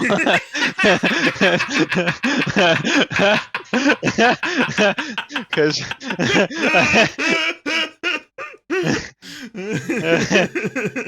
seems like the people on Zeta had similar experiences, but I thought, yes. I thought he looked. It is an I can fix him situation. But he can play Winston.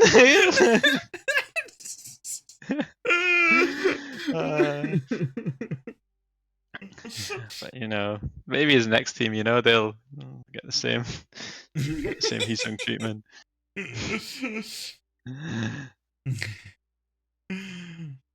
I mean, yeah, you hear, but you think, I don't know. I guess you think that you can give someone a benefit of the doubt, it's a tough team, like the situation is different, a lot of stress, like probably it's more toxic on that team, blah blah blah blah blah. But Yeah, Gabby. it's like because his thing is it's so easy to justify as well that like good players will be bad players on bad teams. Like not to ruin Chris's legacy completely. He definitely made us better in season 5. But I feel like people were so anti Haddy and Sparker, maybe especially Haddy, when we went into season 5 after season 4, that it was like people were shocked at the turnaround. And I was like, yeah, he's definitely playing better, but it's not like he was horseshit and now he's great. There's like you've underrated him before. And I feel like that happens a lot. Yeah. And I mean, is it the same? Like when we re-signed like, Haddy, like a lot of people said to me, like from within the team, you need to be careful with Haddy's attitude and stuff. He was like toxic last year, and it's like even that, it's like, well, the circumstances, you can kind of understand why someone is like just a fucking like toxic or struggles. Yeah, like in that situation, it's not necessarily. Maybe there was like an element of that where first team, he's expected to play like 1 every 5 maps and has to win against the best teams in the world. Like you could see that's like a really difficult situation. I think you bring him in, he's got a talent level, maybe he'll start winning. But yeah, I mean, Gabby. Yeah, I think it was that was maybe our first disagreement, Chris, because I was like really hesitant about bringing Haddy back originally. Yeah. But you saw through, you saw the bigger picture. I did the same thing. I gambled the same thing I did with Lijiang. I gambled on talent as opposed to I can fix him. You can create a better atmosphere that will solve potentially some of the problems that they had in previous teams. Yeah, but it's way easier to fix someone's attitude if you can talk to them. That's what I found. That's what I learned the hard way. Inability to communicate with someone makes it so hard to have influence over them. But you got to bear in mind as well, that was like season 5 was like team house, all in together, all narrative before the season. There was like all the stuff in place to give a coach an ability to have like big impacts and whatever you would call it, like the set the culture, I guess. Yeah.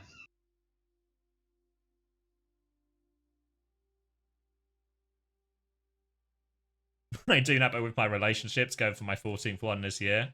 This could be the one. This will be the one. Okay, don't worry about that.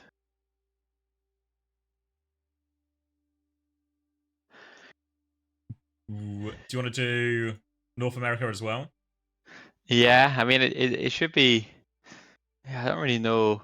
This space station is the one, right? Like that's the. GK I think and Liquid I'd put in like the same category of don't make any. If there was anything I would expect from those two teams, it would maybe be that Knife leaves back to a Korean team or something. Like I could see that happening. Knife wanting more guaranteed playtime and maybe something opens up, but that's the most I could see from GK or Team Liquid. Yeah.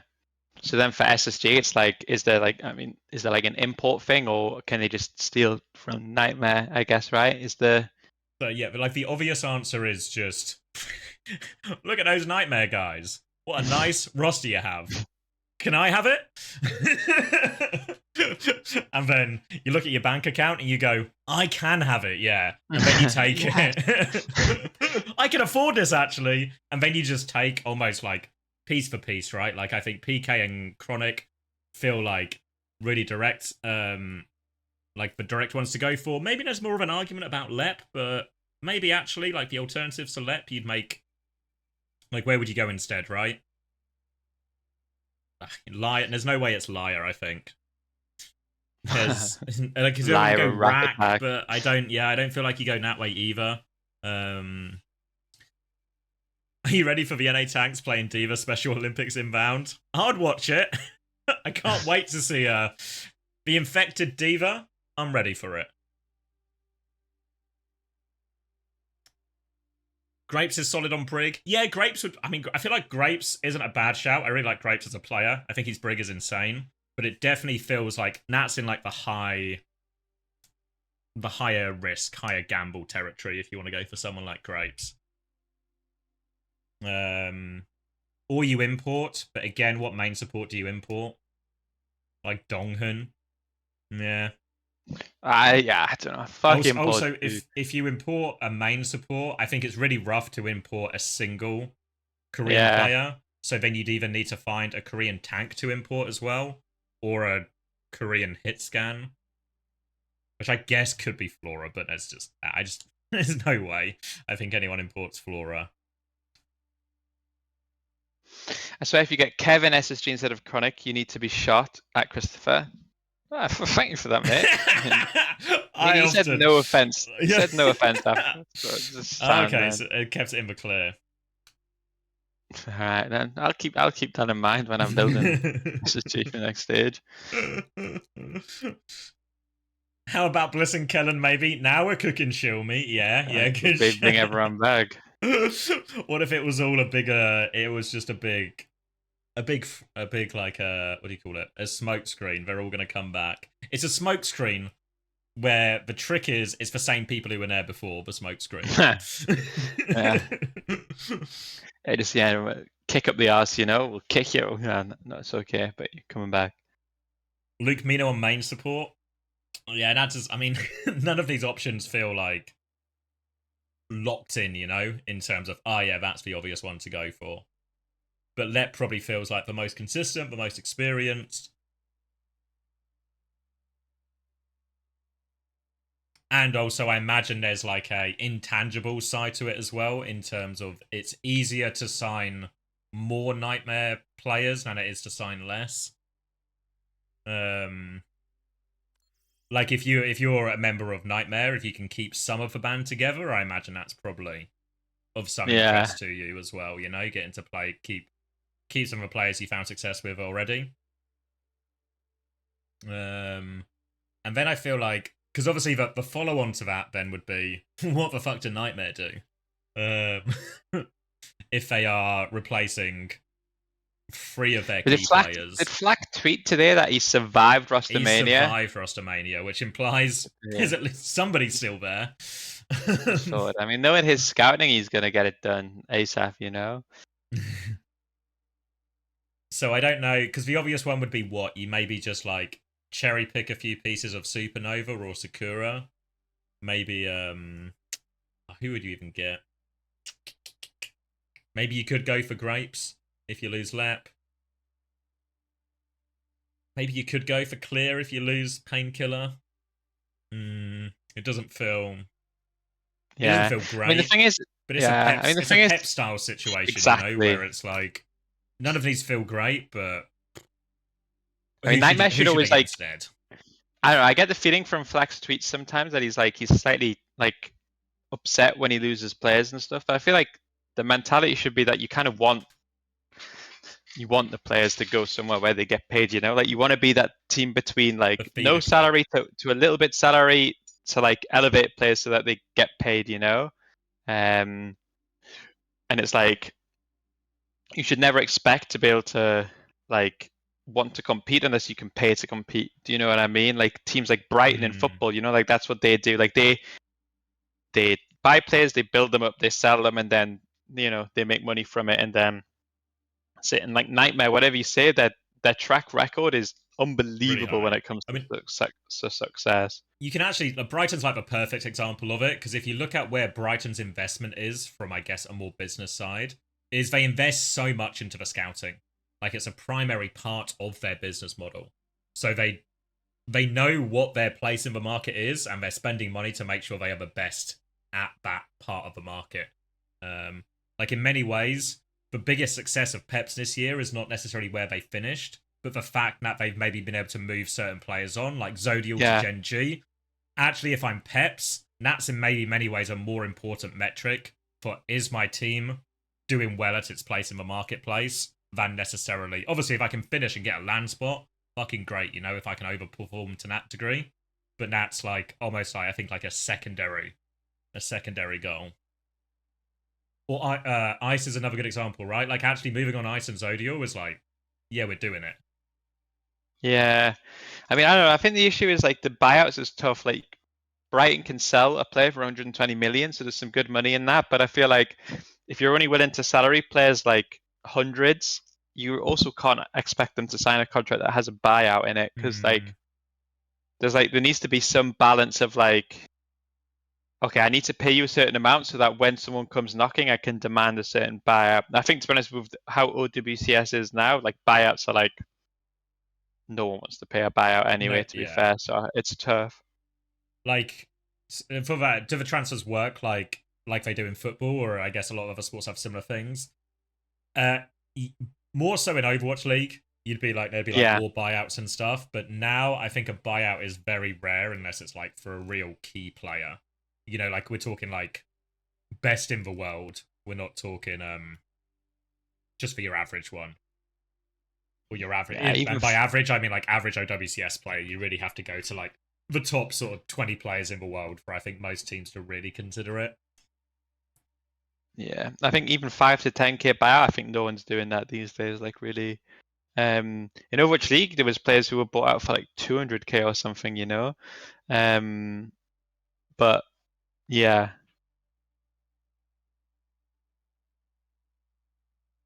I think as well, if you're in these teams like Peps, for example, nobody wants to play for a low OWCS team that'll cock block your move to a big team because they want their $5,000 or something, or they want their $2,000. You know, like no one will be willing as a player. And honestly, if a player asks me, oh, I'll use Peps or Nightmare or whoever want to sign me to this contract, and it says it needs even a 2k buyout, I'd say like negotiate that down to either like the fucking hundreds or just have it completely removed. Like it's not worth a potential interference to your career to have that in your contract. And in reality, these Peps, these Nightmare, they don't have that much negotiating power either, really. They sort of have to do what the players want for the most part. I remember I got in trouble one time in Overwatch League when we were signing Khan because I was effectively tapping him up. So a Valor was in my DMs flaming me like, what the fuck are you doing? But I remember when we tried to get Khan from Paris, that he was on like 50k or whatever the minimum was. And he had like less than a year left on his contract. And they were trying to sell, and they were saying to London, they were like, "Oh, it's going to cost like 200k to buy him out." And I'm saying, like, that's actually insane. That the amount of money that's left on his contract is like 22 grand, and you're asking for 10x that to buy him out early, you know? And it was just insane. This like lack of understanding of how much his contract is worth versus how much that they're willing to, you know, sell him for. And then we said no, and then they come back, and then. We bought him out for like 5k in the end. It was like insane at how much like we ended up saving because they just wanted to get rid of him, you know? Like they wanted to sell him and they were gonna get some money, but the owner, the fucking Drew or whatever he's called, the absolute fucking psychopath, was asking for like 200k from London Spitfire.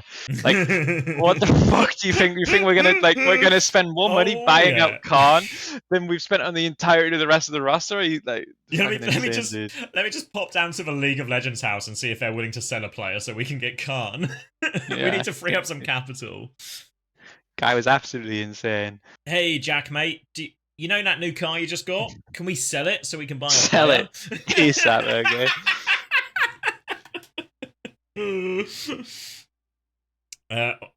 Have buyouts for it's from Wheats. Have buyouts for non-Korean up-and-comer players ever happened? In NA, no one ever got bought out from like Second Wind. Yeah, I don't think so. Oh, like if it was like insanely low. I remember who had the most insane buyout scheme was O2 Blast. Like the way they did buyouts was like insane back in the day. They would do this thing where they would like, because it was really rough, because it's like if one of your O2 players has an opportunity to play in Overwatch League, if you decline it because the money isn't high enough, it feels really like unethical in a way, you know, like you're denying like your player an opportunity to play in the big leagues. But then there was also like, but they were asking for like, I remember, I'm sure the rumor was that like the number that Shock paid O2 Blast in buyouts. You remember that season 5 where they bought everyone. Like Cophead, Jump In, everyone was like. In buyouts alone was like 2x our entire, like, what we were paying for our entire operation for the year, they 2x'd in buyouts, not including their salaries and stuff. It was insane how much money they gave O2 for their... Yeah, I don't know exactly how it was. I don't know if they had, like, the players on just, like, long You know when you talk about, like, the closer you are to the end of a contract, the less value your buyout is, because teams will be more willing to just go, oh, we'll just wait 6 months and get them for free then. Yeah. So I think But it's like O2 must with have that, had, if like, you don't pretty sign them at the robust start of the contracts. season, it's so hard to sign them to, you know? Like, especially if you're trying to sign the entirety of O2 Blast. I don't know. It's like, because I don't think O2 paid that high either, you know? Like, I think the players that were on O2 didn't, No, I don't know. It was like, I think it's one of those that kind of they capitalized, I think, really extremely on their good reputation as like we're going to be a top team. We have like a huge you know, when we talked about like what Pep should measure their success by is by how many players they get onto bigger teams. O2 was the top performing team at that, I think, before in this sort of like generation. So they had, or by generation I mean like the proper jump in max type players. Then they have essentially this huge reputation, which means the players are more willing to play, more willing to sign less favorable contracts to themselves, because O2 Blast have proven, hey, no, you can sign this contract. No, we put players on these contracts before. We sold them no problem to these Overwatch League teams. It won't stop your chances, you know? So I think there's like a lot of things that O2 Blast like went in their favor, but I think they probably did a pretty good job capitalizing on that as well. I mean, they must have been profitable. Them and Runaway must have been profitable during Overwatch League. Like, they made a lot of money off their like players. The Runaway to Titans, I imagine, was actually like, that was a significant, I don't know, I have no idea what it Yeah. was, but I imagine that was a significant sale.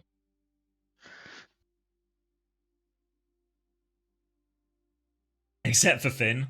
I mean, to be fair, Finn was actually in that first season 5. Finn was like the best flex support for like the first stage of the first 3 months or anything like that. Yeah. So Kev at the to time, VP is official. Really... They tweeted it. No way. It's not even rumors. Yeah, they tweeted it. But that's not. How can that be, Chris? Because I didn't see it on Overwatch Leaks. I mean, that's it. I mean, where's the red names on this roster, no?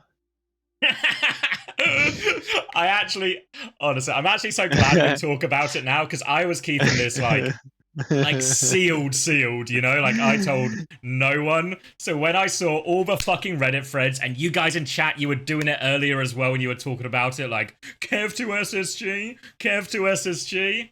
So I was like, people are not ready for this at all. But also, remember this moment. Remember this moment as you typed your question marks and your wows and all of this. Isn't this not really satisfying to get surprised, to have this announcement come out of nowhere? No, I would have preferred it if Stacks with W had showed it to me. Because this is huge. That. Yeah, I mean, this is crazy too, because it's like, I mean, the org VP is so rich. Like, they must have just so much fucking money, because how can you, after EWC with a full roster that's already doing well, still find money to sign Kev? Like, how the fuck do you, like, imagine having owners like VP. Could you imagine in London if we were ever able to consider Jack? Oh, you know, I know we're doing well, and I know it's like towards the end of the season, but can I just like sign this? Like, when we wanted to sign Khan, it was like, oh, you can sign Khan, but you're gonna have to kick two of your fucking guys, you know? It's like, yeah, who are you trying to kill for it, mate? You know what I mean? There is a blood penalty for this, and so okay. How often do you sit there and know everything? Yeah, I mean, it's like a lot of the time, or have like whatever you want to call it, the scoop, the skinny. I'm sure the kids are still using those expressions. They are, mate, they are. But I feel like anyone who actually, a lot of the people who know this information, because I can promise you this Kev thing wasn't like, it was like pretty well kept, to be fair, but it's not like people didn't know. But I think that a lot of the people who do know are the people who respect the players. You know? Like, because I can guarantee you, this wasn't the only offer Kev got, right? Like, a player like Kev comes onto the market out of contract. Yeah. At no point do I want to start yapping about Kev's potential deals for what? A few people give me reactions in Twitch chat or like my tweet, and in exchange, maybe I mess up Kev's negotiating power with these deals, you know? Like, if I respect and like the player, well, fuck, I want them to get the best deal they can, you know? I mean, have you thought about the likes you could get on Twitter, though? You're right. I mean, digital hearts? Ooh, got a few upvotes. Could do an AMA.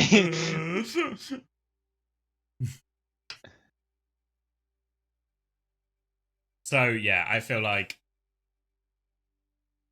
I mean, we've done all these what do you call it? Like we've done our version of all the arguments to all of this already many times, and they all still apply. Yeah. I also my feeling with this one is I don't know. I just get the feeling that they're gonna all of them are still gonna see play. You know, like I feel like people would. I feel like Kev is gonna play every map, but I think Kev plus Jiwoo will see that like that has potential. You can create some really fun stuff with that DPS duo. I think like the double flex on a lot of these maps.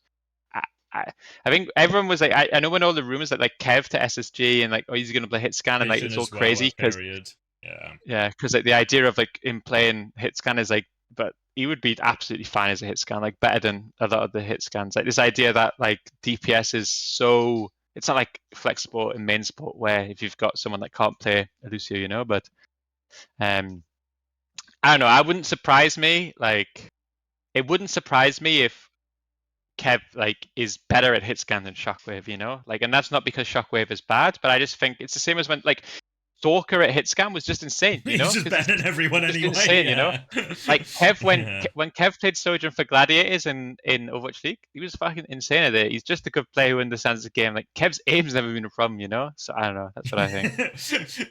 I was a bit worried about that Kev's aim, you know. Libda, right? Libda flex DPS. Yeah. Oh, well, good. Okay, yeah, it fucking worked, didn't it? Like, no fucking problem. Like, there's been a lot of, like, a lot of flex DPS that go hit scan and look absolutely fine.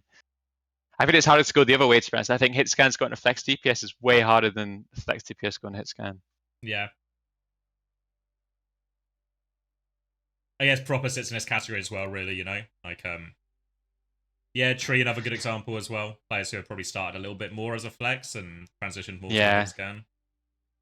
I mean, it's like, the funny thing is, in reality, is it's like, if Sim is still meta, I now have 2 world-class flex DPS who can't play Sim. Like, I'm still kind of fucked, you know? Like, it's so like Ice is still coming in, you know? Ice is if Ice is in the chat, you're secure, mate, okay? Don't worry about that. You will be cleared. So excited for Ice. All they've done here is boot up another player for Ice to fucking bench on Sim. No problem. Yes, yeah, Alpha Yi on, like, I think if maybe we've had I can't remember if we done a Q&A at some point, but we talked about this, but Alpha Yi to like main support or a lot of the flex support heroes, I feel like especially flex DPS, I mean, they're so good. They're like, I'm hesitant to say like they're the best players in the game, but I feel like it might be true, you know, or they're the most, their skill set sets them up most nicely to play other roles. It also depends on length of contract. Like maybe VP like sign him as a Jiwoo replacement for the season after, you know, like if you think about this off season, every single team was like throwing everything, and thankfully TU came in with a massive offer and brought him in. But yeah.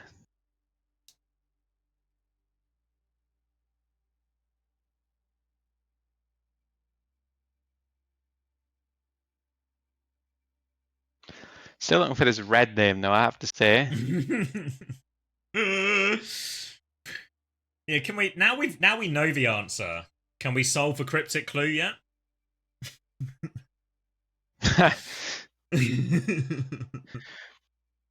Twisted Minds don't have a coach, by the way. Good shout. Good shout. So you might struggle to make Stockholm now. Yeah, I agree. You're not wrong. You're not wrong. Yeah.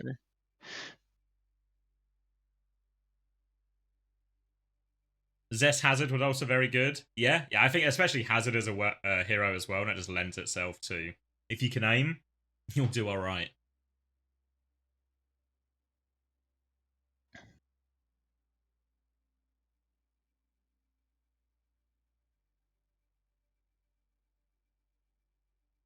Donghack Tracer.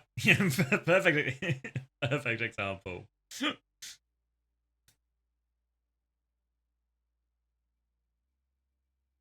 So yeah, this is L for the leakers, W for VP. Yeah. W for Kevster as well. There's like a few, like I'd like to see like the Hazard, like I don't know, fuck, his hit scan is just outrageous right now, right? Like objectively, like double flex is like so hard, you know? Like I'm trying to think like Echo Tracer, that's what I'm thinking, you know, like Winston or Hazard Echo Tracer, or but yeah, I don't know. It's true. Like I say, the only thing is, it's like it's insane signing, especially if he is there for the future. I think he's still probably the best. He's definitely the best EU. Actually, him or Quartz. Like he's insane. But I think there's like a, I don't know, like you know, he talks about like bad players or sorry, good players on bad teams, or just because you know, like, did anyone on team Yeah. look good? Will they ever go into? What are the chances? What are the chances Kevster's completely washed? And what are the chances Kevster was just in a tough team situation? When we sort of all have a lot of information that backs up it was a tough team situation, you know? So it feels the more likely explanation. And Is even Kev then, was it just was gonna do like, really I mean, well. he was doing insane, you know. Like Exactly, Kev, even yeah. on the losing roster, was like outrageous every single time. Finally got a sim got a player. sim You had Why one is all it the in time, Shockwave? Nicky. I can't believe you signed Kevster to bench ice. Shockwave, you should have just signed Backbone and saved yourself like 20 $1 million billion, yeah. Serbian dollars, mate. Could have spent that oil money somewhere else.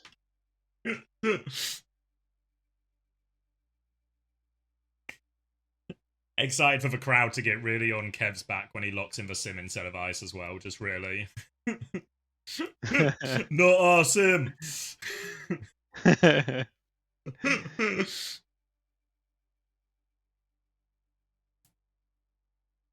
Does Ice live at the team house last stage too? Is Shockwave still He here? was there, yeah. Yeah, So does they're that all mean there. Kev's going too? They're going to have like an 8-person team house? That's Oh, actually a nice. Shockwave. I mean, Okay, Shockwave. Nikki, you're so happy, right? Like you got one of the boys there now. Like the vibe is going to be immaculate. That's what Kev's known for. He's a vibes guy. classic vibes. Really the sparkle of Sweden in many ways. Look DMs. It's just some random tree tweet.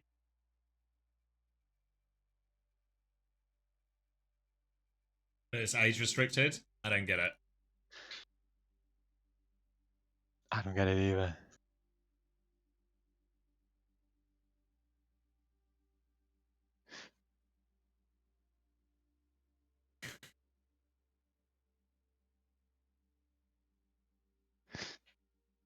VP now just need to spend the rest of the oil money on nerfing long TP, and then they're back. You know, that's all it is.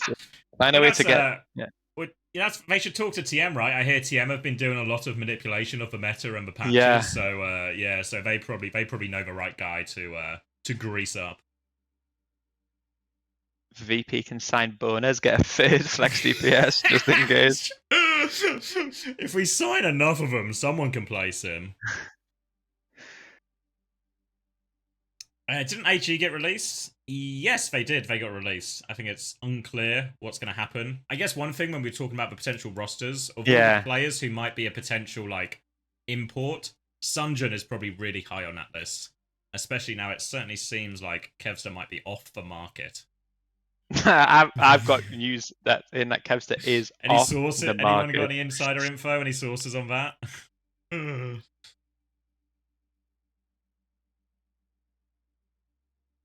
Sunjun to VP. I can't wait to see Kev doing some of these.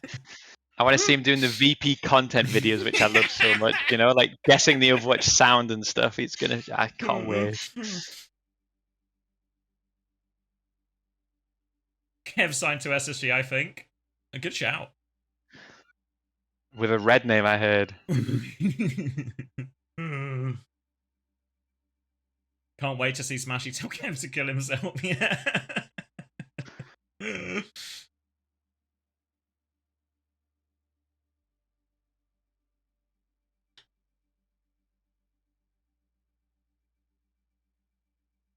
Reunion for Smashy? Of course.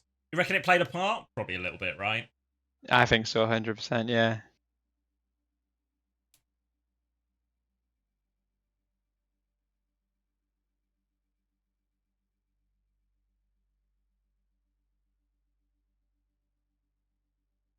What about the TU slot? No idea. We'll wait and see. I imagine it's not finalized. Even if you're in the know, I reckon it's probably not even finalized. Yeah. You know, when we said how like the salary teams are going to take their pick first, and then once they're done, you know, like when like an elephant dies, and the lions get the lion's share of it, but then the hyenas come in, the scavengers for the scraps.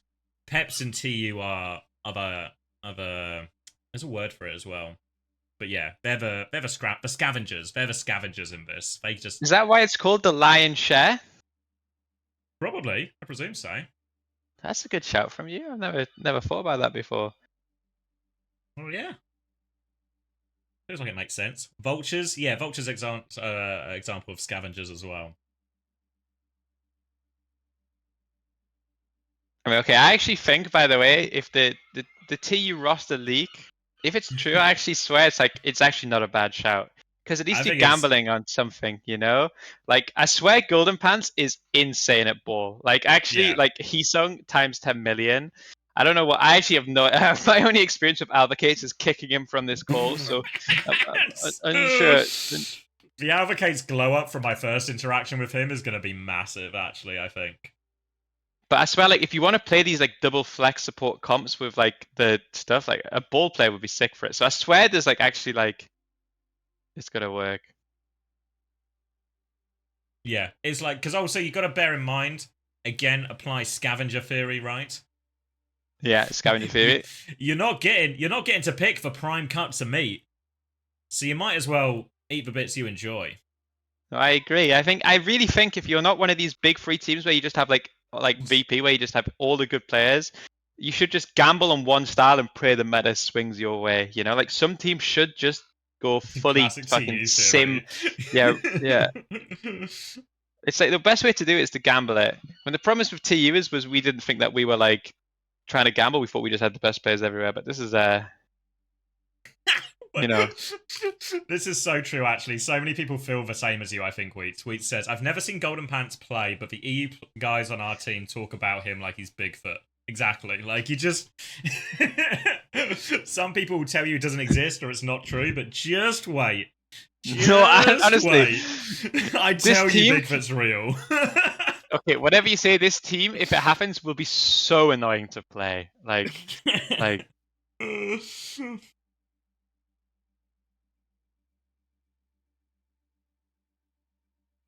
To be fair, people tell me Advocates is insane as well, but I feel like I'm in Wheat's territory of this one where I've not seen him play, but just needs, you know, but I hear the hype.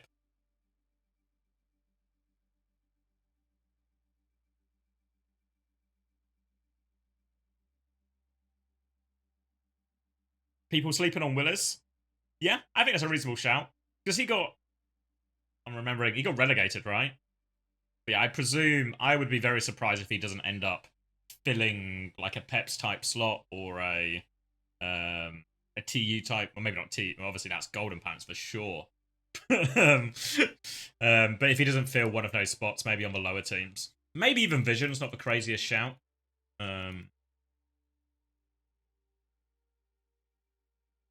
Wilmer Fistfit? Yes, he's in. Now, you want to talk gambling and meta, right? You want to talk gambling and meta. What heroes are good against Symmetra? We all know this. We all watch the camp video together. Ball and Venture. So what you do, you get Golden Pants, the ball guy. But now you need a Venture specialist. Who was the best Venture at Esports World Cup? Wilmer Fistfit. I think we're all in agreement. Legit. So you put those two together. Sim meta is over. TU are back on top. Yes.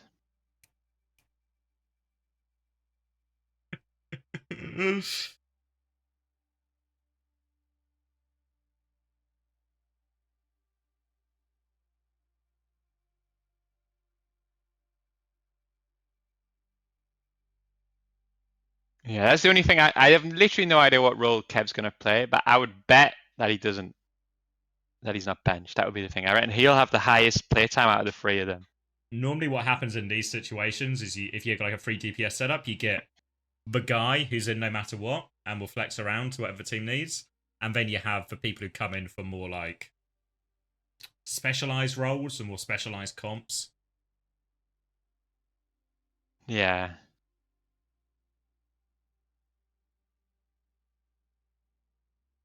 Is it ever truly over? I mean, yeah. Just whoever makes more sense to play. I mean, that does seem like a good shout. Yeah. The ones that make the most sense.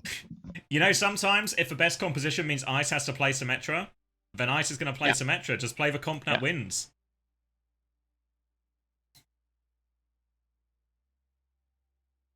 I was thinking like a Pharah Tracer is really exciting too, but it's fucking you can't do it in EU, so forget about it. You know? Yeah, Ziad's just gonna eat you up, you know. Yeah, but if you can ban Diva on that map, yeah, then you're getting Pharah banned for sure. There's an opening for sure. Yeah.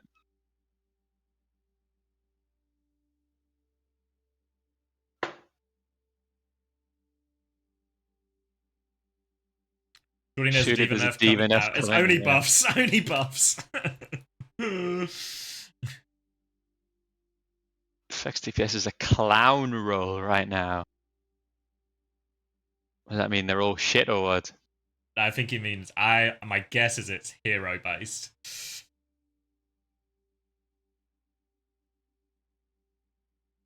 It's actually, I don't even want to think about Ziad's rockets on this next match. Like, it actually terrifies me, the thought of them coming at you.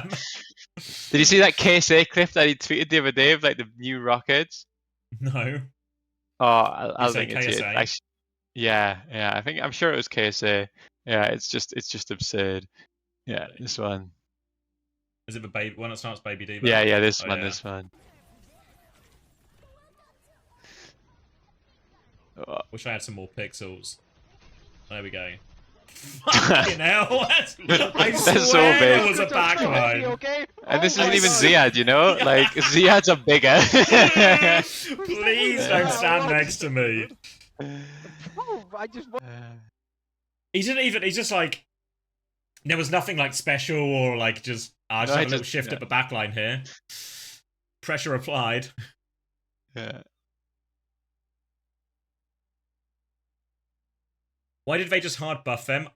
Like, my theory would be that if you look at like the rank stats on perk selection, it was overwhelmingly I forget what it's called, but the shields perk was the more popular one. So what they've done is, I think my interpretation of what the developers want when they have the perks is the perk selection is as close to 50-50 as possible in a lot of situations. Like, they want it to be, you know, both to be viable options for the most part. Maybe a little bit more for the major perks and the minor perks. Maybe they're happy for some of the minor perks to sit, like, you know, like Winston's, like, zap the turret one to hit more niche ones. But I think for the major perks, they want it to be a little bit more, a little bit bigger. OWCS was picking Matrix until Ziad rolled around. Yeah, he was. He was. But once I swear even Ziad sometimes takes the Matrix one. I swear he doesn't always go heavy. But he's like you know, he's a heavy guy. Oh, they look at perk win rate too? Yeah, that's probably that's probably true.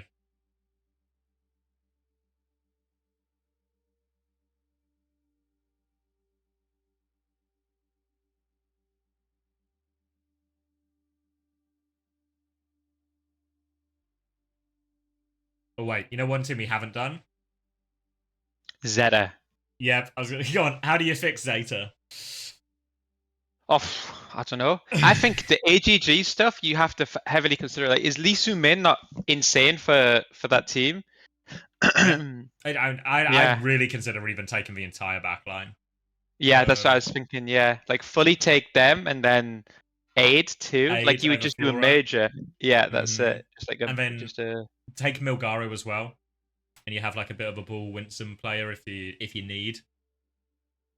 And then you've got like. Yeah, I mean, that would be perfect, no? Like, you just make both rosters better. It feels like such a no-brainer.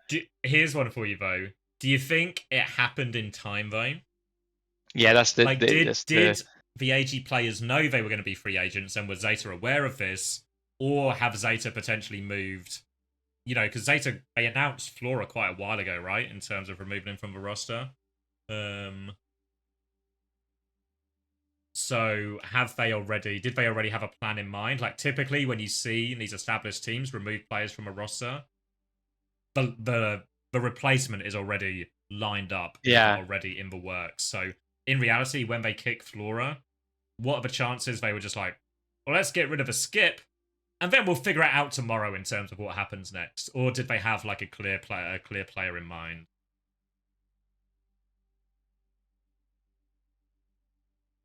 We have leakers apologizing now? What do you mean? Who's apologizing? I think this Overwatch in Arabic is like the most reliable account of all the leakers. Even though they still got one wrong.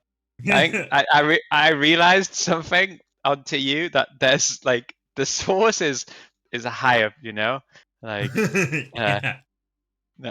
I figured it out the other day. It says, we apologize for not giving you the correct news regarding Kevster. Yeah, I mean, I don't know. It's all good, man. The thing is, like, I don't know. Obviously, it's the right thing to do if you spread misinformation. But also, I'm going to think less of you if you claim to be a news source, right? Like, I feel like there's no way where 100% accuracy isn't the minimum expectation. If you're like if you're claiming to be a news source or a news organization in some ways, like, you know, like if anything less, like the classic example of is like Fabrizio Romano in football. But I'm pretty sure he is like 100% or 99.9%, or anytime he has, it's been genuinely like it was genuinely like a lock transfer, and then like something happened that changed it afterwards. So I feel like there's actually the idea that 100% isn't reasonable. I don't think anyone's actually saying that, but I think like 100% can be the standard. Yeah, like Staxo W is basically 100%. Like, because also, because the thing is, if you just say everything you hear, right? So for example, right, let's we know the answer to the Kevster situation, right? But the rumors that flew around were Kev to SSG, Kev to Vision, maybe to a lesser degree Kev to Gen G. But you know what the problem with that is? That is just all the teams who could sign a flex DPS player or any DPS player.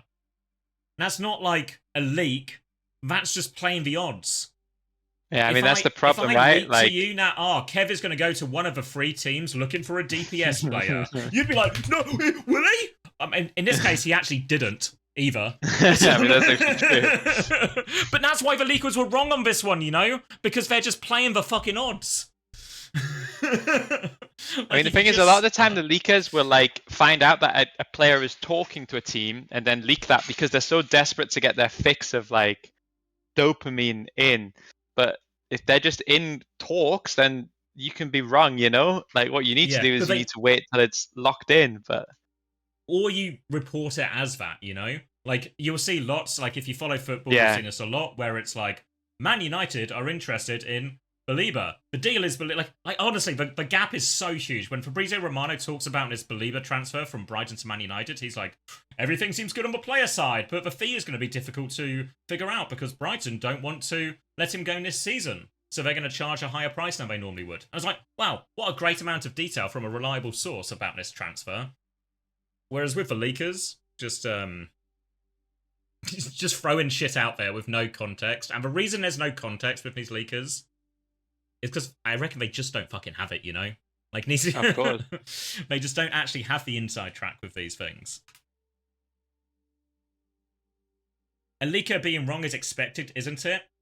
Yeah, but I feel like the reaction to this should just be to dismiss these people, you know? Yeah, you guys did great with this one, Shockers. Like, in terms of keeping this one a secret. You guys did great. Well, since Uncoachable bullied Stacks into retirement, the quality of leakers has somehow even gone down. Like, it's actually impressive because it was pretty much on the floor. Yeah, but I think that the solution to the leakers isn't to bully them. We should still bully them, but the solution isn't to bully them. The solution is to create a new Yiska type situation, you know, when there's like a there's a reliable element of source that can be credibility. trusted. A credibility, yeah. Like I look at anything else, you know, like football has it, right? When Fabrizio Romano posts it, I trust him because he's had years of being right and being informed. I mean, Halo Forts was like, it actually just was like, Halo Forts was like the start of it, and then it just like went down, you know? Like, because he was somehow way higher quality than what we've still got, but he was also an absolute fucking clown. Like, he was an absolute fucking idiot, I swear. And I never understood how he got sources. Like, never once understood why people would talk to the guy. Used to be in our DMs, right? You'd be like, "Is it true?" And I'm not replying to you, mate. Like, why the fuck would I go? Fucking Michael. Yeah. I mean, the spreadsheet was insane for it because all you needed was the Google Doc, and you could see every single transfer as it. Yeah, like, and you were always 100% right once it's on the doc. Long gone are those days.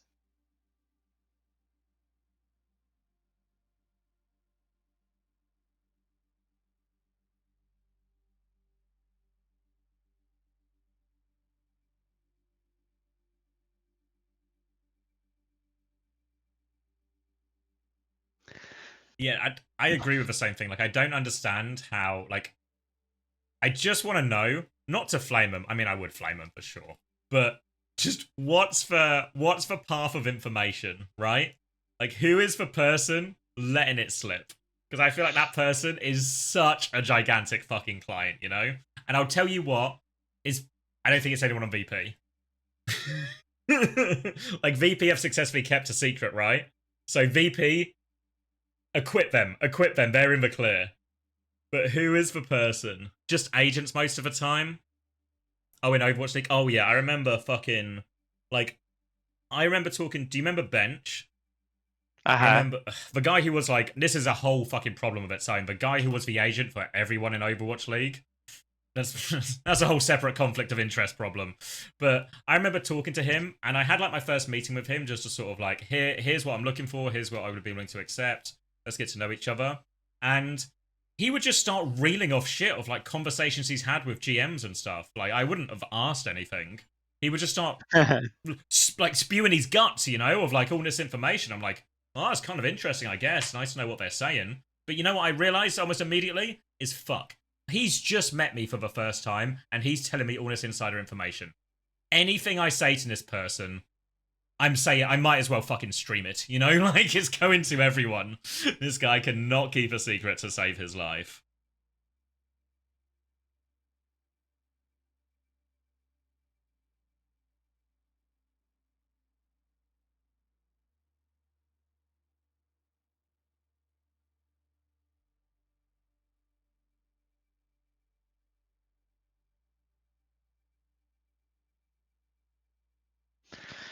All right, then I guess that's time for me to go. Yeah, I think I just go make with dinner my as well. day. Nice little Almost hit stream. 5 hours in the end. Yeah, it was all right, wasn't it? Yeah, we got through a game. Did a bit of yapping. Yeah. Now you can release Uncoachable. Everyone's happy to hear that it's finally over. You guys are now all released from your hostage situation. You can go watch for real content. It will probably take me. I've not actually uploaded the Spotify yet. It won't. It will take like 20 minutes, so we're still not far off. But it's coming. All right, who am I raiding? How do I do a raid? Let's pick a raid. You're going up, aren't you? Yeah. Any leaks on you, Christopher? You're in the dark. I don't believe you're in the dark for a single second. Okay, mate. A very well illuminated man claiming he's in the dark. Just wants a little bit more light.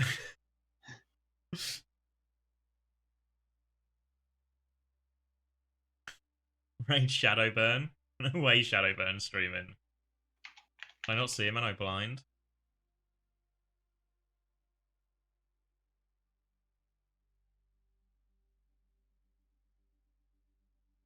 Advocates raid. Oh, he is. He's playing Marvel Rivals, though. I feel like you guys don't want that. No, Usually I crown went rack something. attack. I went All right, rack I'm doing attack out of crown. respect. All right. All right. Yeah. All right. Okay. Okay. See you guys later. See you. Thanks for watching, everyone. I'm sure I'll see you all soon. I don't know where the next stream is, but it will be in the future. I can tell you that for free.